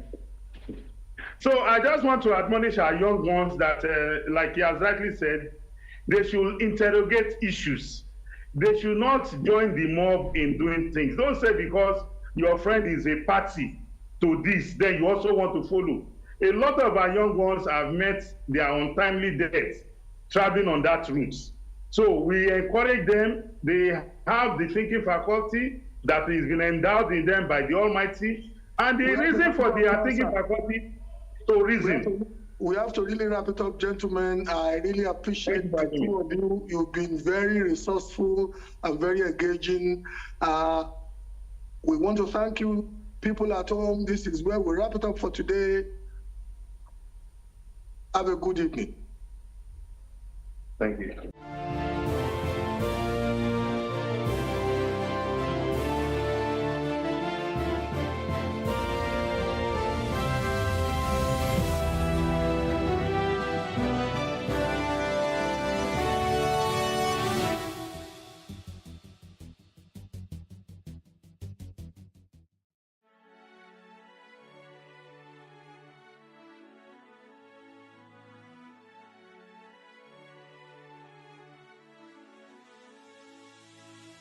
It is engagement we need to have. Those who suffer miscarriages are never taken into account. Members of the National Assembly are also influence peddlers.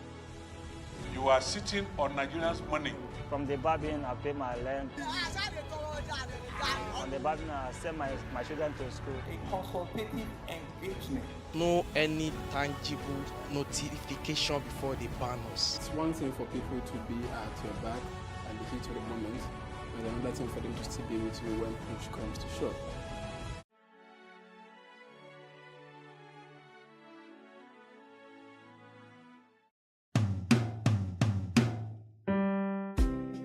My name is Yemi Shodimu, the son of an Egba chief from Abeokuta, Ogun State, and a mother that hailed from Isalofi in Lagos Island. My early days were spent in the serene but beautiful city of Abeokuta. I experienced a community of people that cared for each other and elders that looked out for each other's children. You could not misbehave outside and believe that could be done with impunity. Someone was there to reprimand you, which of course was a better option. 2, you're being reported to your parents. Of course, you knew the consequences of that.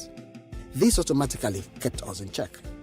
I had the privilege of growing up in the palace in Ake with my late grandmother, Olori Adejoke Gbadebo, who was the wife of late Oba Adeshina Gbadebo, Alake of Egbaland. This exposed me to the way our people celebrated our culture and tradition. even while mingling with people from other religions, such as Christians and Muslims, without any acrimony or rancor. The dignity of labor was also inculcated in us quite early in life. Apart from the normal house chores which I mandatorily did, in spite of the presence of house helps, I hawked old newspapers after school so as to learn the importance of contributing something to the home economy. Abeokuta provided the right ambience for the arts to grow and prosper while creating the desired recreation for the people in a friendly environment. The cinema affair, that is free cinema screening of cowboy and Indian films, was a favorite pastime. There was also the ancient Centenary Hall that was home to most of the Nigeria's traveling theaters. My grandmother was a lover of live theater, so I had the privilege of seeing the Ogun Days, Ogunmola, Duro Ladipo, Baba Salah, Baba Miro, and a host of others live on stage. This later in life influenced my career path. The social celebrations, including family celebrations, could run late into the evening or night without any apprehension about safety. This also afforded me my early exposure to popular music. I haven't seen Ebenezer Obey, Yusuf Olatunji, Ayinla Omowura perform live. I got so sucked in. Much later in life, all I wanted to do after my national youth service was to become a backup singer in Ebenezer Obey's band. In all, life was good then. There was a quest to achieve things in life. Parents pushed us to work hard, but there was also contentment that discouraged greed and avarice. I believe we can get back on track if we collectively decide to bestow on the generations coming after us a sane, dignified, conducive society. Let us talk about a brighter future and not the good old days. I therefore join Shemori in this collective and bold attempt at changing the narrative and doing it right for a better future.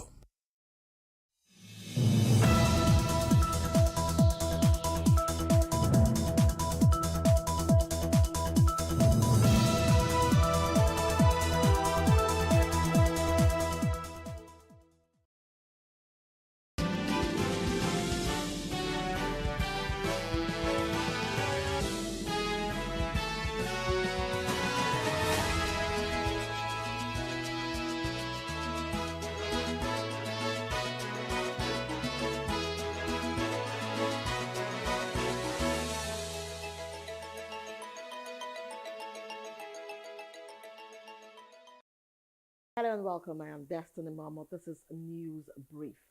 President Bola Tinubu has appealed to protesters not to shut out the oxygen of the country's economy. The president said he understands that the nationwide protests are driven by economic hardship. Speaking in a televised address on Sunday, the president said the economy is on its way to full recovery. Tinubu acknowledged the demands of the protesters, saying he understands their pain and frustration. My fellow Nigerians, I speak to you today with a heavy heart and sense of responsibility, aware of the turmoil and violent protests unleashed in some of our states. Notably, among the protesters were young Nigerians who desired a better and more progressive country where their dreams, hope, and personal aspiration will be fulfilled. I am especially pained by the loss of lives in Borno, Jigawa, Kano, Kaduna, and other states, the destruction of facilities in some states, and the wanton looting of supermarkets and shops, contrary to the promise of protest organizers that the protest will be peaceful across the country. The destruction of properties set us back as a nation, as scarce resources will be again used to restore them. I commiserate with the families and relations of those who have died and the protests. We must stop further bloodshed, violence, and destruction. As the president of this country, I must ensure public order in line with the constitutional oath to protect the lives and property of every citizen. Our government will not stand idly by and allow a few with a clear political agenda to tear this nation apart. Under the circumstances, I hereby enjoin protesters and the organizers to suspend any further protest and create room for dialogue. The president said he's heard the youth loud and clear, adding that the federal government is committed to listening and addressing their concerns. According to him, that we must not let violence and destruction tear our nation apart. We must work together to build a brighter future where every Nigerian can live with dignity and prosperity. As he said that the task before us is a collective one and that he is leading the charge as our president, and lots of work has gone into stabilizing the economy and must be focused on ensuring that the benefits reach every single Nigerian as promised. These decisions are made were necessary if we must reverse the decades of economic mismanagement that didn't serve us well. Yes, I agree, the buck stops on my table, but I can assure you that I am focused fully on delivering the governance to the people, good governance for that matter. In the past 14 months, our government has made significant strides in rebuilding the foundation of our economy to carry us into a future of plenty and abundance. On the physical side, aggregate government revenue has more than doubled, hitting over 9.1 trillion naira in the first half of 2024. My dear brothers and sisters, we have come this far, coming from a place where our country spent 97% of all our revenue on debt service. We have been able to reduce that to 68% in the last 13 months. We have also cleared legitimate outstanding foreign exchange obligations of about 5 billion without any adverse impact on our programs. This has given us more financial freedom and room to spend more money on you, our citizens, to fund essential social services like education and healthcare. It has also led to our state and local government receiving highest allocation ever in our country's history from the Federation account. We have also embarked on major infrastructure projects across the country. We are working to complete inherited projects critical to our economic prosperity, including roads, bridges, railways, power and oil and gas development. Notably, the Lagos-Calabar Coastal Highway and Sokoto-Badagry Highway projects will open up 16 connecting states, creating thousands of jobs and boosting economic output through trade, tourism, and cultural integration. According to the president, he says his administration is working very hard to improve and expand our national infrastructure and create more opportunities for the young ones. In his words, let nobody misinform and miseducate you about your country or tell you that your government does not care about you. Although there have been many dashed hopes in the past, we are in a new era of renewed hope. We're working hard for you, and the results will soon be visible and concrete for everyone to see, feel, and enjoy. The nationwide protest tag End Bad Governance and Hunger protest is now in its 4th day. The Renew Hope City and Estate. This project is the first of 6 we have planned across the nation's geopolitical zones. Each of these cities will include a minimum of 1,000 housing units, with Kasana itself set to deliver 3,000 212 units. In addition to this city project, we are also launching the Renew Hope Estate in every state, each comprising 500 housing units. Our goal is to complete a total of 100,000 housing units over the next 3 years. This initiative is not only about providing homes, but also about creating thousands of jobs across the nation, as well as stimulating economic growth. We are providing incentives to farmers to increase food production at affordable prices. I have directed that tariffs and other import duties should be removed on rice, wheat, maize, sorghum, and drugs, and other pharmaceutical medical supplies for the next 6 months, in the first instance, to help drive down the prices. I have been meeting with our governors and key ministers to accelerate food production. We've distributed fertilizers. Our target is to cultivate more than 10 million hectares of land to grow what we eat. The federal government will provide all necessary incentives for this initiative, whilst the state provide the land.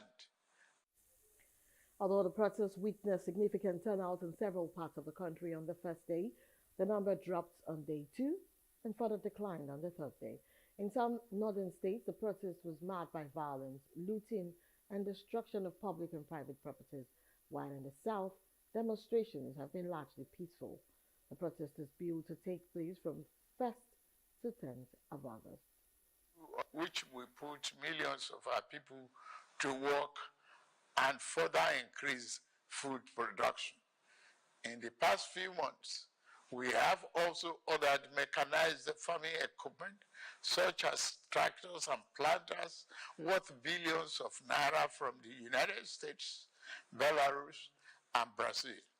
I can confirm to you that the equipment is on the way. My dear Nigerians, especially our youths, I have heard you loud and clear. I understand the pain and the frustration that drive this protest, and I want to assure you that our government is committed to listening and addressing the concerns of our citizens. But we must not let violence and destruction tear our nation apart. We must work together to build a brighter future where every Nigerian can live with dignity and prosperity. Let's choose hope over fear, unity over division, and progress over stagnation. The economy is recovering. Please, don't shut out this oxygen. Now that we have been enjoying democratic governance for 25 years, do not let the extremists of enemies of democracy use you to promote an unconstitutional agenda that will set us back on our democratic journey. Forward ever, backward never. Meanwhile, Governor Abdullahi Sule of Nasarawa State has said Nigerians should hold state governors to account over improved allocation from the federal account. Sule said most of the time people are looking at some of the hard economic decisions the president has taken. He informs that it is the president's style, and he continued by speaking on the 2 decisions taken which has brought about his economic reforms. First is the subsidy removal, and the second is the floating of the forex. According to the governor, these are the 2 major policies people keep on complaining about, and people is asking where the money is. He says the money is being given to various people in places and coming to the people in different ways. A Nigerian police force on Saturday released an update on incidents recorded in the nationwide protest against economic hardship in the country. The police also dismissed a report by Amnesty International that 13 individuals have so far lost their lives in the ongoing protest, which began on 1st August 2024. And this is even as the force said it has also arrested a total of 681 individuals alleged to have committed various criminal offenses, recovering 2 AK-47 rifles and assorted live ammunition from protesters. The police warned that the ongoing protest has turned violent and advised law-abiding citizens to immediately withdraw from the protest. In a statement by Olumuyiwa Adejobi, first public relations officer on Saturday, the Nigerian police said the total number of deaths recorded so far during the protest is 7. The Nigeria Police Force finds it necessary to refute a recent report publicized by Amnesty International, which claims that 13 individuals have lost their lives due to the protests in Nigeria that began on 1st August 2024. Amnesty International further alleges that security personnel deliberately employed tactics designed to kill while managing gatherings and use firearms as a tactical tool for protest management. The Nigeria Police Force wishes to provide an accurate account of incidents from the first 2 days of the nationwide protest. In Borno State, 4 individuals lost their lives and 34 were severely injured in a terrorist attack by suspected Boko Haram and ISWAP elements who infiltrated the crowd of protesters and detonated an improvised explosive device IED. Additionally, an incident occurred involving an unregistered Honda Prelude car that ran into the protesters, resulting in the deaths of 2 civilians in Nasarawa State. There was another incident reported in Yauri local government area of Kebbi State, where a group of individuals mobilized to loot a shop. In the process, a local vigilante man shot and killed one of the looters. The Commissioner of Police in charge of Kebbi State is currently investigating the incident. This brings the total number of deaths recorded during the protest to 7. It is important to state that there were no other recorded fatalities during the protest apart from those mentioned above. A man of the Nigerian Police Force allegedly shot and killed a young boy in Kubwa area of the Federal Capital Territory as the End Bad governance protest enters the 3rd day. The boy was said to have been killed at close range around the Kubwa area. An eyewitness who spoke after the boy was shot said the deceased was not part of the protest. Activist lawyer Deji Adeyanju described the incident as an unprovoked murder. Adeyanju said the boy was just watching the protesters when he was shot dead. In a message, Adeyanju said IGP Kayode Egbetokun and his bloodthirsty men should come and eat the meat of this innocent young guy shot on the neck on close range at Kubwa by a financial institution. However, efforts to confirm the incident from the FCT police spokesperson, Josephine Ade, proved unsuccessful as she's yet to respond to SMS sent to her. A man of the Nigerian police on Saturday opened fire on protesters and journalists at the MKO Abiola Stadium in Abuja during the End Hunger protest. Report says the protesters, mostly youth, had gathered in front of the stadium for the day 3 of the 10-day protest to end bad governance in Nigeria. The heavily armed men who arrived at the venue around 11:45 a.m. ordered them to leave. Following the refusal to obey the order, the policemen opened fire on the protesters, including journalists, at the venue. More to come. And End Bad Governance protesters in Kano defied a 24-hour curfew on Saturday to march on the streets despite being met by a brutal resistance from a combined military and police operatives who fired in the air. The protesters refused to relent. The Kano government had slammed the 24-hour curfew after some of the protesters went rogue and almost overran the government house on day 1 of the protest. They also looted and vandalized government properties, and the military officer told our correspondent that they were having difficulty containing the protesters who appeared determined to make their voices heard. Earlier, the police and operatives of the Department of State Services DSS opened fire at the End Bad Governance protesters at the Moshood Abiola Stadium in Abuja. The protesters will return to the venue after initially shunning the place for street procession on day 1 and day 2 had assembled with flags and placards. But the policemen and DSS operatives on ground at the stadium fired at the protesters. The Deputy Governor, Comrade Aminu Abdul Salam Gwazo, made this known in an interview monitored by correspondents in Kano.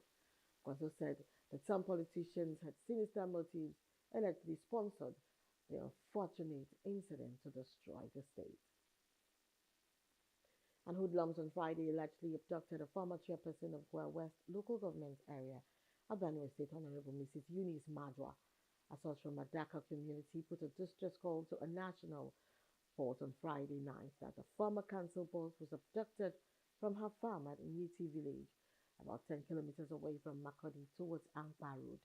When contacted to confirm the incident, Benue State Police Public Relations Officer, Superintendent of Police, Sowesia Anene, said she was not briefed about the incident.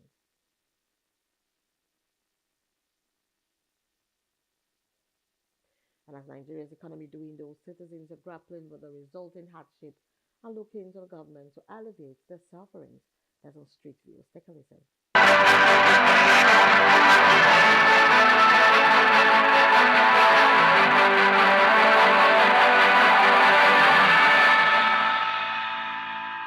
When I go to the market, things are very cost. Everybody is complaining. The hardship is too much.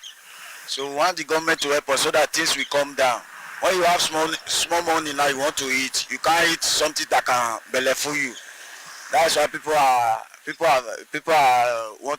want to protest. When things come down before that Monday, nobody will come out to protest again now. So even a blind man that doesn't see, but he has the feeling, knows that things are not better. And the way I'm seeing it, our government are not doing anything and it can be better. You and I know that things are not getting better. And we do have to pretend. We have to be factual. When you have a good father should listen to you. A bad father brought out a rebel child.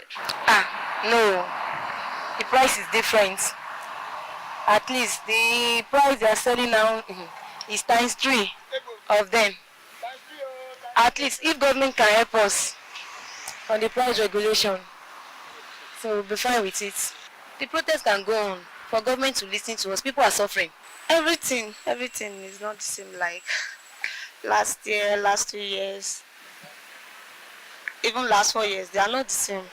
So the prices are too much. So if they can reduce it to normal price, at least out of 5%, if it is 3%, it's okay. The price of their commodities is so high to the level whereby what you are earning before is still remain how is it. Then the price of our commodities in the market is multiple times 3, 4, like all like before. As a citizen of Nigeria, I have right to talk. That is, I am in support of peaceful protest. Price of rice, price of gari, price of whatever it is, everything is expensive. The price you get today is different from the one you get tomorrow, and it's not getting lesser, it's getting higher by the day. I feel the government should do better because it is whatever it is that those people get that they sell back. So I don't blame the people, I blame the government. The government should do better. If fuel is okay, I feel people won't inflate price.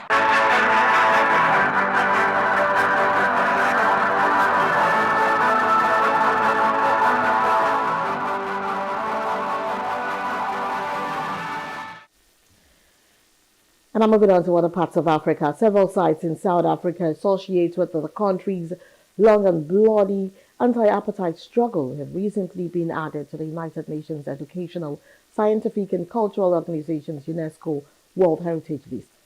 The system of institutionalized racial segregation came into being in South Africa following the Second World War.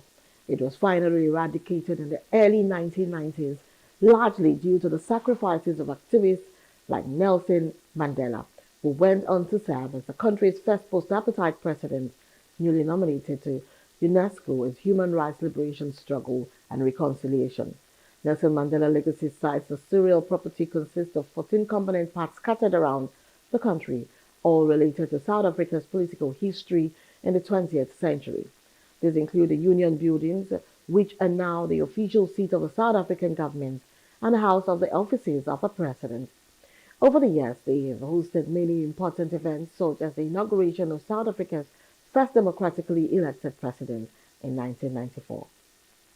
But for us, it's for South Africa, as I said earlier, it is for human rights, it is for social justice, it is for recognition of what democracy stood up for. It was for our own national self-determination, so that we take the affairs of our nation in our own hands. It is significant, therefore, for the UN, UNESCO in this case, to give us recognition of what happened here. This tells the story of the resistance movement, which was the most important part which led to the freedom of this country. And this is why I like coming to this venue, because it tells that story and the people involved in that story. Most people who come here wants to find out like where Nelson Mandela was in hiding, where did they have all those secret meetings, what kind of life was he living while he was here. And I'm moving on to business news. The Naira recorded a significant appreciation against the dollar in a single day at the foreign exchange market to end the week on a negative note amid the ongoing hardship protests by Nigerians. FMDQ data showed that the Naira depreciated to 1,617.08 Naira per dollar on Friday from 1,570 Naira per dollar exchange on Thursday, losing 47.08 Naira. Similarly, on the black market, the Naira weakened to 1,610 Naira per dollar on Friday from 1,600 Naira exchanged the previous day. Every change operator in Wuse Zone 4, the Yabo Ashiru, said that they buy at 1,610 Naira per dollar on Friday evening from 1,600 Naira on Thursday, when offices closed due to the hardship protest. And this has rolled back the two consecutive gains the Naira recorded on Wednesday and Thursday. This means that the currency has failed to stabilize despite the Central Bank of Nigeria's policy interventions in the past month. On entertainment news, pop star Justin Timberlake has been suspended from driving in New York after appearing in court via video link to be rearranged on DUI charges. The singer pleaded not guilty but was penalized for refusing a breathalyzer test. The judge issued a stern warning to Timberlake's attorney to refrain from making public comments about the case. The legal battle is ongoing, with the next court hearing scheduled for August 9, 2024. That's the news brief. For more stories, please follow us on Facebook, X, and Instagram, and do subscribe to our YouTube channel at Plus TV Africa and Plus TV Africa Lifestyle. You can also view us from Limex on Limex.tv and Glow TV apps anywhere in the world. I am Destiny Mama. Many thanks for watching. Happy Sunday.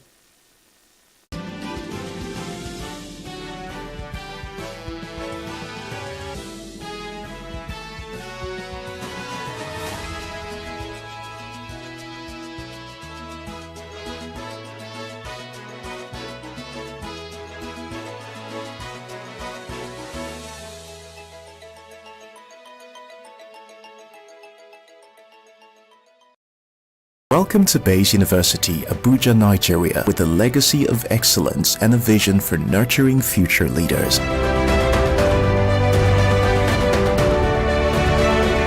Bayes University is in a league of its own. We're all about our people, processes, and technology. Bayes is one of the highly rated universities in Nigeria in terms of product quality standards. We don't just produce graduates, but groom people into employers of labor. And it has made us understand that learning is all about three things: We learn, we unlearn, and we relearn. Bayes University Hospital offers a range of specialized services equipped with the latest technology, manned by a team of trusted professionals. And now, our vision extends beyond our walls with the Baba Ahmed University in Kano following our lead. Join us at Bayes University and invest in your future today. Bayes University is the institution that you will get the best value for money education in Nigeria. Bayes University. Learn to live.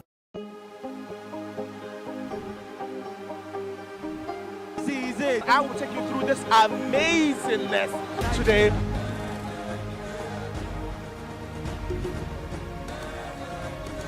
Welcome to Plus Trending. I am Buki November, your host, saying thank you for joining us on today's episode. Welcome back. It's tea time on Plus TV Africa. Practice makes perfect. I'm not perfect yet, but I'm a lot better than I used to be. He's a king. He's entitled to marry 100 if he wants to.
Hello Nigeria and hello Nigerians.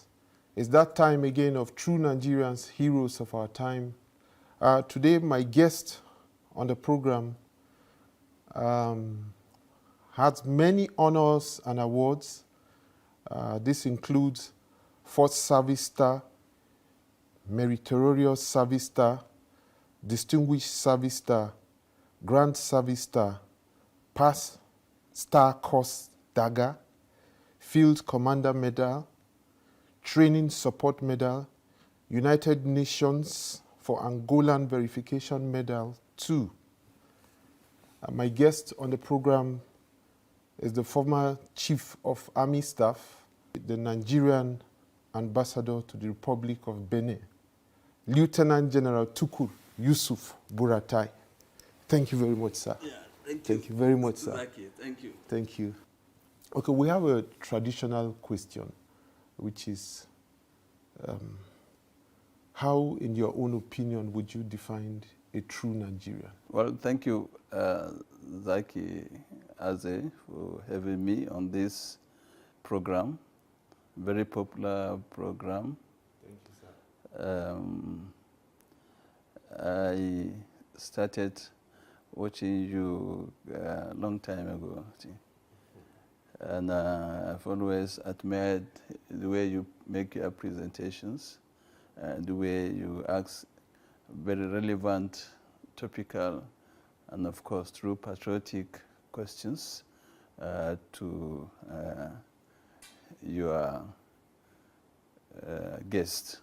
And it's an honor for me to be here and to be regarded as one of the true Nigerians. And I say I'm proud to be on this program, and I'm happy with you, with your progress, that you have taken this program, very far and wide, and it's very popular. So to your question, who is a true Nigerian? I see that true Nigerian first and foremost is that gentleman or a lady who is a patriot. I say it's a patriot, someone who is patriotic, who loves our country, Nigeria, who can defend it under whatever circumstance, and he sees it as the only country that he has. It's no longer news that we have a lot of, every day we hear on the news how a lot of Nigerian youths who are migrating,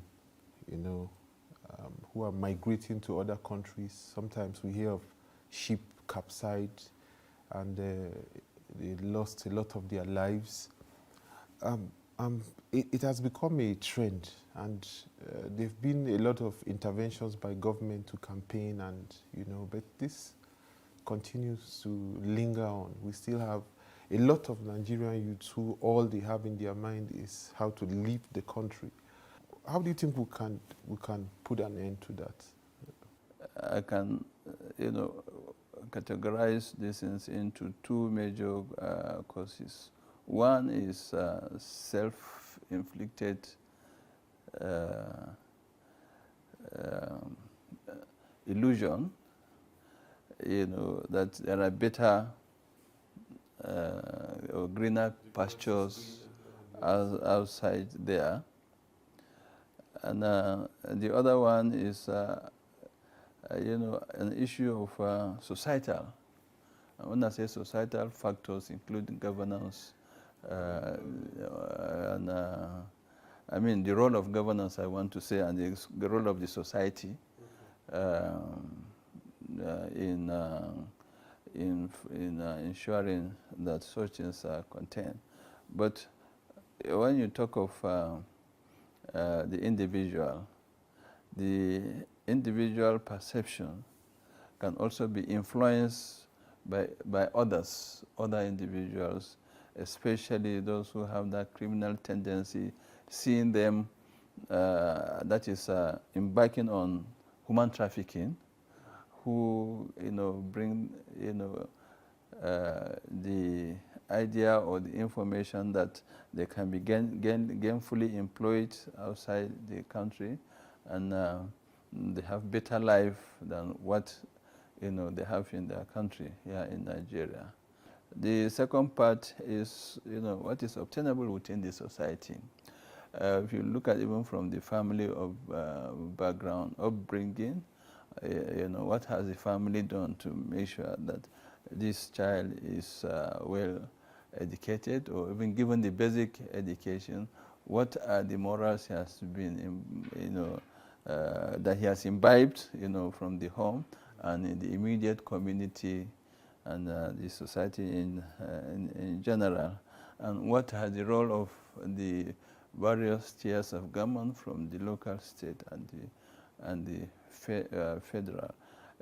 So if everybody plays his role, providing the employment, providing the schools, Medicare, and so on, I think a lot of these things could be discouraged. But it must be complemented by the efforts of individuals in the society. I've always said that the resources that abound in our country is so enormous. In the next 100 or 200 or even 1,000 years, we cannot finish the resources in our country. But the unfortunate thing is that we've not been able to tap, those resources sufficiently, and manage it sufficiently, as a society, to get it right. So that is a problem. And the more we look more inward, I think the better for our society. In terms of managing our resources, what would you attribute that fault to? Well, we don't attribute faults just like that. It's a very complex issue, very complex. It's very complex. And you need to understand the workings of the system first before you even contemplate, blaming any individual. We must understand, appreciate our background. Are we talking from the colonial period, or we are talking from post-independence period, or we are taking on the contemporary period? So very complex. What could have been done before independence? What could have been done post-independence? What could have been done probably, after the challenges that we had, especially the Civil War, that could have made us, different, or more progressive, or more advanced, So these are the issues that until we understand within that context, then you now apportion blame. You cannot blame current situation, on any particular individual. But most importantly, what I would like to say, I'm not taking politics yet, but from the reality that I know and I've seen, the present administration came in with very high level of sincerity, of purpose, to develop this country, to fight corruption, to fight insecurity, and also to see that the country progress, Were they ready, to really face and support Mr. President to the extent that these things are achieved? But what do you think? We all know that corruption is one of our major flaws as Nigerians in every level, even in the family. What can we do to salvage the country from corruption? Arriving at, when you ask the question of the trafficking and all those migration, you must address it at the bottom, the society, from the family itself, the society, the community, the immediate community, then the larger society, and then it goes, And, there are certain big terms, when you use it, but many people probably may not understand. But the point is that there should be a complete reorientation, complete societal reorientation on the way things are done, Luckily, government realized this factor or this issue. That's why National Orientation Agency was established, And I think that agency needs to do more. Yes. Not much more. They should just go beyond the, probably the cosmetic side. But probably they had their challenges. Probably they need more funding. They need more support. They needed more resources. They needed more hands to do that. I think that they have that challenge, which from my little knowledge, Yes, we've while I had was the in DG on office. this program, and that is what he said. Funds, challenges. Yes. Is So their major. I think they need to articulate, their requirements and pursue it politically to get the resources to do that, because gradually the societal norms are being eroded. The influence of the social media on the youth is so terrible. Okay, let me just divert quickly.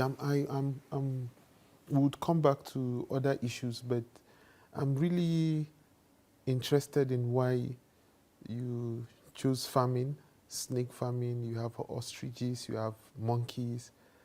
Why did you? You've gone there to see the snakes. No, I I thought have from here we could have brought one of the snakes here No. see. Me, I don't like snakes. I'm afraid of snakes. In fact, when I was coming here, I'm like, oh, God, what am I going to do? I can't stand But you have snakes. seen this. You've been to the zoo, is it? No, I haven't. But I know you have to go before you leave here. No, that is what would. Why did you choose to? Well, let me use this opportunity to correct, that impression that as if one is farming snake. It's just a term, of convenience. Okay. Yes. If you say maybe snake park, it's fitting, so nobody will raise any issue on it. Okay. So if you say probably cattle farm, okay, nobody will raise any issue on it. So when you say snake farm, it takes, because of the nature of the animal that is in question, people would tend to see it as something odd. Yeah, it can be seen that way. But actually the concept was drawn from a park, snake park. I was in Zimbabwe in 1993, so I went there on holidays. You mentioned I was in Angola, so during that period I took a leave to Zimbabwe, and one of the side attractions was the snake park, in Harare. So there were snakes, different types of snakes. If you check one of the pictures on my Facebook page, you see that was the first time it was at the park that I held that snake. So I said, that's a beautiful. I will not even shake your hand anymore, knowing now that you've touched the snake before. So that is the point. If you just remove the word farm and say it's a snake park, it's a tourist attraction. Okay, the back to the issue of Nigeria, the issue of insecurity in our country. It seems to be evolving. Do you think is the solution political or military?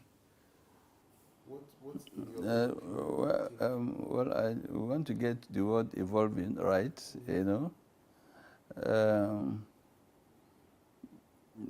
you see, counterterrorism is a very new, phenomenon, in our country, in terms of the experience.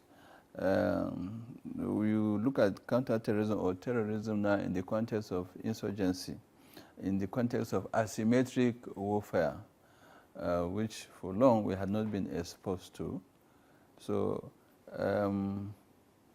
if you see this, the context of asymmetric warfare is something that is new, something that is complex, something that is the whole society, where the insurgency is taking place or the terrorism is taking place, the whole society is involved.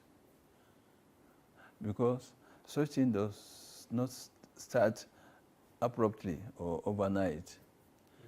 It takes time. It took roots, before it germinated to the physical, confrontation or the use of force or arms by the insurgents.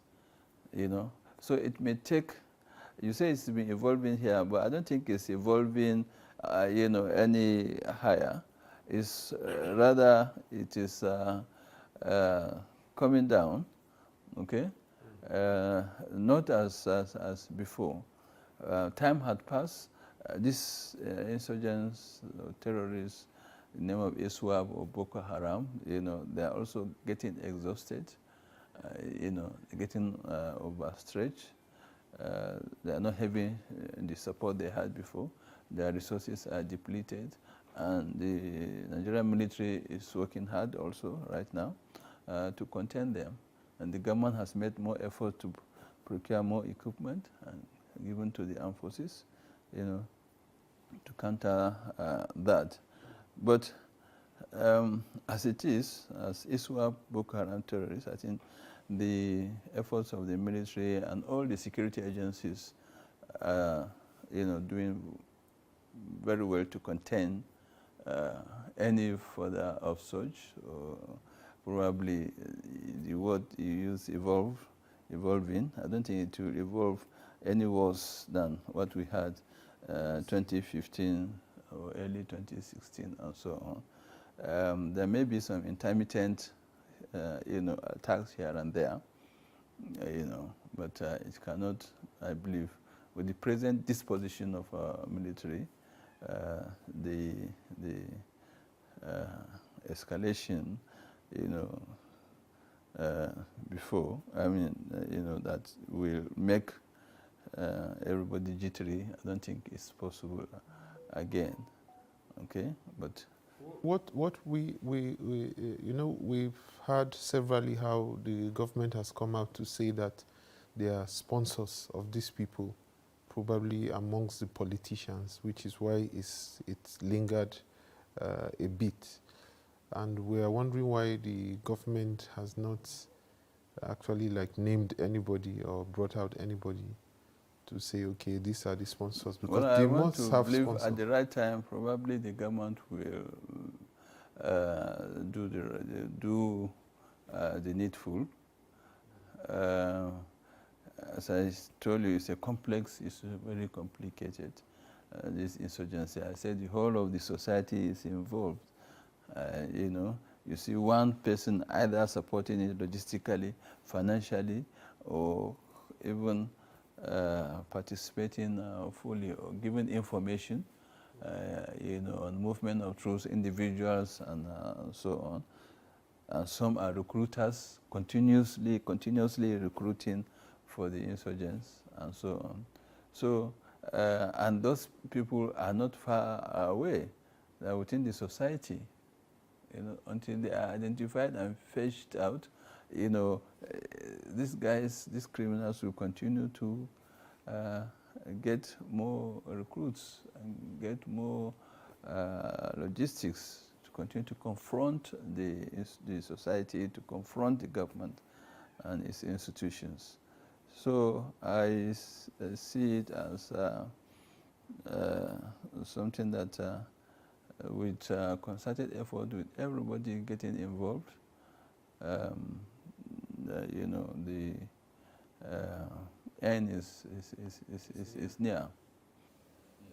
Okay, the another issue is I was at the event where you received an award, our Nigerians award, and there was, even right there, some people were deliberating about the issues of Bakassi, and most Nigerians are of the opinion that Nigerians wouldn't have given in to the Cameroonians in terms of Bakassi. A lot of people have been displaced from being Nigerians to Cameroonians now. And what's your take on the issue of Bakassi? Well, it reminded me of the award. Let me use the opportunity to thank you for the honor. No, well, I appreciate it. Okay, for True Nigerians Award. True Nigerian Award. Yes, sir. Yeah, True Nigerian Award. Yes, sir. On this issue of Bakassi, presumably, you know, an issue that has been concluded. Government had taken position, and they have, you know, seeded those that had been seeded, and then taking some parts to Nigeria, those that were ceded to Nigeria, you know. But I want to believe if there is any other issue that may arise, you know, a case could be made. And, but what's your personal opinion, personally now, not well, officially? I don't want to express my personal opinion on this for now, okay? Don't want to express my personal opinion on this, okay? But I believe as at the time the government took that decision, will let me use this word as a patriotic Nigerian, though we've lost some areas, but we have also gained some areas. But the viability of those areas, you know, are not issues for now for us to discuss. But it was a government decision. You know, if any other fact comes thereafter, you know, probably the government may take it again, or interest group may take it up to make it a case and be revisited. But for now, I think the government decision is there, and they've taken decision, and it's recorded. Okay. Okay, sir. Your book, the Great Exploit of Buratai, that was launched recently, even though I wasn't invited, and I'm not happy. Well, all right, don't worry. There are more books coming. We will invite you. Okay. You say it's my book, but do you think the author? Say it's a book on me. Yes. On Buratai, written or authored by Bess Abese, London-based. Is a student there, you know, studying in London, and he saw and probably read, you know, what he saw as my exploits, you know, while I served as Chief of Army Staff of the Nigerian Army, and he documented it. And I want to say that those documents, that book contains many of my actions and many of my words or my statements that I made in the course of my service as Chief of Army Staff of the Nigerian Army. And most of those issues that were raised in the book, some are, many, almost all, are in the public domain. This country needs unity. We need peace. I'm all for renegotiating the terms of our coexistence. We have to renegotiate it. The youth have been misguided, unfortunately. You know? I like my country. I like the land and people. Hey, look, I have 40% shares in this company. But if I had known that you... Judges are either corrupted or they are afraid of giving judgment. There's no stopping us. No stopping. But government requires more revenue to make sure that these initiatives... Give us a better Nigeria! Give us a better...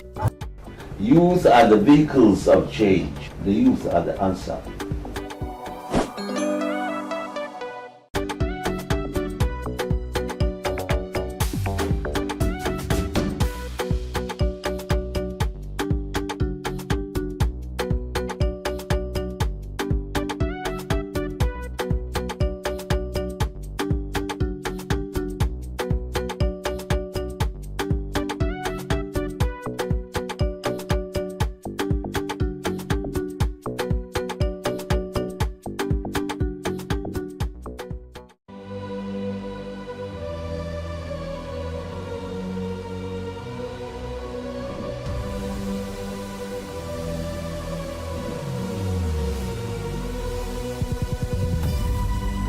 What we do not understand, we will stigmatize.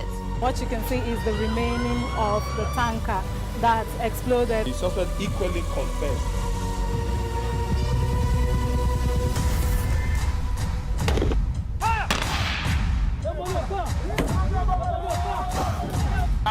200 naira they collect them. If you no talk, then go beat you. Now 2,500 they pay.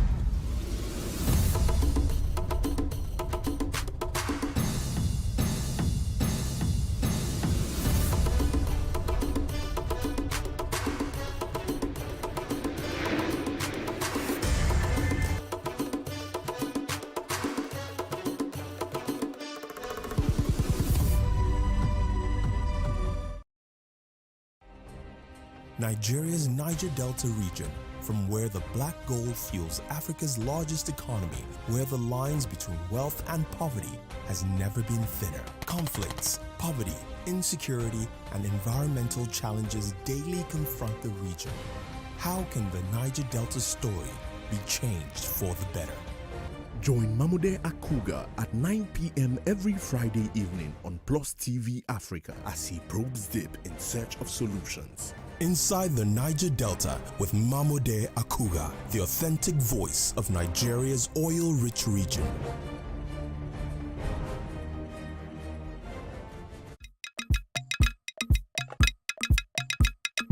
Shimori Badejo holds a first degree in mass communications, master's in communications arts, and a PhD in social psychology, specializing in mass mobilization.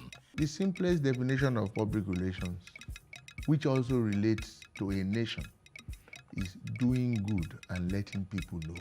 Now, what we hear, it's people demarketing even their country.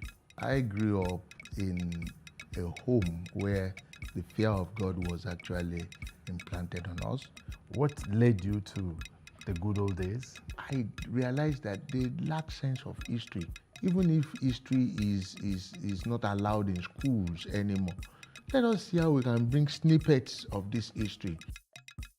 Timeless Conversations, airing every Saturday at 8:30 p.m.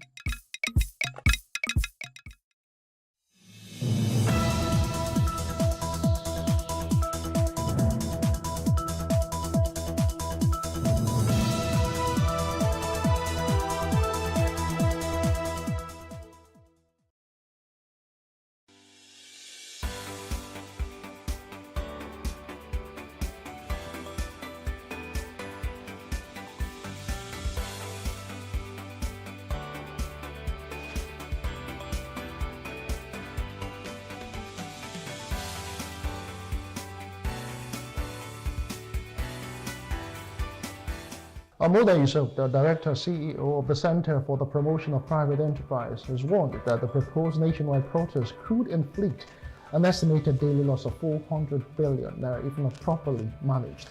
In a statement released, Yusuf cautioned that the likely economic impact would be grave dangers for an already fragile economy. He emphasized that the consequences of such a substantial loss would be very severe for the country and its citizens, projecting a high risk of shutdowns and disruptions across major sectors like trade, manufacturing, entertainment, transportation, finance, hospitality, agriculture, aviation, ICT, and construction. Now, in response, the federal government has called for calm ahead of the proposed protest. As part of efforts to ease living conditions, the government said it has set up centers nationwide where Nigerians can purchase a 50-kilogram bag of rice for 40,000 naira, according to the Minister of Information and National Orientation, Mohammed Idris. Now, he revealed this during a briefing on the outcome of the Federal Executive Council meeting, which was presided over by President Bola Tinubu at the State House in Abuja on Monday.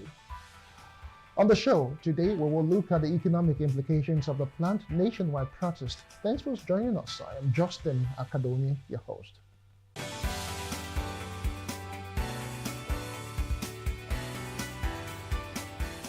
Before our discussion proper, Lagos State Governor Babajide Sanwo-Olu has emphasized that key reforms introduced and implemented by his administration were aimed at streamlining business development processes and building investors' confidence in the state's economy.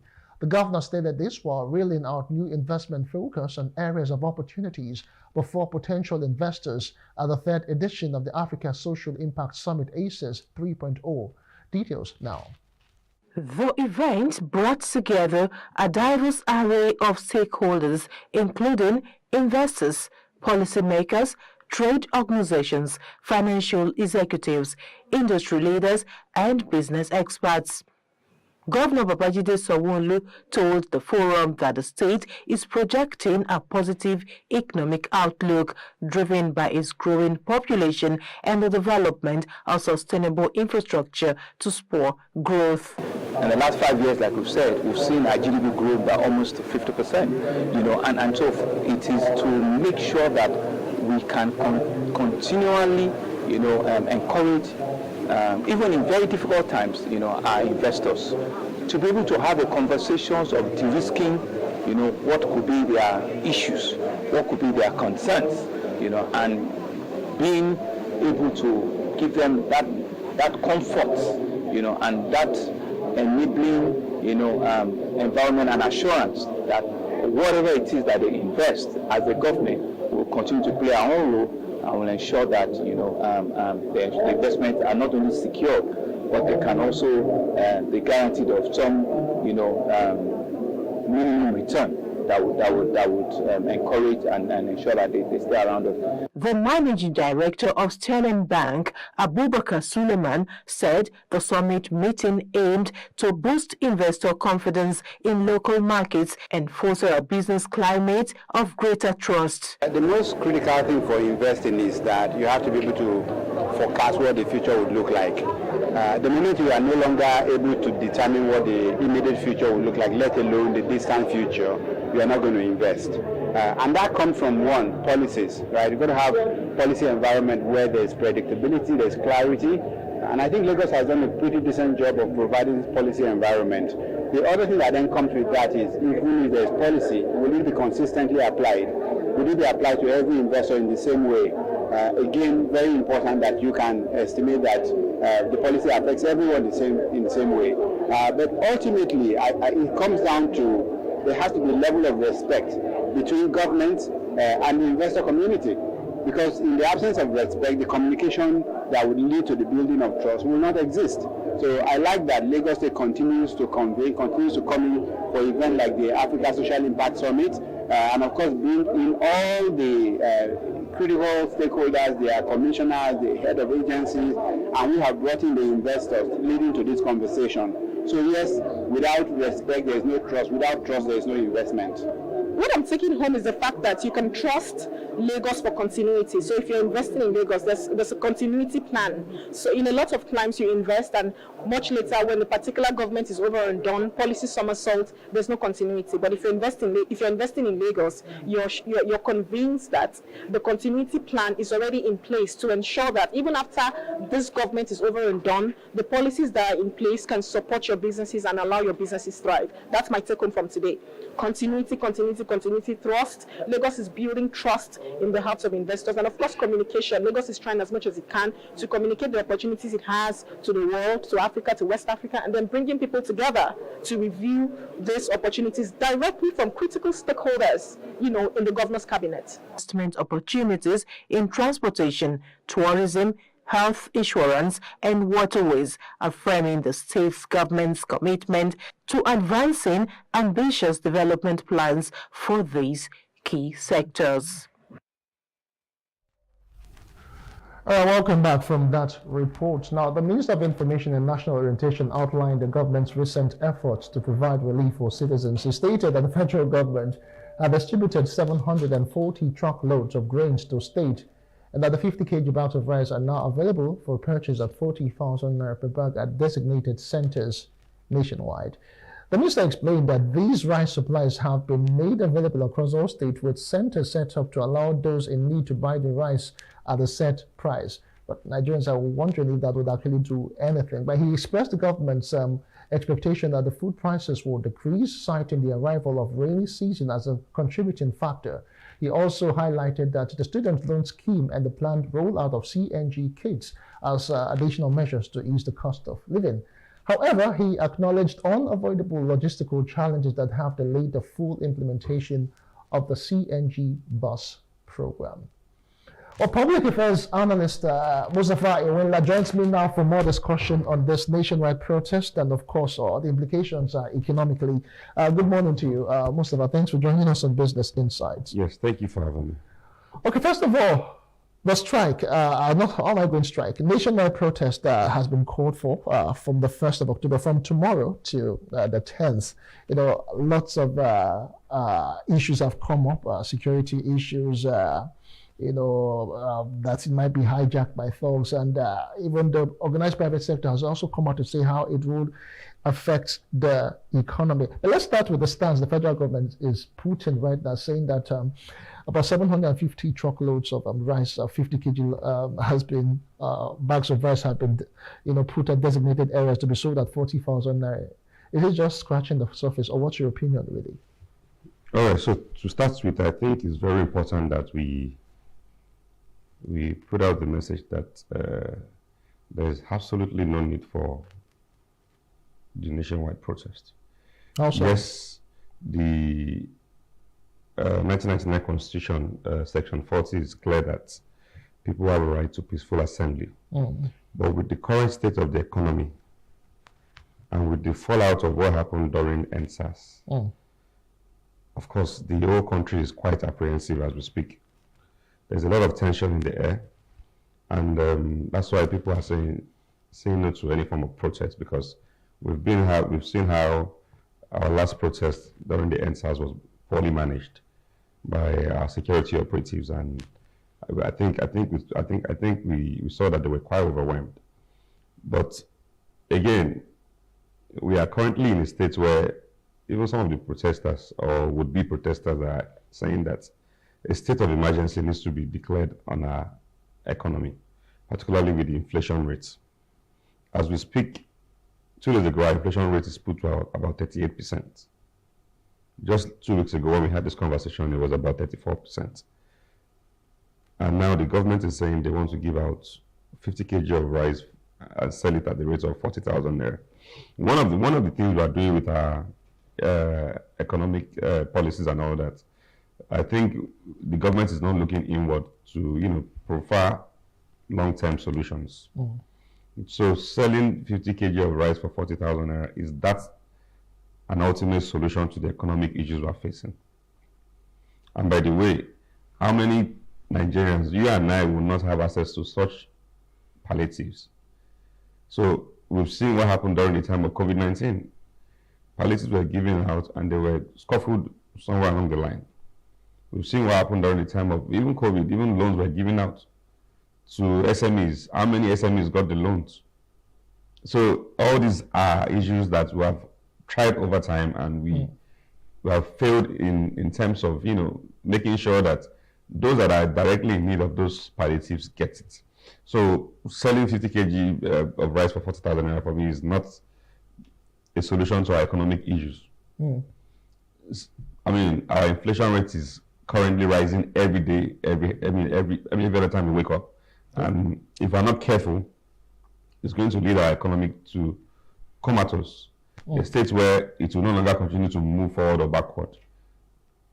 But again, the government, I think that Mr. President, Mr. Bola Ahmed Tinubu, is doing so much to see how we can salvage the current situation at hand.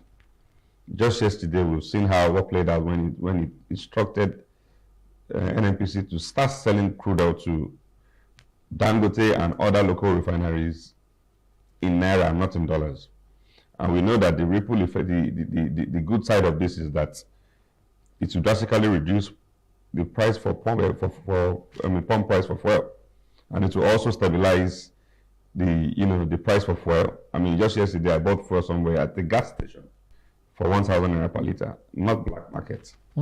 On Sunday I bought it 800 naira per liter somewhere. So you see that even the oil marketers are doing what they like, and nobody is sanctioning them to say, because this is one of the root cause of our problems. Once the price for fuel goes up, the price for every other goods and commodities goes up. And by saying that, by instructing NNPC to say, okay, start selling crude oil for refineries in naira. I mean, Nigeria is a naira economy. We cannot be selling crude oil to our refineries in dollars. This is the crude oil that is gotten from here. So a situation where we take our crude oil to neighboring countries to refine, and also bring back, we export out crude oil to refine it, we bring it back to Nigeria to start selling. Those are the issues that it's kind of stifling our economy. It's putting a lot of pressure on our foreign expenses, and such monies can be saved. One of the issues that we have in Nigeria is we are kind of wasteful with the way we spend our scarce resources. Now we are saying that we don't want people to protest, and that's because we don't want people to protest because we've seen the aftermath of what happened. A lot of people have not recovered from the protest from NSAS. People took loans from banks to start businesses. All the items were vandalized. Critical assets were vandalized. So, and if you're not careful, so when people go out for protest and vandalize properties, scarce resources will be taken to reinstate those properties. And we're saying that Nigeria is indebted. We have seen what our government is doing. We keep, taking loans from foreign countries to reinvest in our own economy.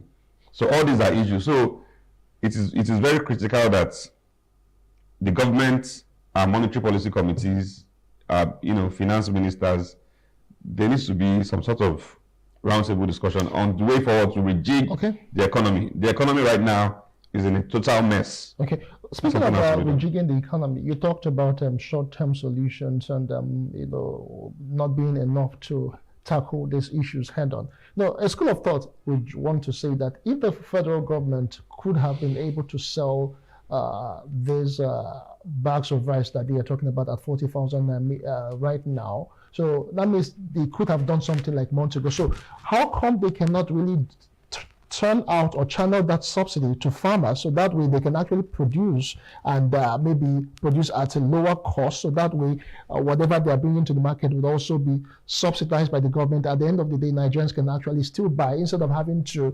wait for imported rice that Nigerians buy at least about 80,000 right now, meaning that they could have done something even before now.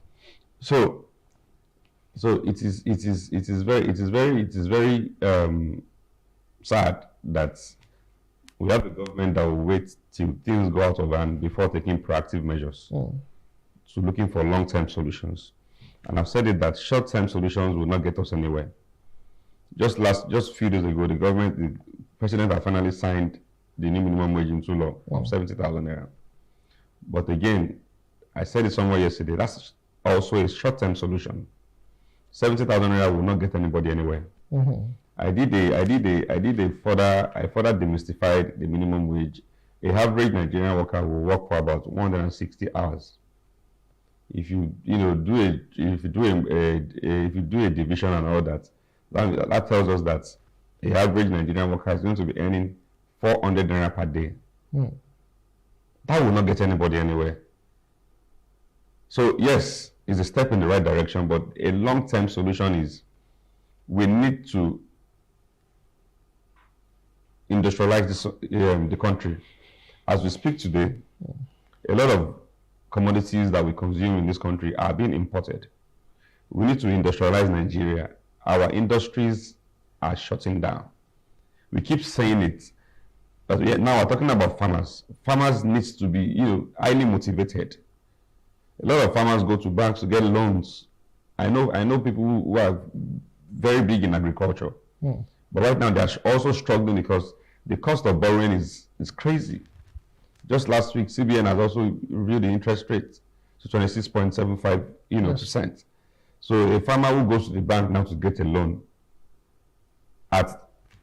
obviously he's not going to get at the benchmark interest rate. He's going to get at maybe 30 or 35% from commercial banks. So that tells you that that farmer is practically running that agricultural business for the bank, because for the next 5-10 years, he's going to be servicing the bank. So a lot of this. So we need to give our agricultural our farmers an environment that is very enabling. Let the government invest more in agriculture. That's the only way that we can bring down the prices of food items.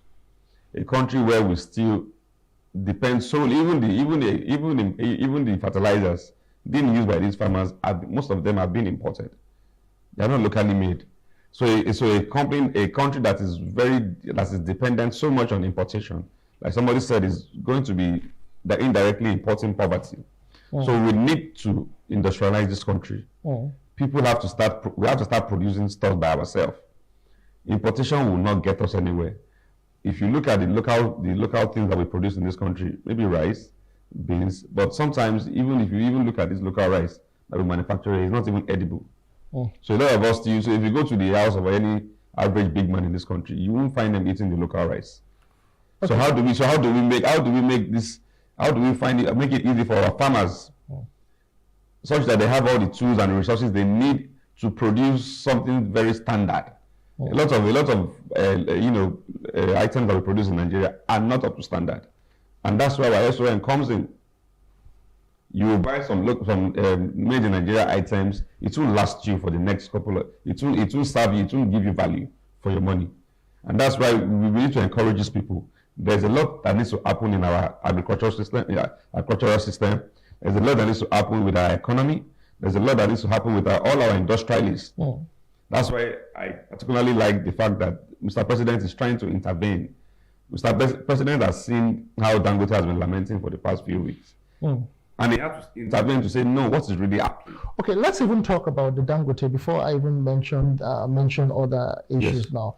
The Dangote issue, there have been talks concerning the sale of crude because over time, the federal government, through loan negotiations and the foreign borrowings that were due, they signed future agreements and with some of these international lenders, and most times it is usually pegged on our crudes that we produce. So, from analysis made so far, even what we used to earn for foreign currencies, just the leftovers from after we've deducted the amount we used to settle part of our loan agreements and the interest, would that even be enough for Dangote himself, to get as much crude to produce to meet some local demands?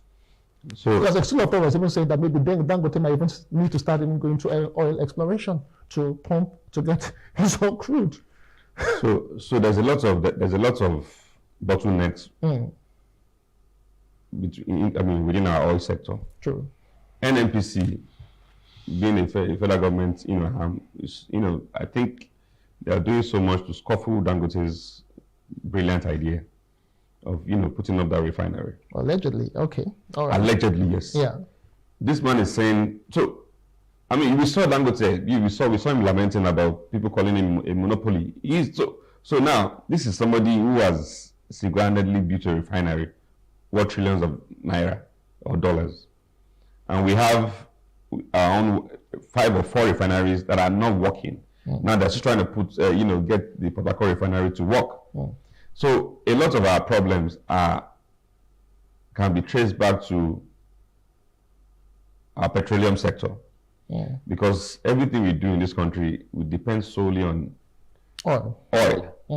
Now we're in the current facility now. If you want to find out, we might be running on a generator. So our power supply is epileptic. It's not steady. So again, the earlier we understand that a lot has to happen with our economic system, the better for us as a country.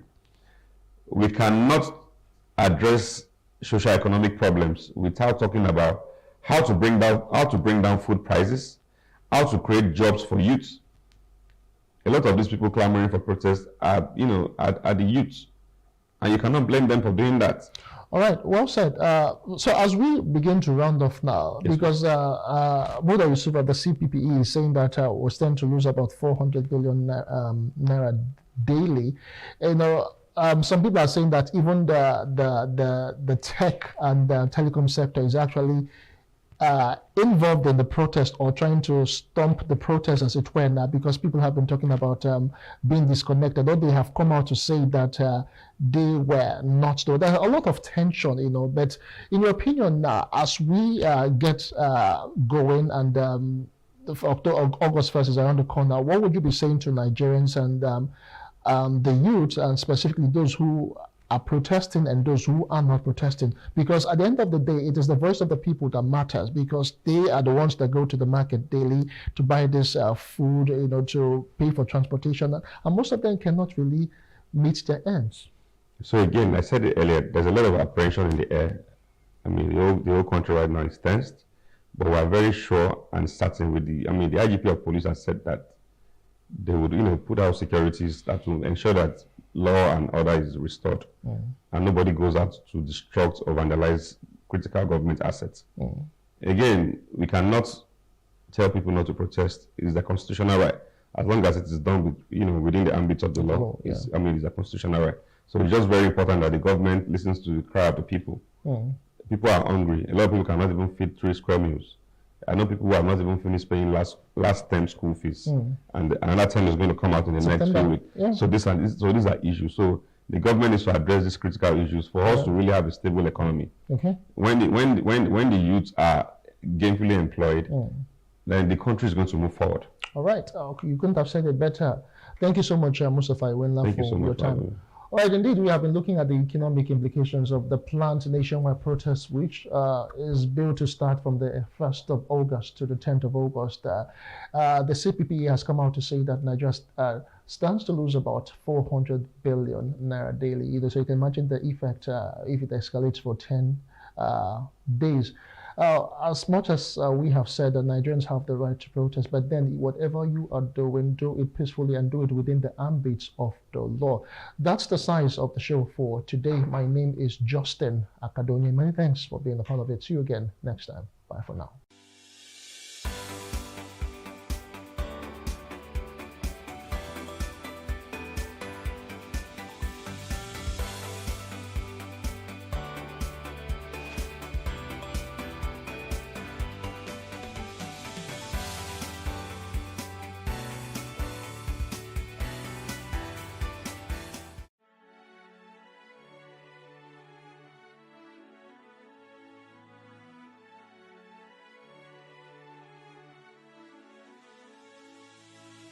It is engagement we need to have. Those who suffer miscarriages are never taken into account. Members of the National Assembly are also influence peddlers. You are sitting on Nigerians' money. From the Babin, I pay my rent. From the Babin, I send my children to school. A consultative engagement. No any tangible notification before they ban us. It's one thing for people to be at your back and the heat of the moment, and another thing for them to still be with you when push comes to shove.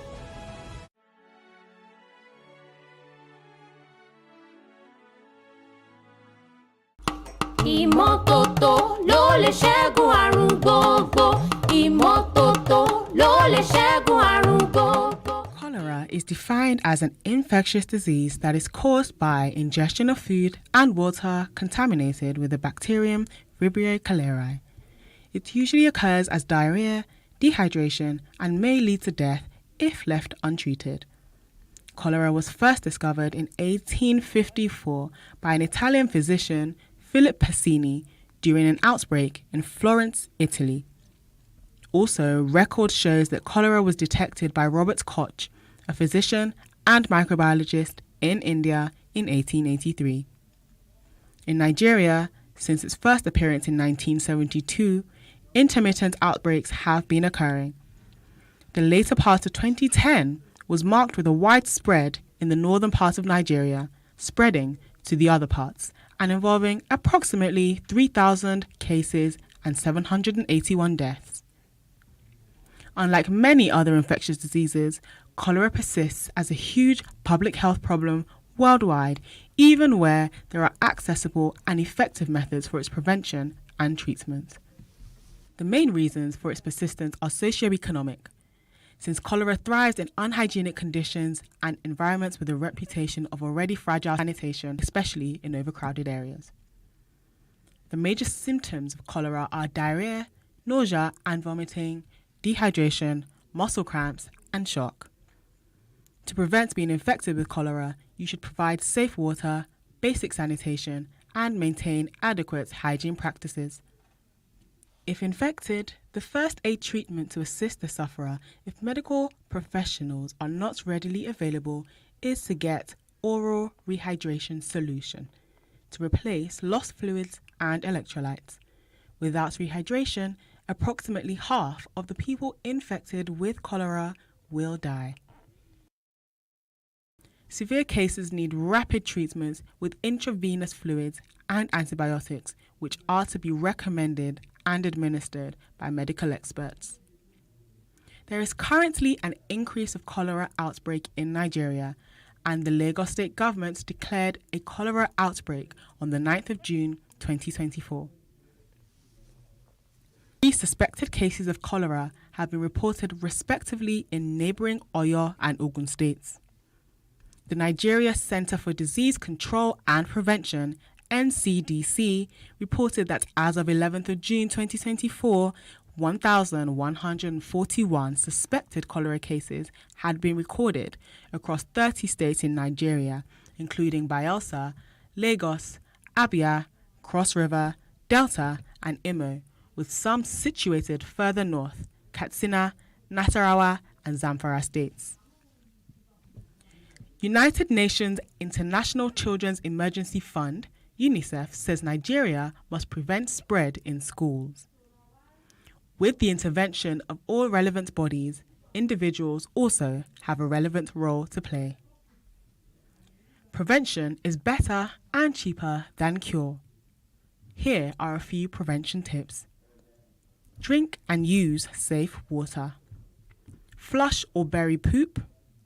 Wash and peel raw fruits with clean hands. Also, cook food thoroughly. Thoroughly clean toilets and surfaces contaminated with poop. Remember, health is wealth. Stay safe.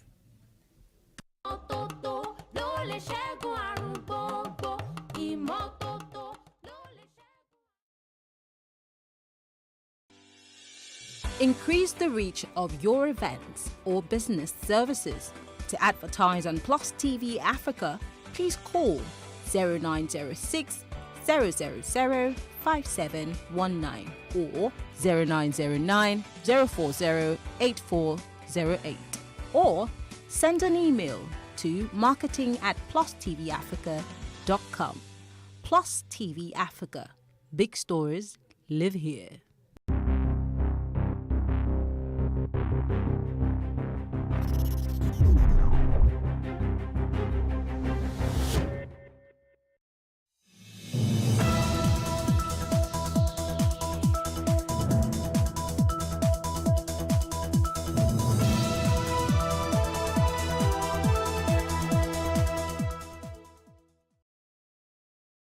The hair industry is a multi-million naira business in Nigeria.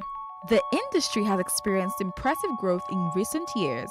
From the sale of hair extensions, wigs, and hair care products, it is a huge market and it is largely buoyed by patronage from women. Women are mostly identified by their hair, but does that mean without hair they have no identity? Definitely not. There is a condition called alopecia. It causes the partial or complete absence of hair from areas of the body where it normally grows.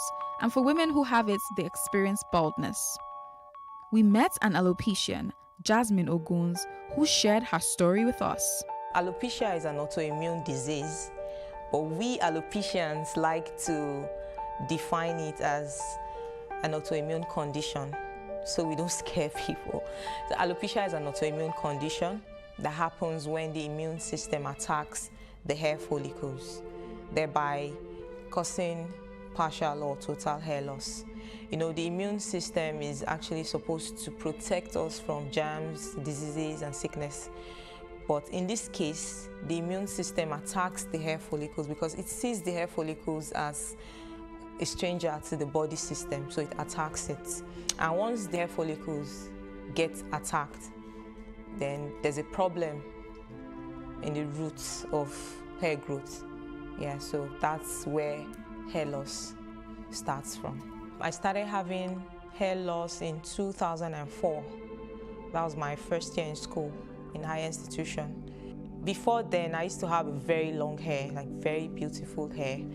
And a particular day, I went to the salon, and my hairstylist noticed a bald patch behind my head, just around here. It was very tiny, very insignificant, but she noticed it because she has been making my hair for a long time, yeah. So she noticed it and called my attention to it, but I didn't pay so much attention to it because I felt it was a minor thing and my hair was going to grow back. So after 2 weeks, I went back to make my hair. She noticed another one on this side. She called my attention to it again, so I became scared. I informed my mom about it, and my mom also didn't see it as a big issue. She just said it would grow back. And after a while, the patches started increasing, and they started forming a map on my scalp. I stopped going to the salon to make my hair. It became a thing of concern, and someone told my mom it was lakpa caused by dandruff. But then I didn't have dandruff, so where did it come from? So she got sulfur, started applying sulfur on the scalp, but instead of it to get better, it got worse. That was how the alopecia journey started for me. How I knew it was alopecia. Okay, before I got to that point, it was a whole journey. Because after the lakpa episode, there was always an extended family member who would come up with one name or the other. In fact, it metamorphosed to spiritual problem. So they tagged it a spiritual problem. I know in this part of the world, anything we don't know is automatically a spiritual problem. So that was when the frustration started. It started taking me from one pastor to another, and because most of these people, they're about what they can get into their pockets, they second, you know, and it was really traumatizing, you know, and I didn't know until after 10 years. Yeah, I didn't know it was alopecia until after 10 years. So I'll share a bit of my experience in that journey. First, some pastors said someone took my hair to the ocean. That's why I don't have hair. But there are some sacrifices here and there that we could perform that would make my hair grow. So I had times that I killed cows.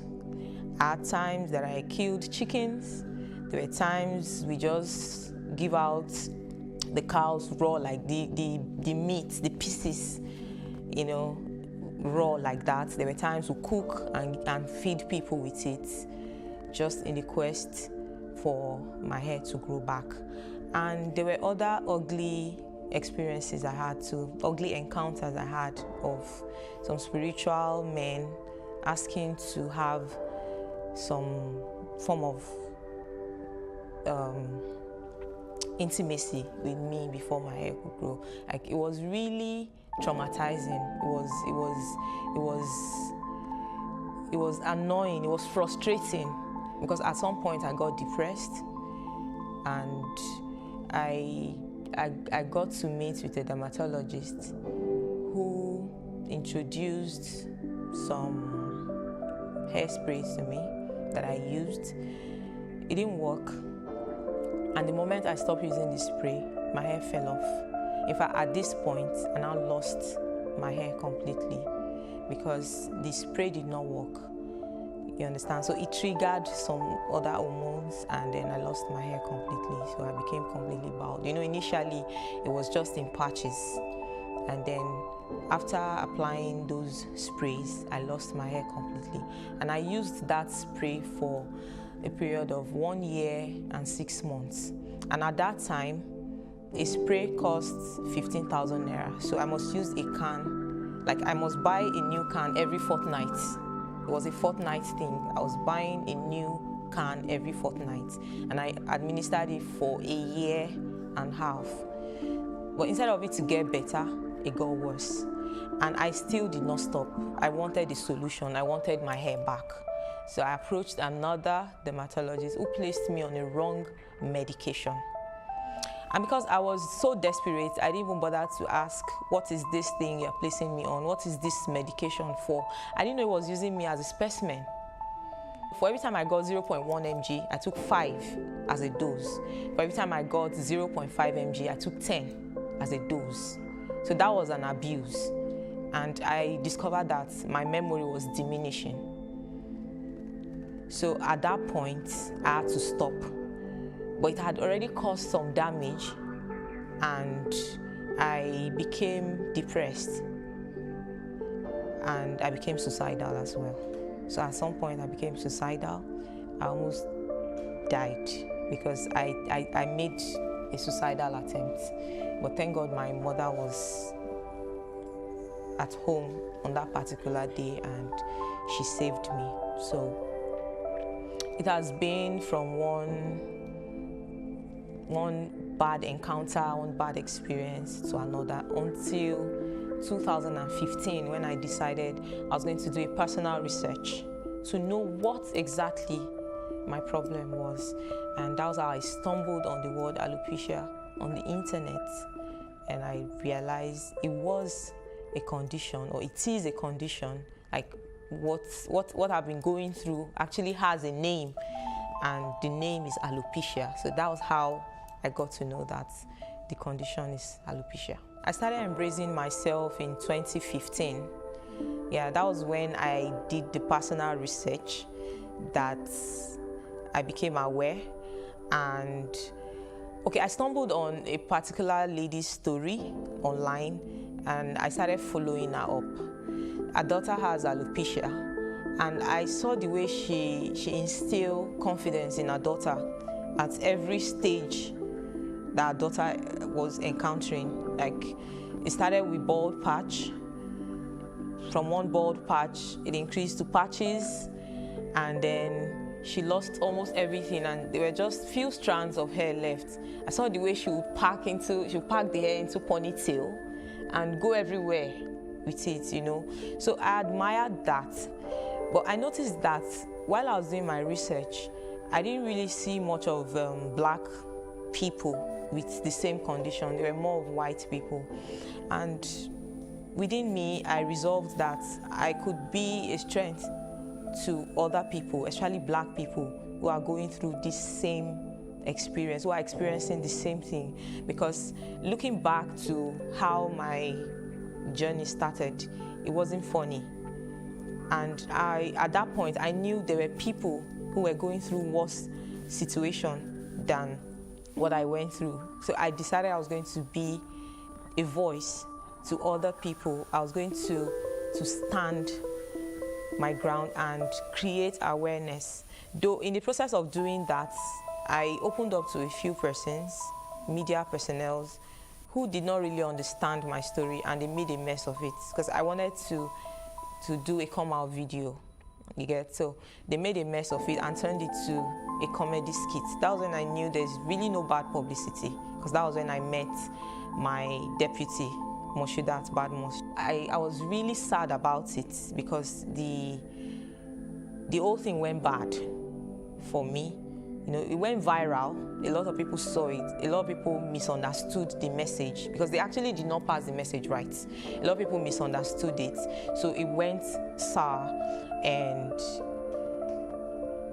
she came online, saw the ridicule and everything, and she started fighting for me. So she was like the voice I didn't have at that downtime, at that point in time. So I approached her and I was like, you seem to know about alopecia.